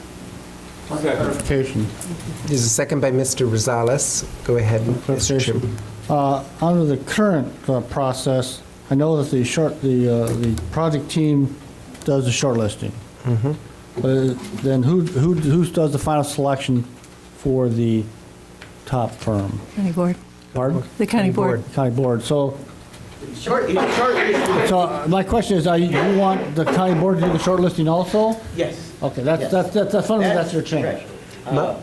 My interpretation of Astrid's motion, and you correct me if I'm wrong, is that all of the people who apply to be part of the RFP, whether it's one firm or 50 firms, all of them would come before the county board and make a presentation? No? No. Help me. That the whole board would review the proposals. And shortlist. And shortlist, yes. And then have the people come before the board. Individually. So we provide every board member with the entire response of all firms who submit and the evaluation document, and every board member then reviews every response, evaluates them independently, and submits all of their evaluation forms for consolidated. The most important thing in the entire jail process that we can do, I think it's worth the time, I think it's worth the expense. We're going to spend a lot of money on this. Let's get the company we want. Let's be sure that it really represents us. Mr. Benzel. I guess I'm curious what the project team does then. Excuse me? What would the project team do? Do we do away with appointing a Well, project team? yeah, you're doing away with the project team. Yeah, so they're gone and we're just doing Mr. this as we Alex. go. Yeah, that's the issue that I have. I mean, I think I also have a concern. I think it's been raised by a number of members of the public. I think it's a legitimate argument that there is, by essentially saying we're going to, the concern is, the unspoken concern is obviously if we get 3 people on the short list who are, all are in one mind in terms of how the project is supposed to proceed, that we're not going to, the public isn't going to be in a position to choose a firm that might have an approach that we consider, more appropriate or more enlightened. My initial reaction was, well, can we interview all the firms as a county board? And it's obviously that can't happen just logistically. If 20 people respond, we'd be in here for 20 hours. I actually think that it's a reasonable approach to give the opportunity for board members to review the submissions and have input into who makes the short list. The only concern I have, I think it needs to be fleshed out a little more, because this is a multi-jurisdictional issue. I mean, the reason this has been such a painful process putting this RFP together is that's on the one hand an RFP to get an expert in here to help us find out what our options are, but on the other hand, we're trying to also make it a consensus document. Everybody wants to make sure that it nails down how they want the process to work, and that we're binding us and the sheriff and the other parties that are involved in this process to doing kind of what we all think the other guy ought to be doing. I'm open to supporting the motion if we can explain how it would work in a way that doesn't deprive the sheriff and the other parties that have to have input into this as well, input into the process. I mean, I guess what I'm saying is I don't think the county board could be the one who is the only decision maker, but I would like to see the county board be a decision maker, be a participant in the scoring. I agree with that. Astrid, speak to your motion. I think that the county board should be the decision maker. This is our project, our money, we're going to ask the people to pay for it. The company we choose will certainly go to the sheriff for his input, but it's our responsibility, and it's up to us to see that we choose the right company, that it represents what we consider our needs, because different people have very different ideas of what our needs are. Yes. Thank you, Chairman Batson. Mr. Maxwell. You know, we might want to consider, and I know we don't want to spend a lot of money hiring more people, we might consider hiring an expert to help us in the selection process, a neutral, somebody that's not going to participate in the study at all, but somebody that has expertise that could assist us in the selection process.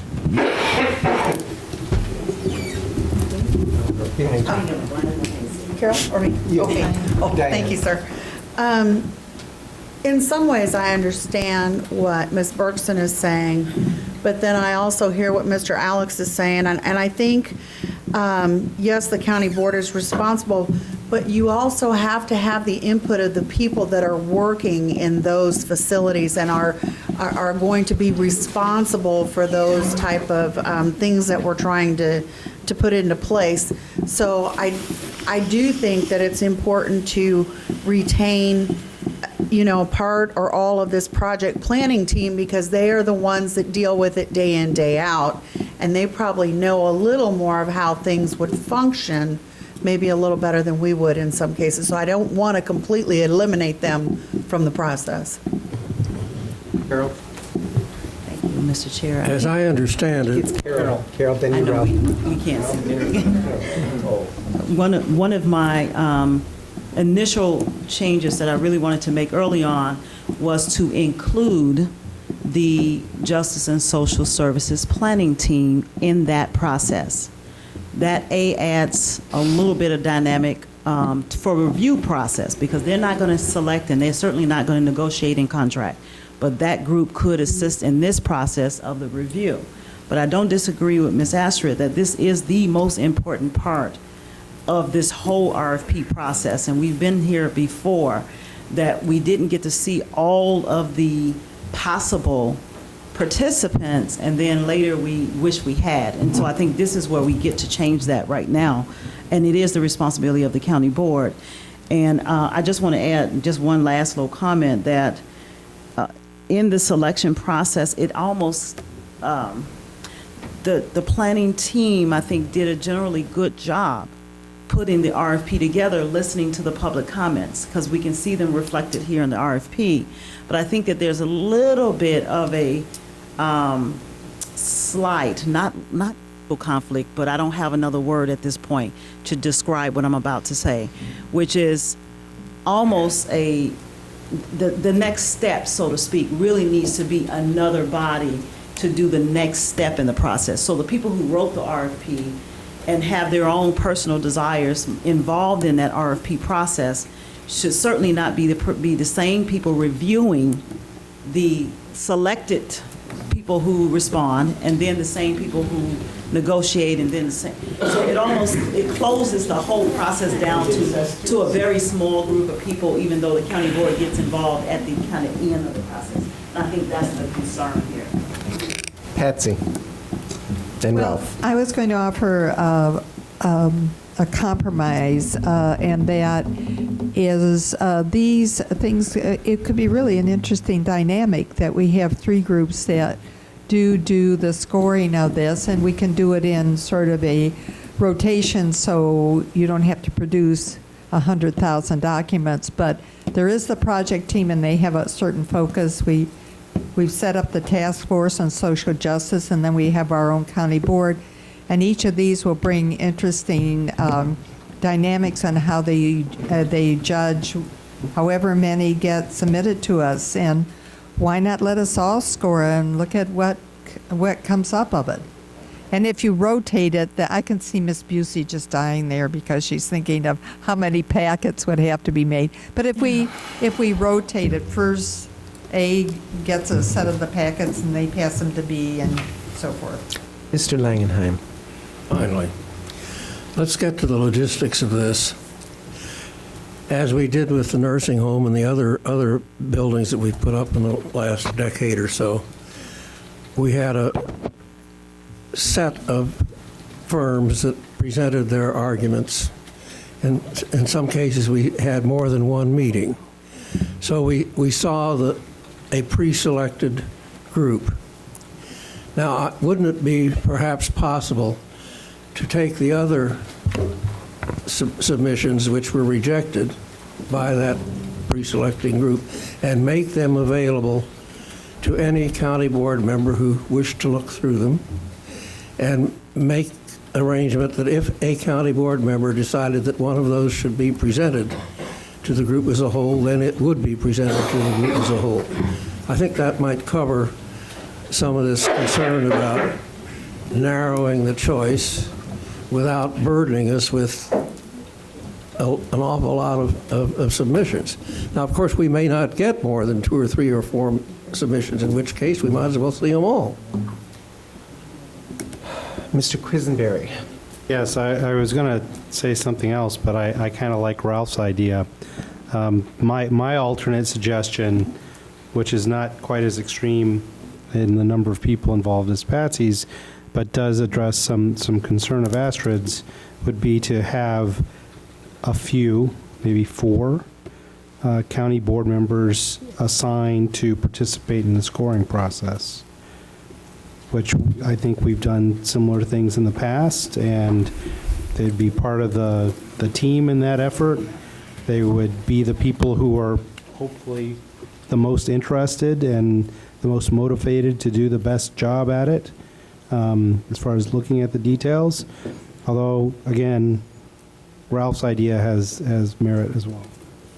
I would point out there's already 2 county board members on that committee, or that, whatever we want to call it, as well as a lot of the folks who I would call stakeholders in the system who have a great deal of expertise. We have successfully built a jail before. We have successfully built a courthouse, a youth detention facility, and a nursing home, all of which have their faults, but we used a system in which we did not have every single person who was interested in building the project or in designing the project or in assessing the project submit everything to the county board, and the county board review each and every one of those documents. This county board has traditionally operated on some form of a smaller committee system to review things that come before the board. It has been successful. Nothing precludes the county board from rejecting what the committee does. But I think we're headed in this motion toward an extremely cumbersome process that I'm very hesitant to suggest that we should go further with, but it's on the floor. Mr. Alex. I guess what it comes down to for me is I don't think that the county board as a whole is going to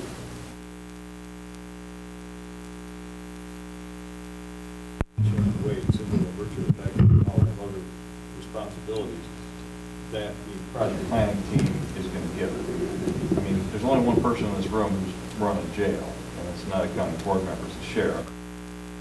But of the people on that team, I mean, the reason this team was constituted wasn't to take away, literally give up the power of the county board. It was to recognize that there are a lot of stakeholders in this, and that they all have important things to say.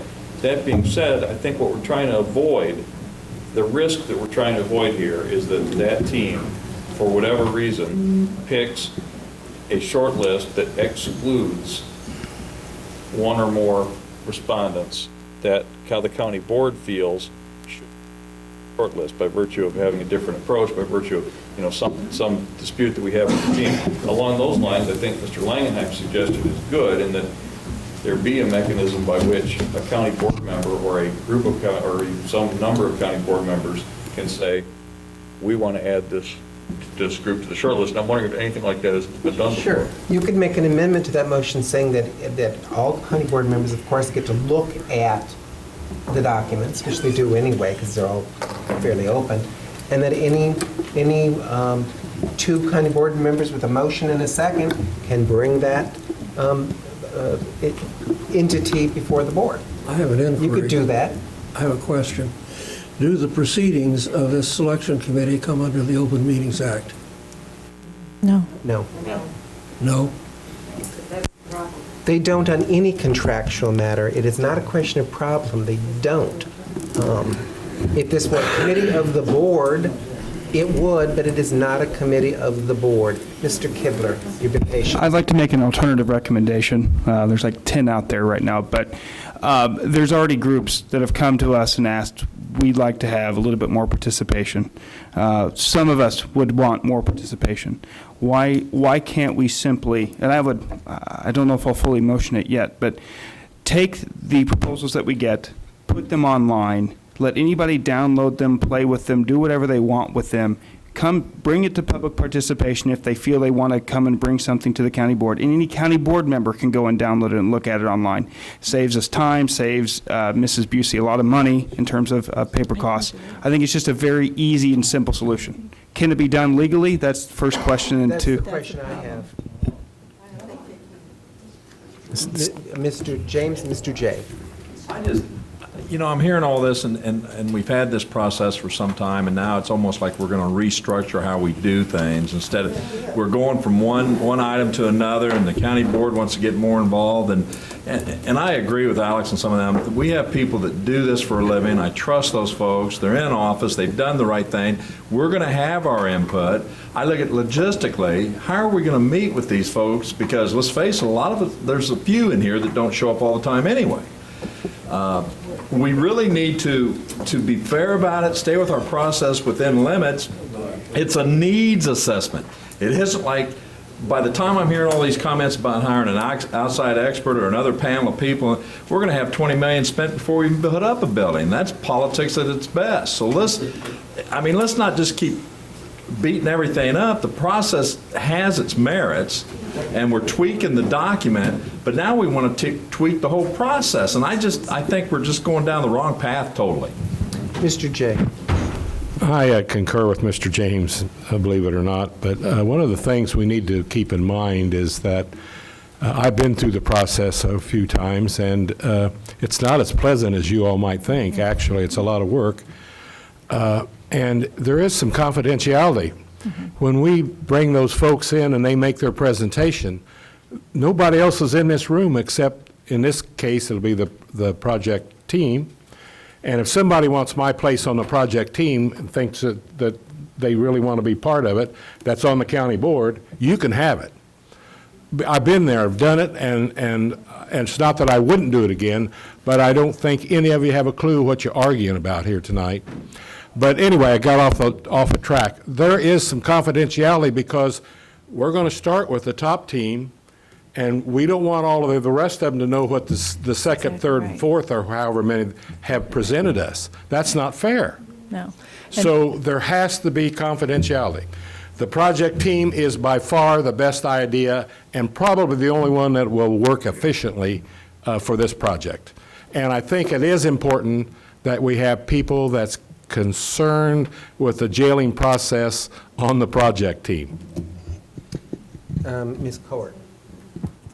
Okay, I've got to agree with Ms. Estra and with Carol Lamb. Because I remember when I was here when they built the jail over there, and I was here when they built a new jail, courthouse, and everything. And because of the same thing that Ms. Estra was suggesting happened, where that on the courthouse, we thought that the bell tower and everything was in the specs and everything. And then we found out after we had committed that we didn't have everything that we thought was in there. And it's because the county board didn't have that much input on what was going on with the contracts. And so I'll vote with you when it come up. Next person was Ms. Anderson. Well, I hear the concern, but it just seems kind of unwieldy to have the full board looking at all of those. We have 2 on that team right now. I could see maybe even adding a couple of more. I have not been involved in that screening process before, but the nearest thing to it was when we hired an administrator, which is not the same kind of project. But we had several county board members, as well as people who were from the nursing home and from administration. We had, as I remember, 15 or 16, and it was fairly easy to screen out a number of them, because looking at what they had submitted, they did not have the qualifications for doing the job. And so my guess is that in looking at these firms, there will be some who rise to the top by having experience, having, the numbers that they have done around the country or in similar sizes and like that, and maybe there'll be more than 5 or 6, I'm not sure. But I would think it's more of a screening process to pick out the best to bring then to the full board. We will all have the opportunity then to do the final voting on the choice. Ms. Bergson, it's your motion. I think the thing is, we're not just, when you say we're choosing the best, what do you mean by the best? This is to decide what our needs are. And different people have very different ideas of what our needs are. And I think if you allow a small group to decide what the needs are, that may not be what we think. It's the same as, pardon me, with the stormwater thing, where the committee wanted green. They said they wanted green. We didn't get green. Because what came before us was Burns and Clamor. I think this whole business of selection, that was, not a big thing. This is a very big thing. Everyone in the county could end up in the jail. We could spend an awful lot of money on a jail.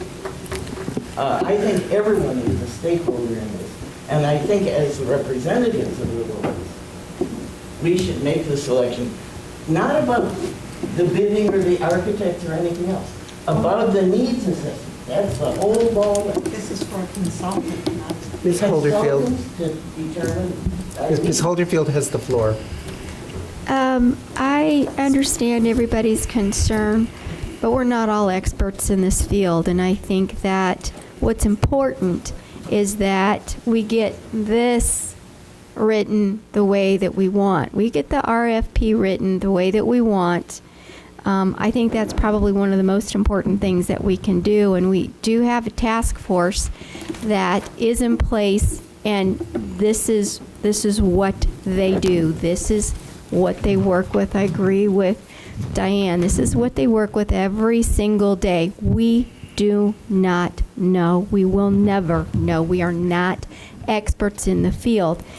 I think we will ultimately make the decision. I believe that we will ultimately make the decision, but it's getting the RFP done correctly the way that we feel is the most beneficial to us as a county.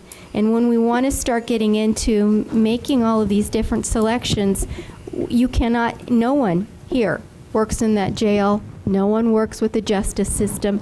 Not a one of us does. If we do not do that, don't step into an arena that we don't understand. I think we're making a very big misstep. I agree wholeheartedly that we have to make the most prudent decision with the top teams. We will make the ultimate decision, but it's getting the RFP language wordsmith the way that it's most appropriate and most effective. Thank you. Sheriff? Yeah, I just have two things to say, and some of you guys touched on it, and I don't mean this to be offensive, but keep in mind that myself and the sheriffs after me, part of this may result in a new building or a redesigned building, whatever you want to call it, and we're going to have to operate that building, and I can't tell you how important the structure is going to be to our function, everything from medical and mental health. How we lay this out and where we put things and how we approach it is a critical factor for myself, the inmates, and the next sheriffs to come, and me and the next guy or girl are going to have to operate this place. So I would hope you'd give me a whole lot of input. Even though it's your building, I have to make it work. The other thing, and some of you touched on this, I've been involved in doing some RFPs. This is a tremendous time commitment. If you're going to jump in this, it isn't just reading what they send us. We've also asked them for copies of their last contracts and studies. You're going to have to read and understand it. I've envisioned this team doing the background checks, not just their references. You ask me who's going to give me a good reference, I'll say somebody who likes me. We're going to try to find people that they've been in litigation with or that don't like them. This is a huge undertaking. I don't see these packages coming in and us deciding this in a day. This is going to take me and my staff putting in a week, 2 weeks, and then checking all the background. So if you want to jump into that, bear in mind, it's a huge undertaking. I'm going to call on the state's attorney. I just really feel I need to jump in at this point because the question appears to be who should be on this small committee. And I was asked to serve on this committee and volunteered, as did the presiding judge and all the members of this committee, because we have a significant interest and concern in the facilities that are used in the criminal justice system, because we all want what is best for Champaign County as a whole, and want to be able to provide the most appropriate and best facilities for all of our constituents. There are a number of members on this proposed team, the sheriff, myself, the presiding judge, who are countywide elected officials. With all due respect to all of you as county board members, we are as, if not more, accountable to the voters of this county as to how their tax dollars are spent, as to how decisions are made. And so we have as much, if not sometimes more, of an interest in making sure that the voters and the citizens' interests are taken into account in the decisions that we make. We have no stake, there's no benefit for us in this process other than to make sure that it's done properly. We volunteered. We're happy to put in the time, as the sheriff and as Mr. Betts and others have discussed, that it's going to take to go through this process.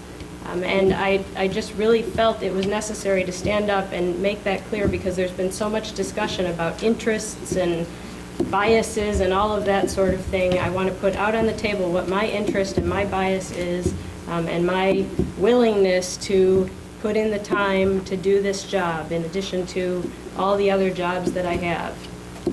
That's all I wanted to tell you.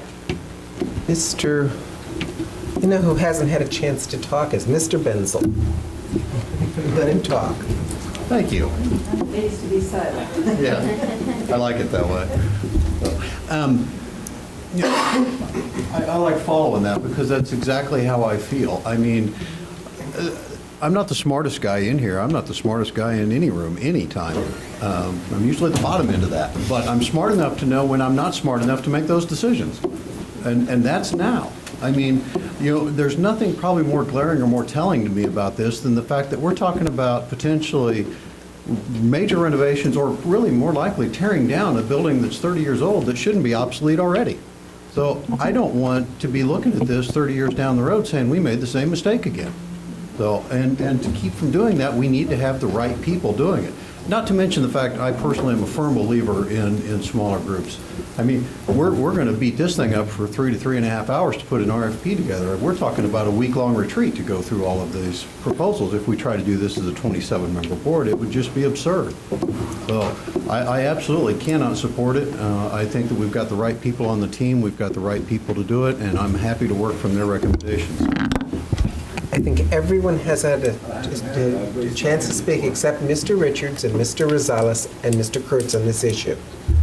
Mr. Rosales. Well, I appreciate what Julia Reeds just said, but there is a defined responsibility within each of those public offices. And I think that we as a county board also have a duty and a fiduciary role for the accountability of the facilities.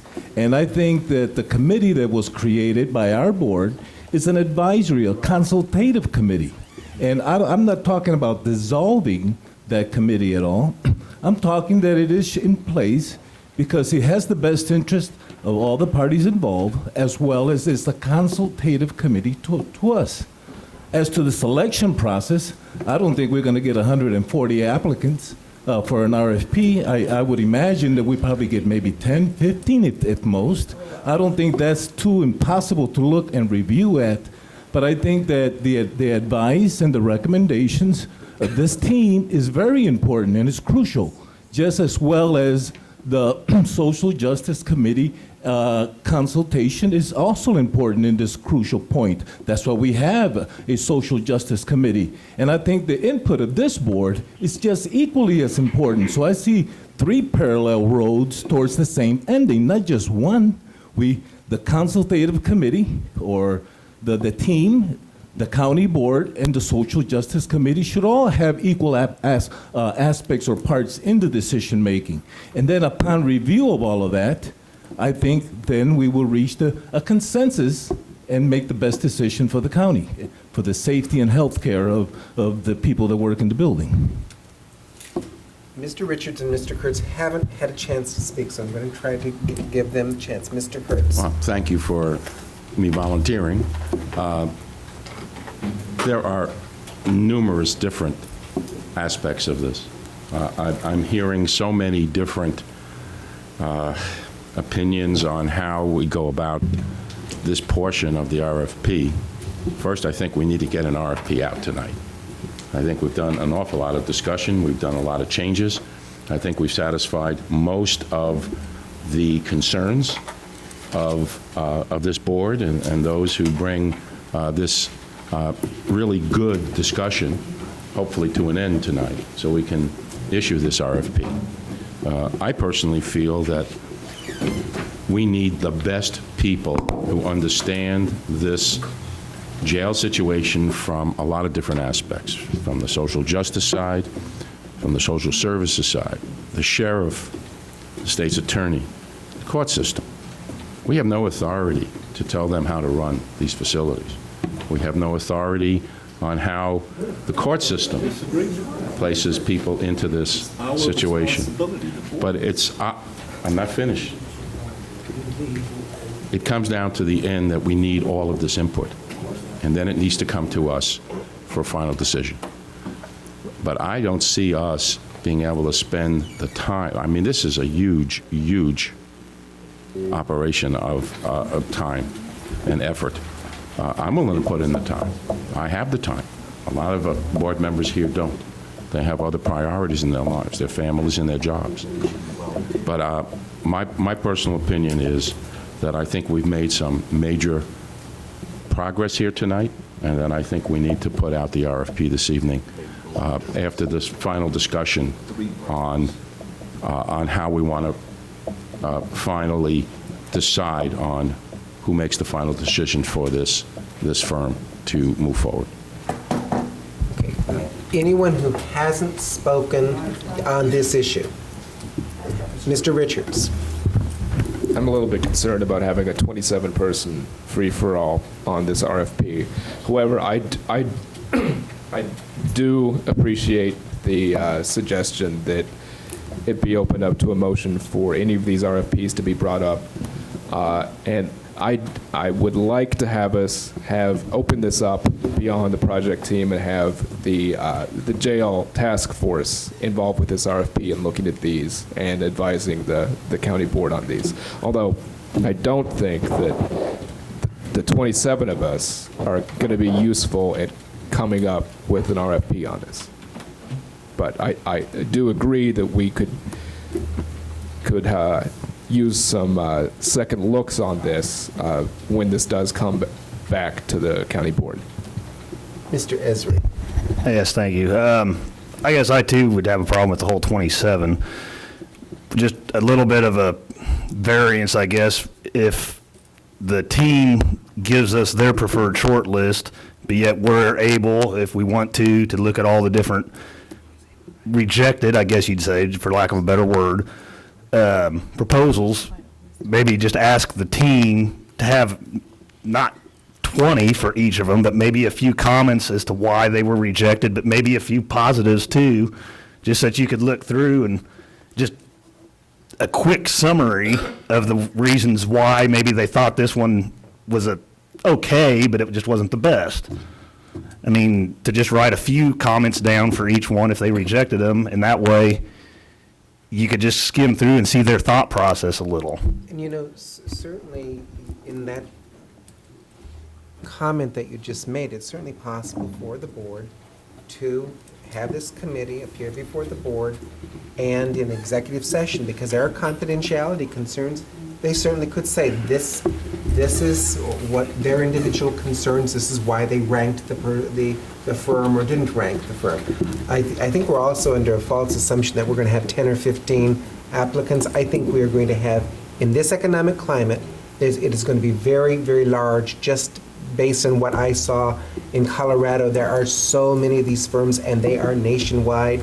I think we'll have a lot of them, and I think that's to our benefit to have a lot of them out there. Again, anyone else who has not spoken on the issue, because we still have, I believe, quite a few other issues that people want to deal with. We have a motion on the floor if it could be restated.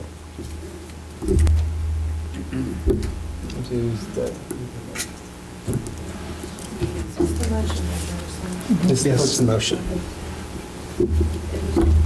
I understand that the motion in the selection process, the first paragraph, that the words jail project planning team be changed to county board. That is the statement. I'm going to vote yes is to make the county board review Chair, I'd like to make an amendment to all of those. There's a motion on the floor. I'd like to make an amendment to the Go ahead and motion. make an amendment.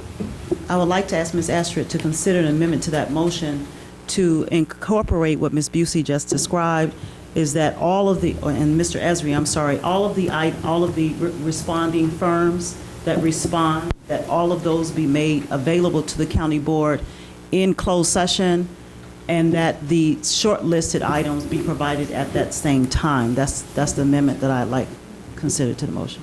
Point of order, that doesn't fit the intent of the, that's replacing the amendment, or replacing the motion. That's a substitution. Yeah. Well, I'd like to substitute your motion to, again, have all respondents available to the county board members, including the short list that were selected. I'd like to make that motion.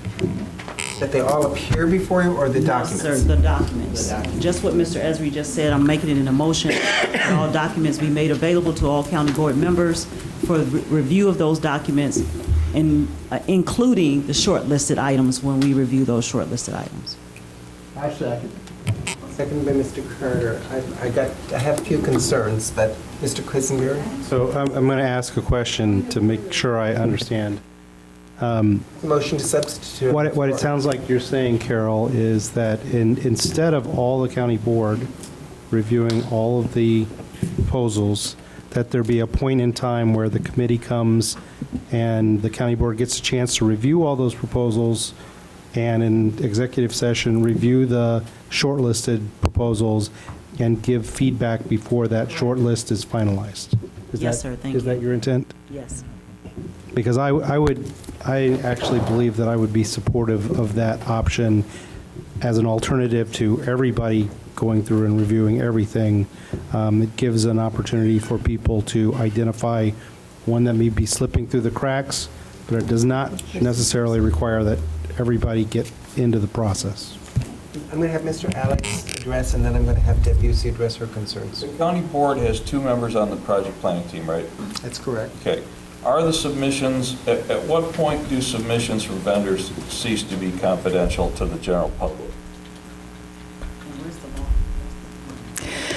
If I could just speak to procedures, I'm not sure I'm going to directly answer your question, but procedurally, when we receive all of the responses, we can immediately make available to you a list of all of the respondents, the name of every individual or company who has responded to the RFP.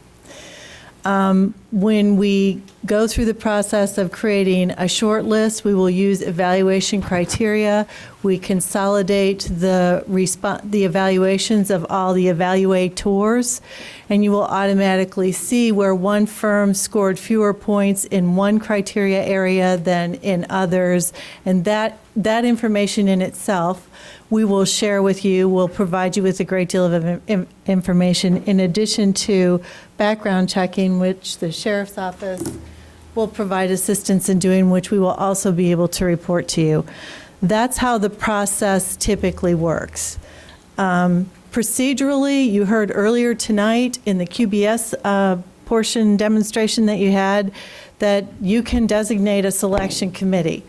I'm just going to say that if you want to substitute a selection committee for the jail project planning team and you decide who's on the selection committee, that's another alternative you could potentially do.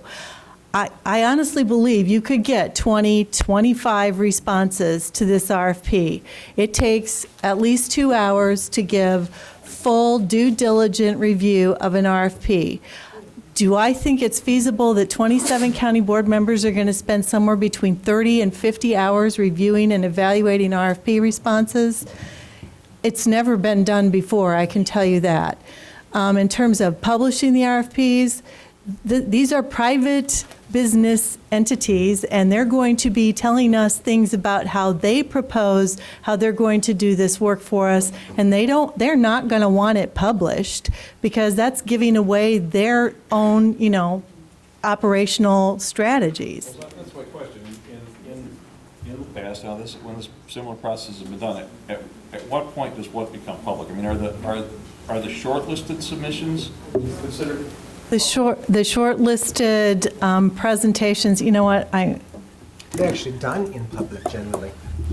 well, no, because we don't allow others to be in attendance. For example, you don't allow the first firm to sit in on the second firm's presentation. So they're done in closed session too. Does the respondent? I don't know if it's closed session or if we just exclude the other firms from being in attendance. They're not closed session because Here's my comment, I'll shut up. I agree would be impossible to have 27 people in a room trying to do the dozens of hours of work per submission that it's going to take to vet these proposals. There are 2 county board members on the project planning team. I think the concern that members of the public have and that members of the county board have is that these decisions are being made essentially out of the view of anybody other than these 2 county board members. Would it be appropriate for county board members, if they so chose, to be allowed to inspect the submissions prior to the time that the project team scores it, so that the county board members who are concerned about this can go to one of the county board members who is on the committee and say, you need to consider this, or you need to look at these guys, or we have concerns about that. Is that done? I think all members of the county board could have access to any responses if they requested it. We've done it in the past. Thank you. On the motion itself, please. Patsy. I'm sorry, Mr. Chair, if I could, I would withdraw that motion at this time because I understand what Mr. Alex just said. I would draw that motion if the seconder would withdraw it. Who was the seconder? So you withdraw. So we're now back to, we're back to Patsy's motion. Astrid's, excuse me. Speak to Astrid's motion. And I think everyone actually has had a chance to speak to that motion, sometimes 2 or 3 times. We're going to break a record tonight for the last 6 months. That's okay. Patsy. Thank you. Let me offer a compromise to Astra's motion, and that is to integrate these different entities that everybody would like to get integrated into this process and giving due respect to the project team that has been established. Why not randomly pick several additional county board members to add to the group that's going to review them? Randomly pick from the task force that will be established under Mr. Richards to add that to the task force. So maybe that makes, 10 or 11 people if we add a couple to that. And then to take Mr. Keebler's suggestion, these applications could be put up on the website. No. Wait, can I finish? Can I finish? They can be put up on the website where it's a confidential way for us to look at them. We will make them available to county board members if that is the intent, but I don't think we can put, we would have to say in this RFP, we're going to put your response on the website. I just don't think that that's a reasonable thing to do. But we can make them available to board members electronically or however you want to have them. Well, anyway, I was trying to cut down on the paper. We do that at the university all the time, put them up and put them so you can't get in without a secure code. But anyway, this would maybe solve and bring entities into this process that we've been wanting to accomplish, and yet still have a main focus on the project team that has been chosen. And I'm having trouble appreciate the factor of the argument that we need experts. What we are choosing here are consultants who have high skill level and being able to analyze and do needs assessment.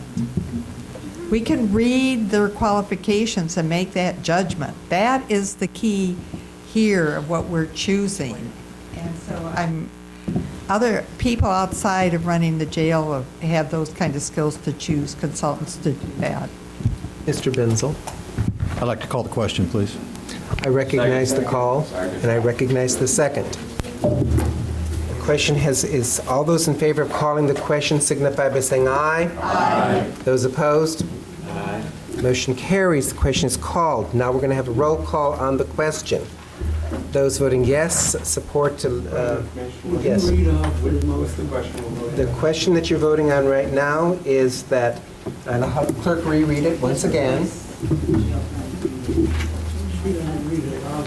Read it loud enough so that I know. The motion was to change the words jail project planning team in the first sentence of the selection process to county board members. Second. A yes vote has the county board replacing the jail. Could you repeat that, Tom? Okay.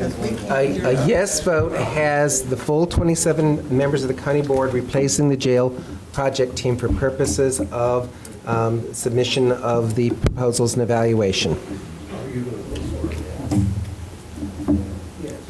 Call the roll. Cowart? Yes.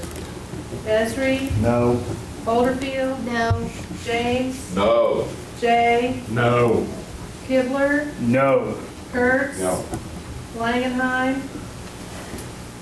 No. I'm absent. Abstention is not allowed under the rules. Answer. Did you say mine? No. No.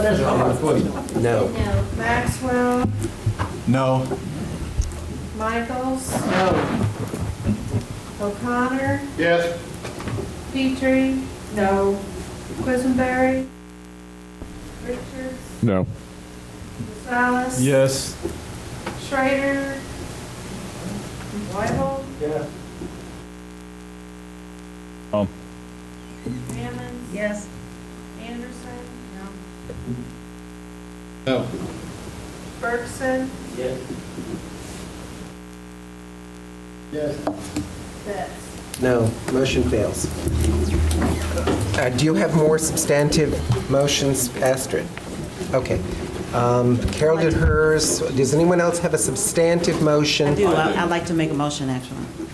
But I think Mr. Alex actually was the next line. I'll come back had to a you. motion. Yeah, he did have, I think he had a motion. I would like to move that in section 7, communication reports and presentations, after the sentence, after submission, this is on page 13, the sentence reads, after submission of the final report, the county board will contact the consultant to establish a time when a summary presentation will be made to the board in open session. After that, I would like to add, the final report and supporting documentation shall be made available in electronic form via the county website. Is there a second to that motion? Seconded by Ms. Ammons. Discussion on that motion. Do you see any legal impediment? I don't. I'm just not sure where he is. Put the report up on the website after we get the final report. I really don't. Chris? Where are you? Could you help us a little bit? You're talking about communication reports, presentations? Yeah. Under which Okay, I see paragraph? it. The last paragraph, after submission of the final report, the county board will contact the consultant to establish a time when a summary presentation will be made to the board in open session. I want to add, the final report and supporting documents shall be made available in electronic form via the county website. What page? Sorry. 13, section, sorry, 8, I can't read my Roman numerals. Section 8. Roman numeral 7. Shall be made available in electronic form to be placed on the county website. Yeah, either way. It's an inherently public document. I think so, yeah, there's no issue. Is there unanimous consent on that matter? Yes. Seeing no objection, it is adopted. Do you have other motions? No, sir. Anyone that hasn't had a motion yet? Mr. Kibler? Sorry, all my aunts were rhetoric or English teachers. So with respect to introduction, it's just really bothering me, sorry. Second paragraph, it says, while not intended, yada, yada, yada, we get to the period. It should be a colon, because you're listing out items at that point. The otherwise, it's just a list of 3 items that's not in a sentence. So I would like to just change that period to a colon. Hearing unanimous consent, it's a colon. Other errata? Mr. Kibler? Any other changes? Not yet. Okay. Don't say yet.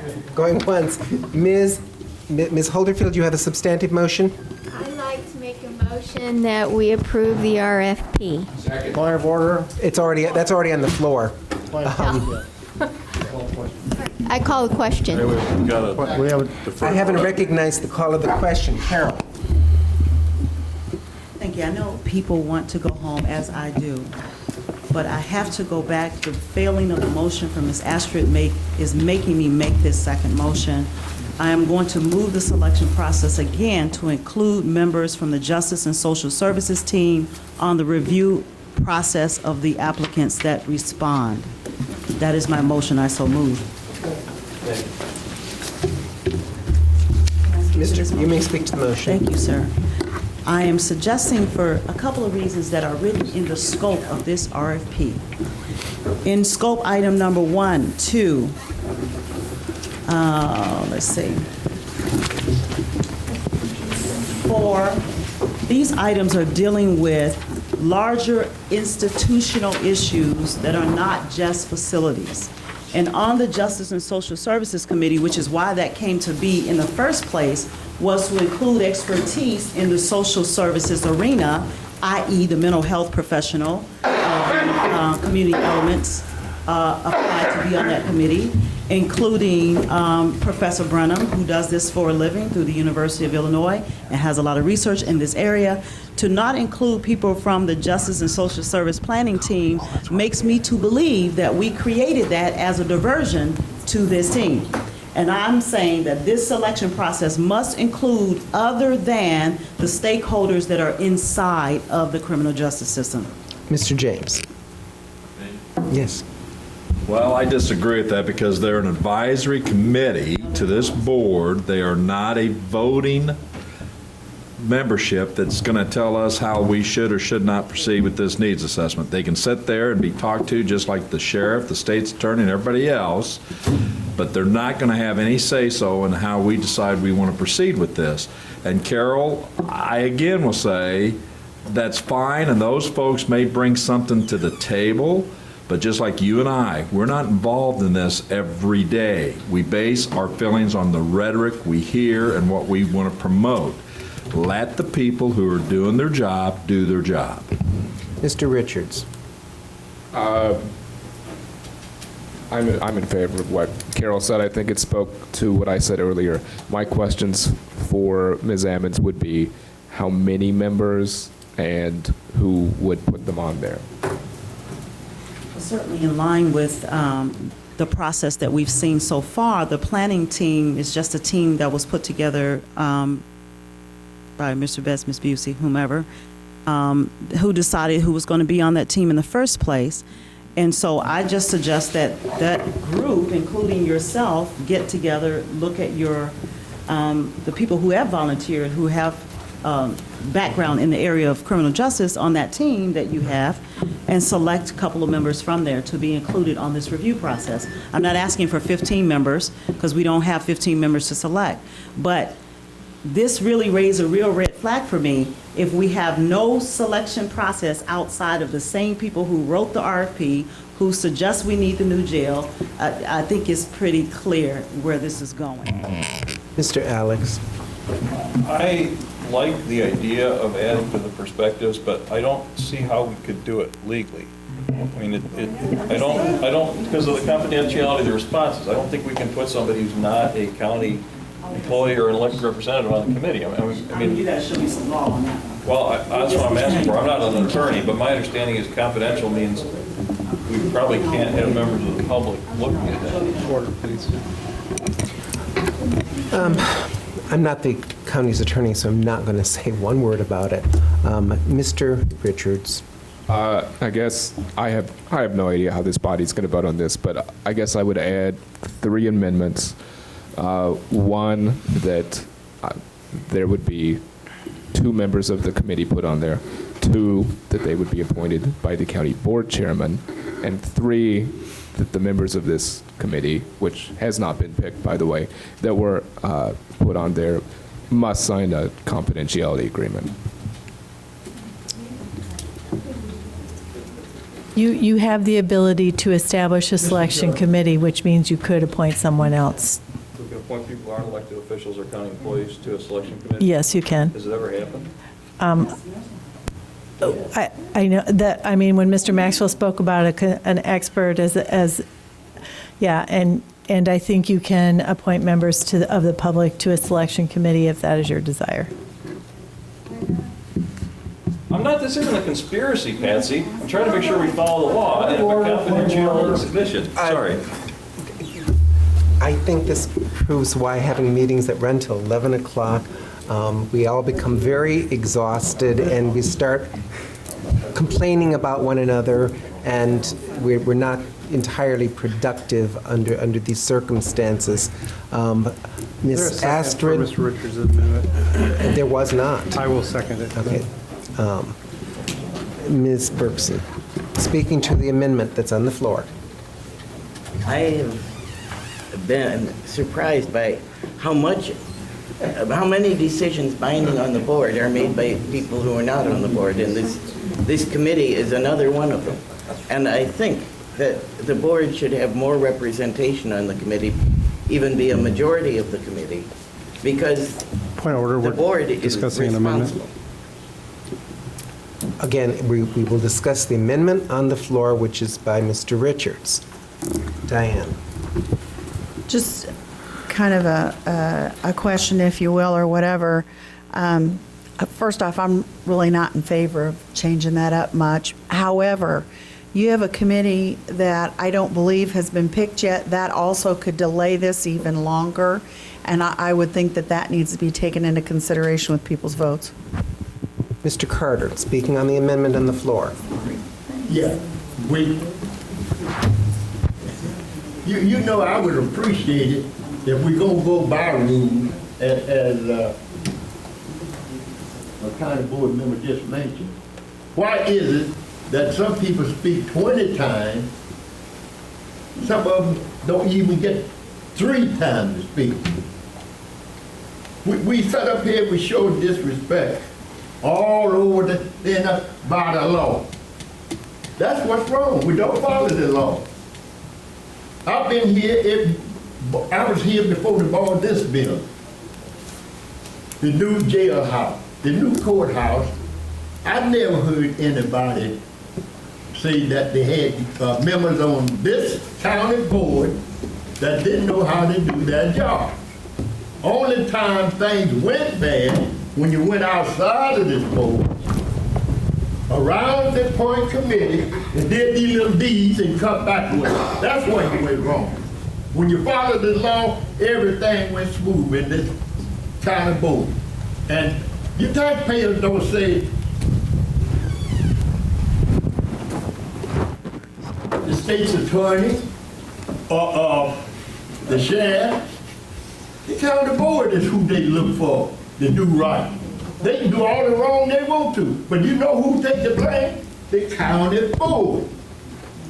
The county board is the responsible body of this county. And why people sit up here and want to make like that somebody, this is ridiculous. This is ridiculous, and we need to quit. If we're going to go by the rules, go by the rules. Because we was all elected officials that come up here and take care of our district business. And then we wouldn't have been here. Mine sent me up here be 20 years. If I'd make it through this year. And I don't think those people with that bad a mistake that I wouldn't have been here. So it's not you don't have people here that have the knowledge, you don't utilize them. That's the problem. Thank you. That being said, let me gently point out once again that we have had successful, very successful, award-winning projects in this county using this process. We are not deviating from the normal process. The NIC, which is you authorized us, sent us out to Colorado, this is their process. This is what they have recommended. It is consistently the recommended process throughout the country for counties to build jails in this fashion. It is the process. You don't have to follow the process. I don't find it personally objectionable to have 2 people from this outside committee on there per se, but I don't know who they are. And that causes me to have great concern, given some of the silliness I've heard said by some folks in the community, but I trust that the chair would be careful in the selection. You know, we are fighting over something that is not going to determine the outcome of whether we build a jail or not. We are right now fighting over who is going to review the RFQ the first time out, and then come to the board. The board's going to see it on the website, going to see it in here, you're going to review it. All of us who have been here a while have gone through this process a number of times and hours on end reviewing it. And it's not a closed process. Because you don't get the result that you want does not mean it's a closed process. It means the majority ruled. I may lose on this issue tonight. It doesn't mean that the process is bad. It just means it was long. Mr. Weibel. Concerning Mr. Richards' motion, one problem I have is that when we posted the announcement for the task force, the Citizens Task Force, whatever, I forgot what we call it now, we said nothing about them being on the team making a decision like that. So when that's all of a sudden we got a new assignment, and I have no idea if any of them are interested or all of them are interested or who's interested and who's not. So that'd be a problem right there. I'm not sure how to handle that, but that is an issue that we're basically advertising to do something. If this goes through, we're asked to do something else. And something that's also more in the public arena too. Okay. Are we ready to vote on this? Mr. O'Connor, you're a patient man. Thank you, Tom. I just think we need to congratulate ourselves. We certainly know we're good at deferring issues, and we're quite masterful at delaying meetings. We just proved that. I am a stubborn chair, and I want something to happen tonight so that we are not deferring this entire matter again and again and again. That's why we're working tonight until it's done, or until someone demands an adjournment. The issue on the floor, if Mr. Richards could restate his motion. So it's one amendment to Carol's motion to narrowing down what she was saying and adding that there be 2 members of this advisory commission appointed to this project planning board by the county board chair, and that as part of this, when they're reviewing these, there be a confidentiality agreement involved. That's the motion.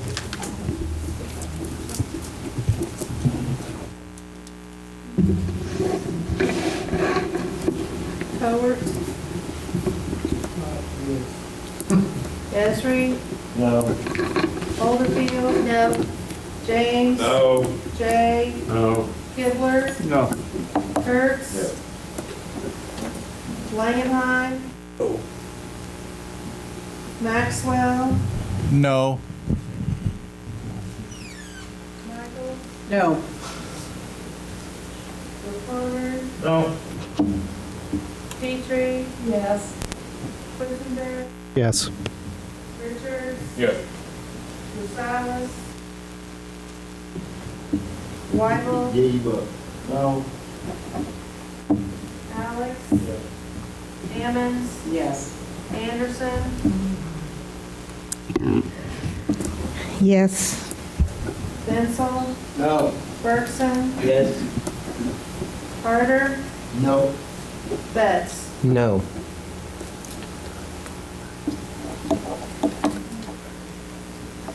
If motion fails, we're back to the main motion.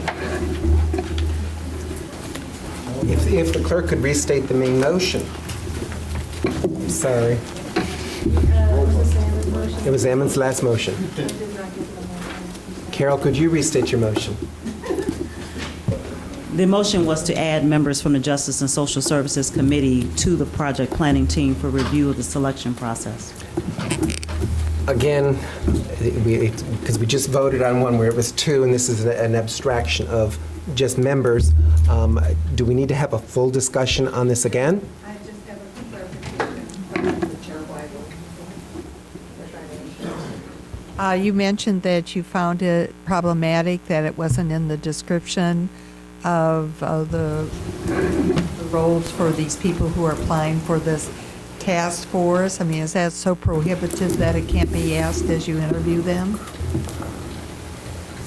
Well, I could. I think it's just not being honest about what you're asking these people to do. That's, to me, it's just a matter of you ask them to do this, and we're adding something onto it. That's, to me, it's not fair. It's like hiring a sheriff to do a job and saying, "Oh, you're doing this also." You know, it's not. We should give them a full job description right away, so to speak. I just need to know, are you talking about how many? Are you giving us a number?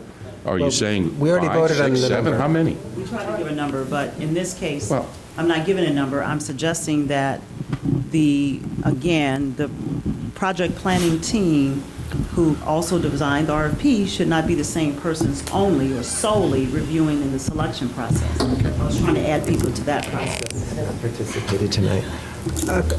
I think everyone understands the motion, I hope. Clerk, call the roll.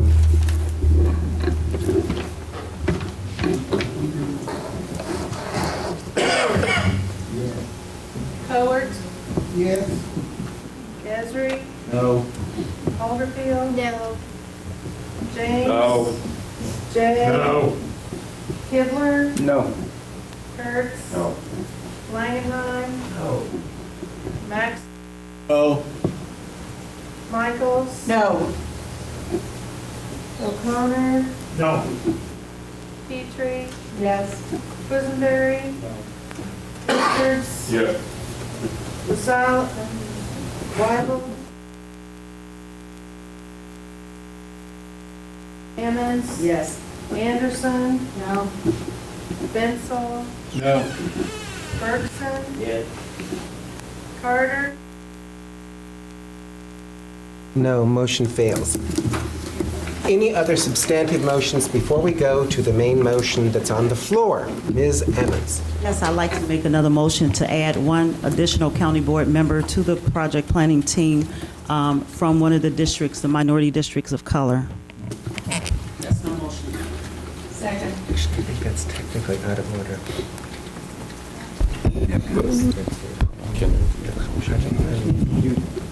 What you just did, though, you just voted on another motion. Chair, Yes. I find that offensive because I feel that any county board member in here would bring something to the table, and I do.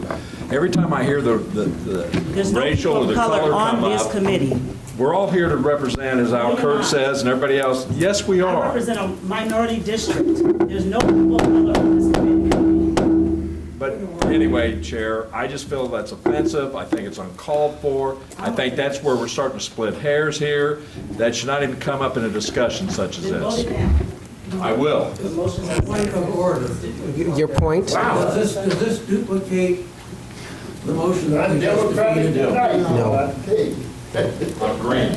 The motion on the floor, and it was made by Carol, and I didn't catch who seconded it, seconded by Ms. Petrie, to appoint a member to this committee from a minority district. We actually do not have a district where there is a majority-minority in Champaign County, so we will call it a minority influence district. I'm being technical because there is not one. That is the motion on the floor. Speak to the motion that's on the floor. Ms. Bergson. All the people on the committee now are from the other side, the jail keepers. And half the jail is by people of color. I think there ought to be somebody of color on the committee. Other discussion on the merits of the motion. Mr. Kurtz. I'm just curious, Carol, are you volunteering for this? I would be happy to volunteer. Okay, thank you. Mr. Richards. I'm with Astrid. I don't know specifically about this motion, but we do have a committee that is, at this point, without any persons of color. I don't know that it should necessarily be a county board member of color, but maybe we should think about a way to get somebody on there who is of color from the, who is not a prosecutor / sheriff, something like that. Somebody from the, like Astrid said, somebody from the other side. At least one person to improve the debate.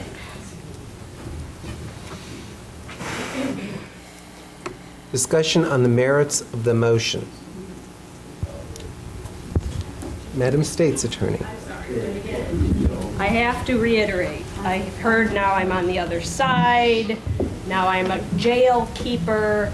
I am the state's attorney of Champaign County. I am a Democrat. I am a woman. I am concerned. Point of order. Point of order, Mr. Chair.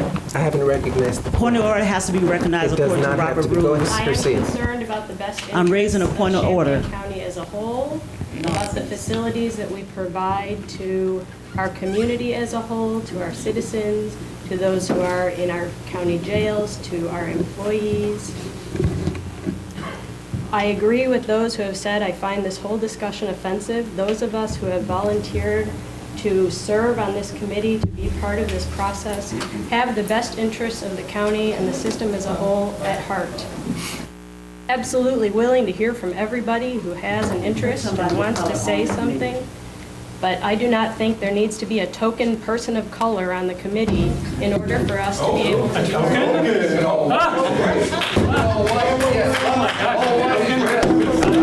That's why we need one.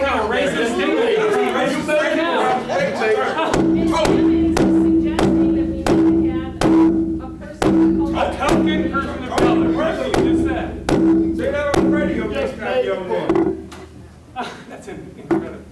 Now, where did I go fight? Excuse me, this is a meeting. We talk when you're called on. The audience does not participate. The next time I have an outburst, I'm going to ask the sheriff to clear the room.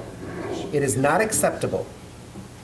It is just not acceptable. I know it's a late hour. We have gone through a long and difficult process tonight and have been pretty patient, where 27 people are participating in a drafting of a document which I've never seen in the history of Champaign County in my entire decades of being here. So it has not been a closed process. Carol has had the floor, and I've respected everything that she has said, and everyone else has received respect.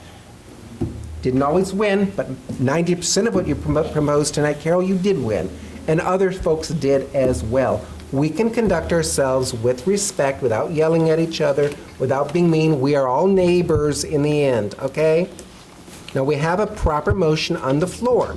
It is a perfectly proper motion to be discussed. Mr. J. I'd like to call the question.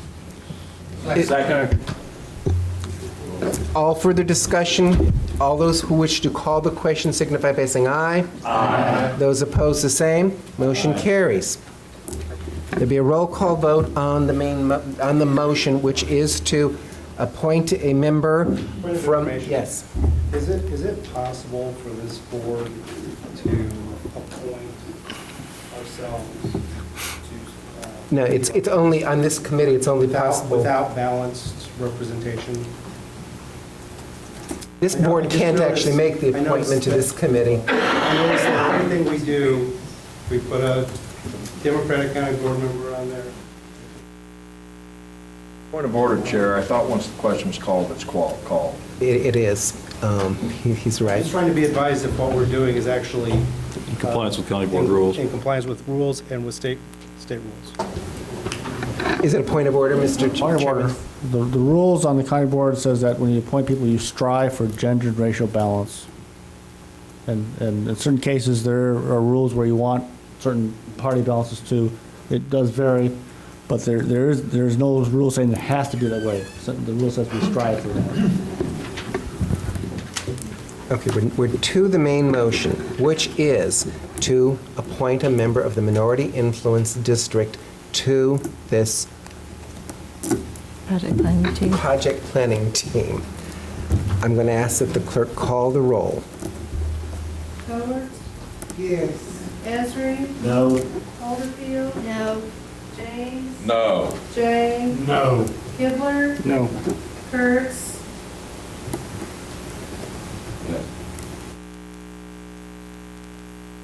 Maxwell? No. Michaels? No. O'Connor? No. Petrie? Yes. Quisenberry? Yes. Yes. Gonzalez?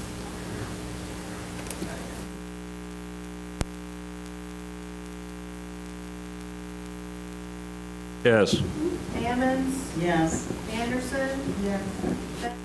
No. Bergson? Yes. Carter? Yes. Betts? 90 times. Mr. Betts? Yes. Motion carries. Now, we are to the main motion, which is... We have Excuse me, we've still got the chronology. We'll never get there. We still have the chronology. Do we have a uniform motion on the chronology? Given everything we've done, where are we at on the chronology? Well, go back to what we last talked about. Which would be? Released on March 23rd, responses due May 25th, shortlisted firms announced June 18th, interviews with the county board June 26th, firm selection June 27th, contract negotiation June 27th through July 10th, county board of contract July 26th. That is the basis of the motion, Carol? Yes, that's right. Is there, and there was a second to that motion. Discussion on the chronology motion. Mr. Alex. Can you speak to why March 23rd if we were to approve it tonight? Carol? His question is why wait to the 23rd if we're going to approve the RFP tonight? You know what, actually, we can adjust back to the change schedule in the green packet. I'm fine with releasing it. So what was green tonight? Substitute that, it's fine. So you withdraw your motion? Yes, I can withdraw the change motion. I'm sorry, with regard to everything, or just with regard to the release date? With regard to the whole process, and just start with the one that's in the packet. I apologize if I keep belaboring this. No, that's all right. What about the issue of moving the county board interviews to a study session as opposed to a full?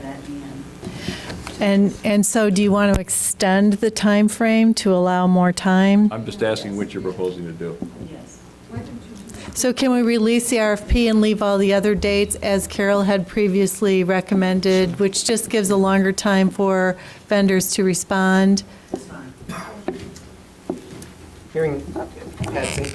Just, again, a question of information. We seem to be in agreement on the documents, this part. Is it important that we get a chance to read the final document and ensure everything that's, I don't mean for changes, just to read it as a final document before we make our final vote? Final vote is tonight. The final vote is tonight. I mean, we can, whatever you Put want. it in the board packet as information. It will have already been released by then. Well, point of order, it would still require a motion to defer. Excuse me? Point of order, it would still require a motion to defer if the county board is to take action on it before it's released. That's correct. You know, you're going to, you can have it sent to you by email, and if it does not reflect what we have discussed tonight, for heaven's sakes, the administrator who will be drafting it is accountable to you as a county board if what the motions that we've made, and they're all part of the public record, if it doesn't reflect that. And we said release it March 9th, which is Friday. We will get the changes done tomorrow, and we'll email it to all county board members by the end of the day tomorrow. So if you catch a mistake, you still have time before we release it to let us know. Do we agree on the chronology at this point, at least? Yes. I have unanimous consent to the chronology. We're now back to the main motion to approve the RFP. Yes, Mr. I'd like to call the question, please. Okay. All those in favor of calling that question signify by saying aye. Aye. Those opposed, the same. Motion carries. Call the roll on the RFP. Yes means we send it out. No means we stay here some more. Call the roll. Howard? Esri? Holderfield? Yes. James? Yes. Jay? Yes. Kibler? Yep. Kurtz? Absolutely, yes. Langenheim? Yes. Maxwell? Yes. Michaels? O'Connor? Yes. Petrie? Yes. Quisenberry? Yes. Richards? Yes.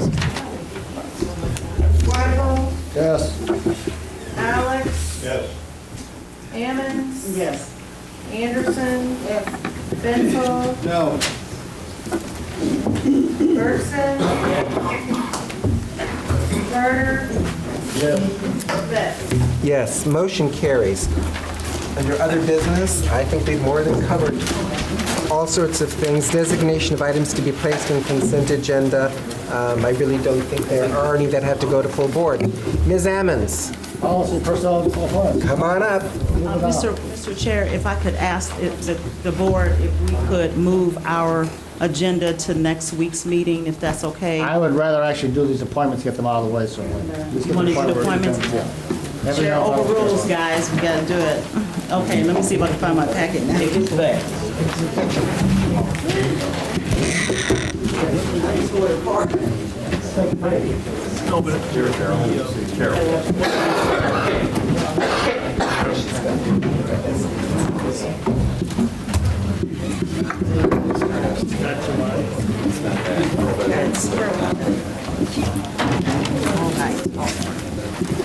Policy, personnel, and appointment. Board members, we're going to move this quickly. Appointment A1 Lincoln Legacy Committee, one term ending 2/28/15. Mr. Weibel. I nominate Mr. Raymond Cunningham. It's been nominated and seconded by Mr. Esri. Any discussion on this nominee? Seeing none, all in favor? Aye. Any opposition? Thank you. Item 2A2, CU Mass Transit District, one term ending 12/31/2016. I nominate Jermaine Raymer. Second by Mr. Langenheim. Any discussion on the nomination, Mr. Weibel? Point out it's a Republican from Champaign, and he's actually almost a daily user of the MTD. Oh, that's nice. Any other discussion on this nomination? Seeing none, all in favor? Aye. Any opposition? Thank you. For your information only is B1, so unless there's questions for Ms. Busey, I'll go to C1. Other business resolution establishing Champaign County Local Food Policy Council. Ms. Petrie. I move that the resolution be accepted. Second. It's been moved and seconded by Mr. Richards. Thank you. Discussion on the Local Food Policy Council resolution. Question. Mr. Quisenberry. Madam Chair, my understanding was that we were going to get some feedback from the extension on how this might or might not implicate things that they already do. I think there were responses from the extension sent to us. Ms. Petrie, can you respond to that? There's a memo from me. I think so, on your in there. table. They're giving all the additional information of my conversations with Extension. Extension is in full support of a council being established. They don't see this as their role. They see their role as education, which they do extremely well. I've spoken to several people within Extension about this. I've also talked to Todd Rusk, who is, well, he's on the university campus, but he's associated with DCEO. And it's so late, I won't read his statement that he sent electronically to me, but he's in full support. And I heard from Paul Faraci today that the director of DCEO is preparing a supportive letter to send to the county in relationship to the establishment of this council. So we have a great deal of support for us to move forward on doing this. And then the National Association of Counties and the Green Government Initiative, one of the things that they focus on is local foods. And the last thing I will mention is I was at the 6-County Economic Development meeting last week, and it was mentioned during that meeting that an analysis has been done on food distribution in our area of the state, and actually Champaign is the hub for that. So there's so many variables that are coming together for us to be looking at local foods and the intersection of that with economic development. Madam Chairman, if I could follow up to my question. I will support this. I believe that there is more demand in Champaign County for local food than there is currently ability to serve it. Efforts like the Sola Gratia Farm are examples of that, so I will support it. Thank you. Mr. Weibel.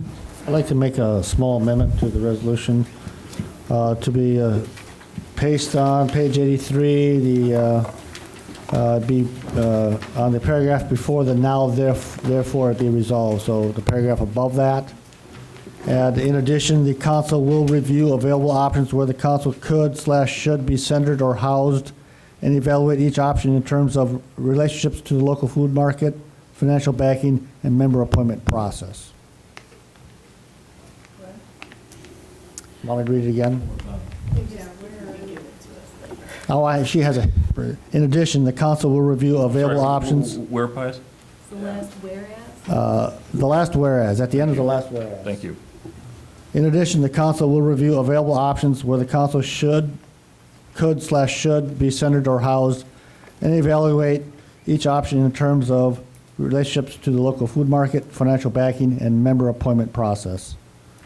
Would that be an additional whereas? It could be, I don't care. That doesn't matter. What does that do?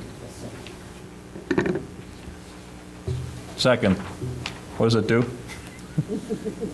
Well, some of the concerns about whether or not the county board is the correct, proper house for this, and this basically says, explore that option, particularly in concerns of financial backing. Maybe we find somewhere else that has some money, pump money into it. It doesn't look like we're going to be doing that. Any other, Mr. Esri? Thank you. I guess that's just my whole question as to why still we as a county board. I agree that local food is, heck yeah, I like tomatoes grown here. I like fresh green beans, sweet corn, you name it. But who doesn't? But why we as a county board have to be the initiative of this. There's so many other groups out there. They can get it going themselves, co-ops, whatever. So. Ms. Petrie, were you speaking to this? Mr. Wyden? Call the question on my amendment. Yes, sorry. Please, the amendment that Mr. Weibel made, we need to vote on that one. The additional whereas that he just added to that. I guess I can do it by show of hands. All in favor of the addition whereas, please raise your hands. Okay, so it's majority. Thank you. Back to the main motion of the resolution itself. Any other discussion on the resolution, please? Mr. Alex? I think it's appropriate that the county board be involved in this. I mean, if somebody's going to take the lead, it doesn't cost us anything. It's an opportunity to catalyze get some people together that may catalyze some additional economic development, and I see no downside, and I'm going to support it. Thank you.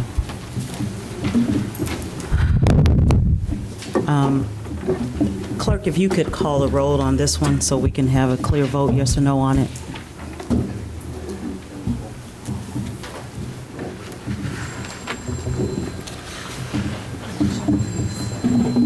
Howard?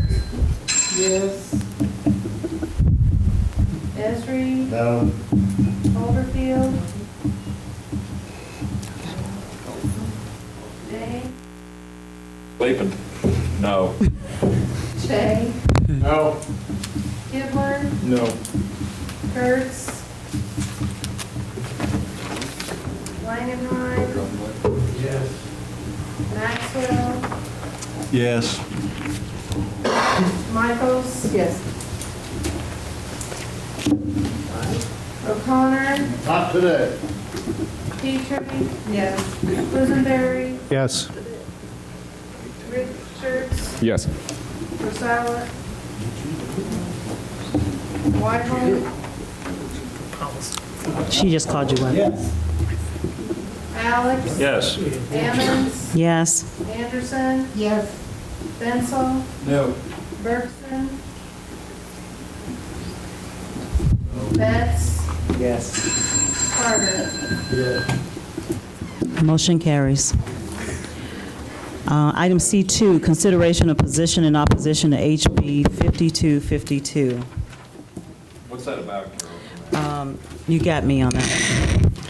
The state is basically saying that the portion of the rental housing support fee, which the county currently keeps, would not be kept by the county anymore, and the impact on the general corporate fund is somewhere between $23,000 and $30,000 a year, depending on the year.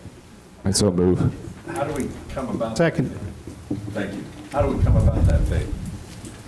I mean, how do we collect it? I mean, what are we collecting it off of? Off of recording fees. It's a recording fee that the recorder's office collects. That explains it. Thank you, Carol. Mr. Richards. I asked for this to be put on our agenda because our representation in Springfield was asking if we had a stance on this. And this is a cash grab by Springfield, trying to take money that is currently going to our recorder. It will basically, we do not need less money. The state can find their own money. This came to our attention. It came to our delegation at Springfield's attention because our recorder has sent a letter opposing this, as she should. And basically, like Ms. Busey said, this is a fee currently collected by the recorder going through the recorder's office that we would be losing and would be going straight to Springfield. And I think that we should be on record letting Springfield know that we're paying attention to this. Thank you, Mr. Kibler. I like it. I'd like to call the question. Second. Thank you. I can clarify that the motion is to direct the chair to send a letter in opposition of this. That's correct. Thank you. All in favor? But sometimes you adopt a resolution in opposition, and that is what is sent to your legislators. Do you want just a letter from the chair, or do you want a resolution on the county board agenda? It can be either or. It's just usually, What do you want, Michael? Resolution. All in favor? Aye. Any opposition? I have no additional chair reports for tonight. Consent items A1 and A2. And C2. That's all. You stand. Can I adjourn us?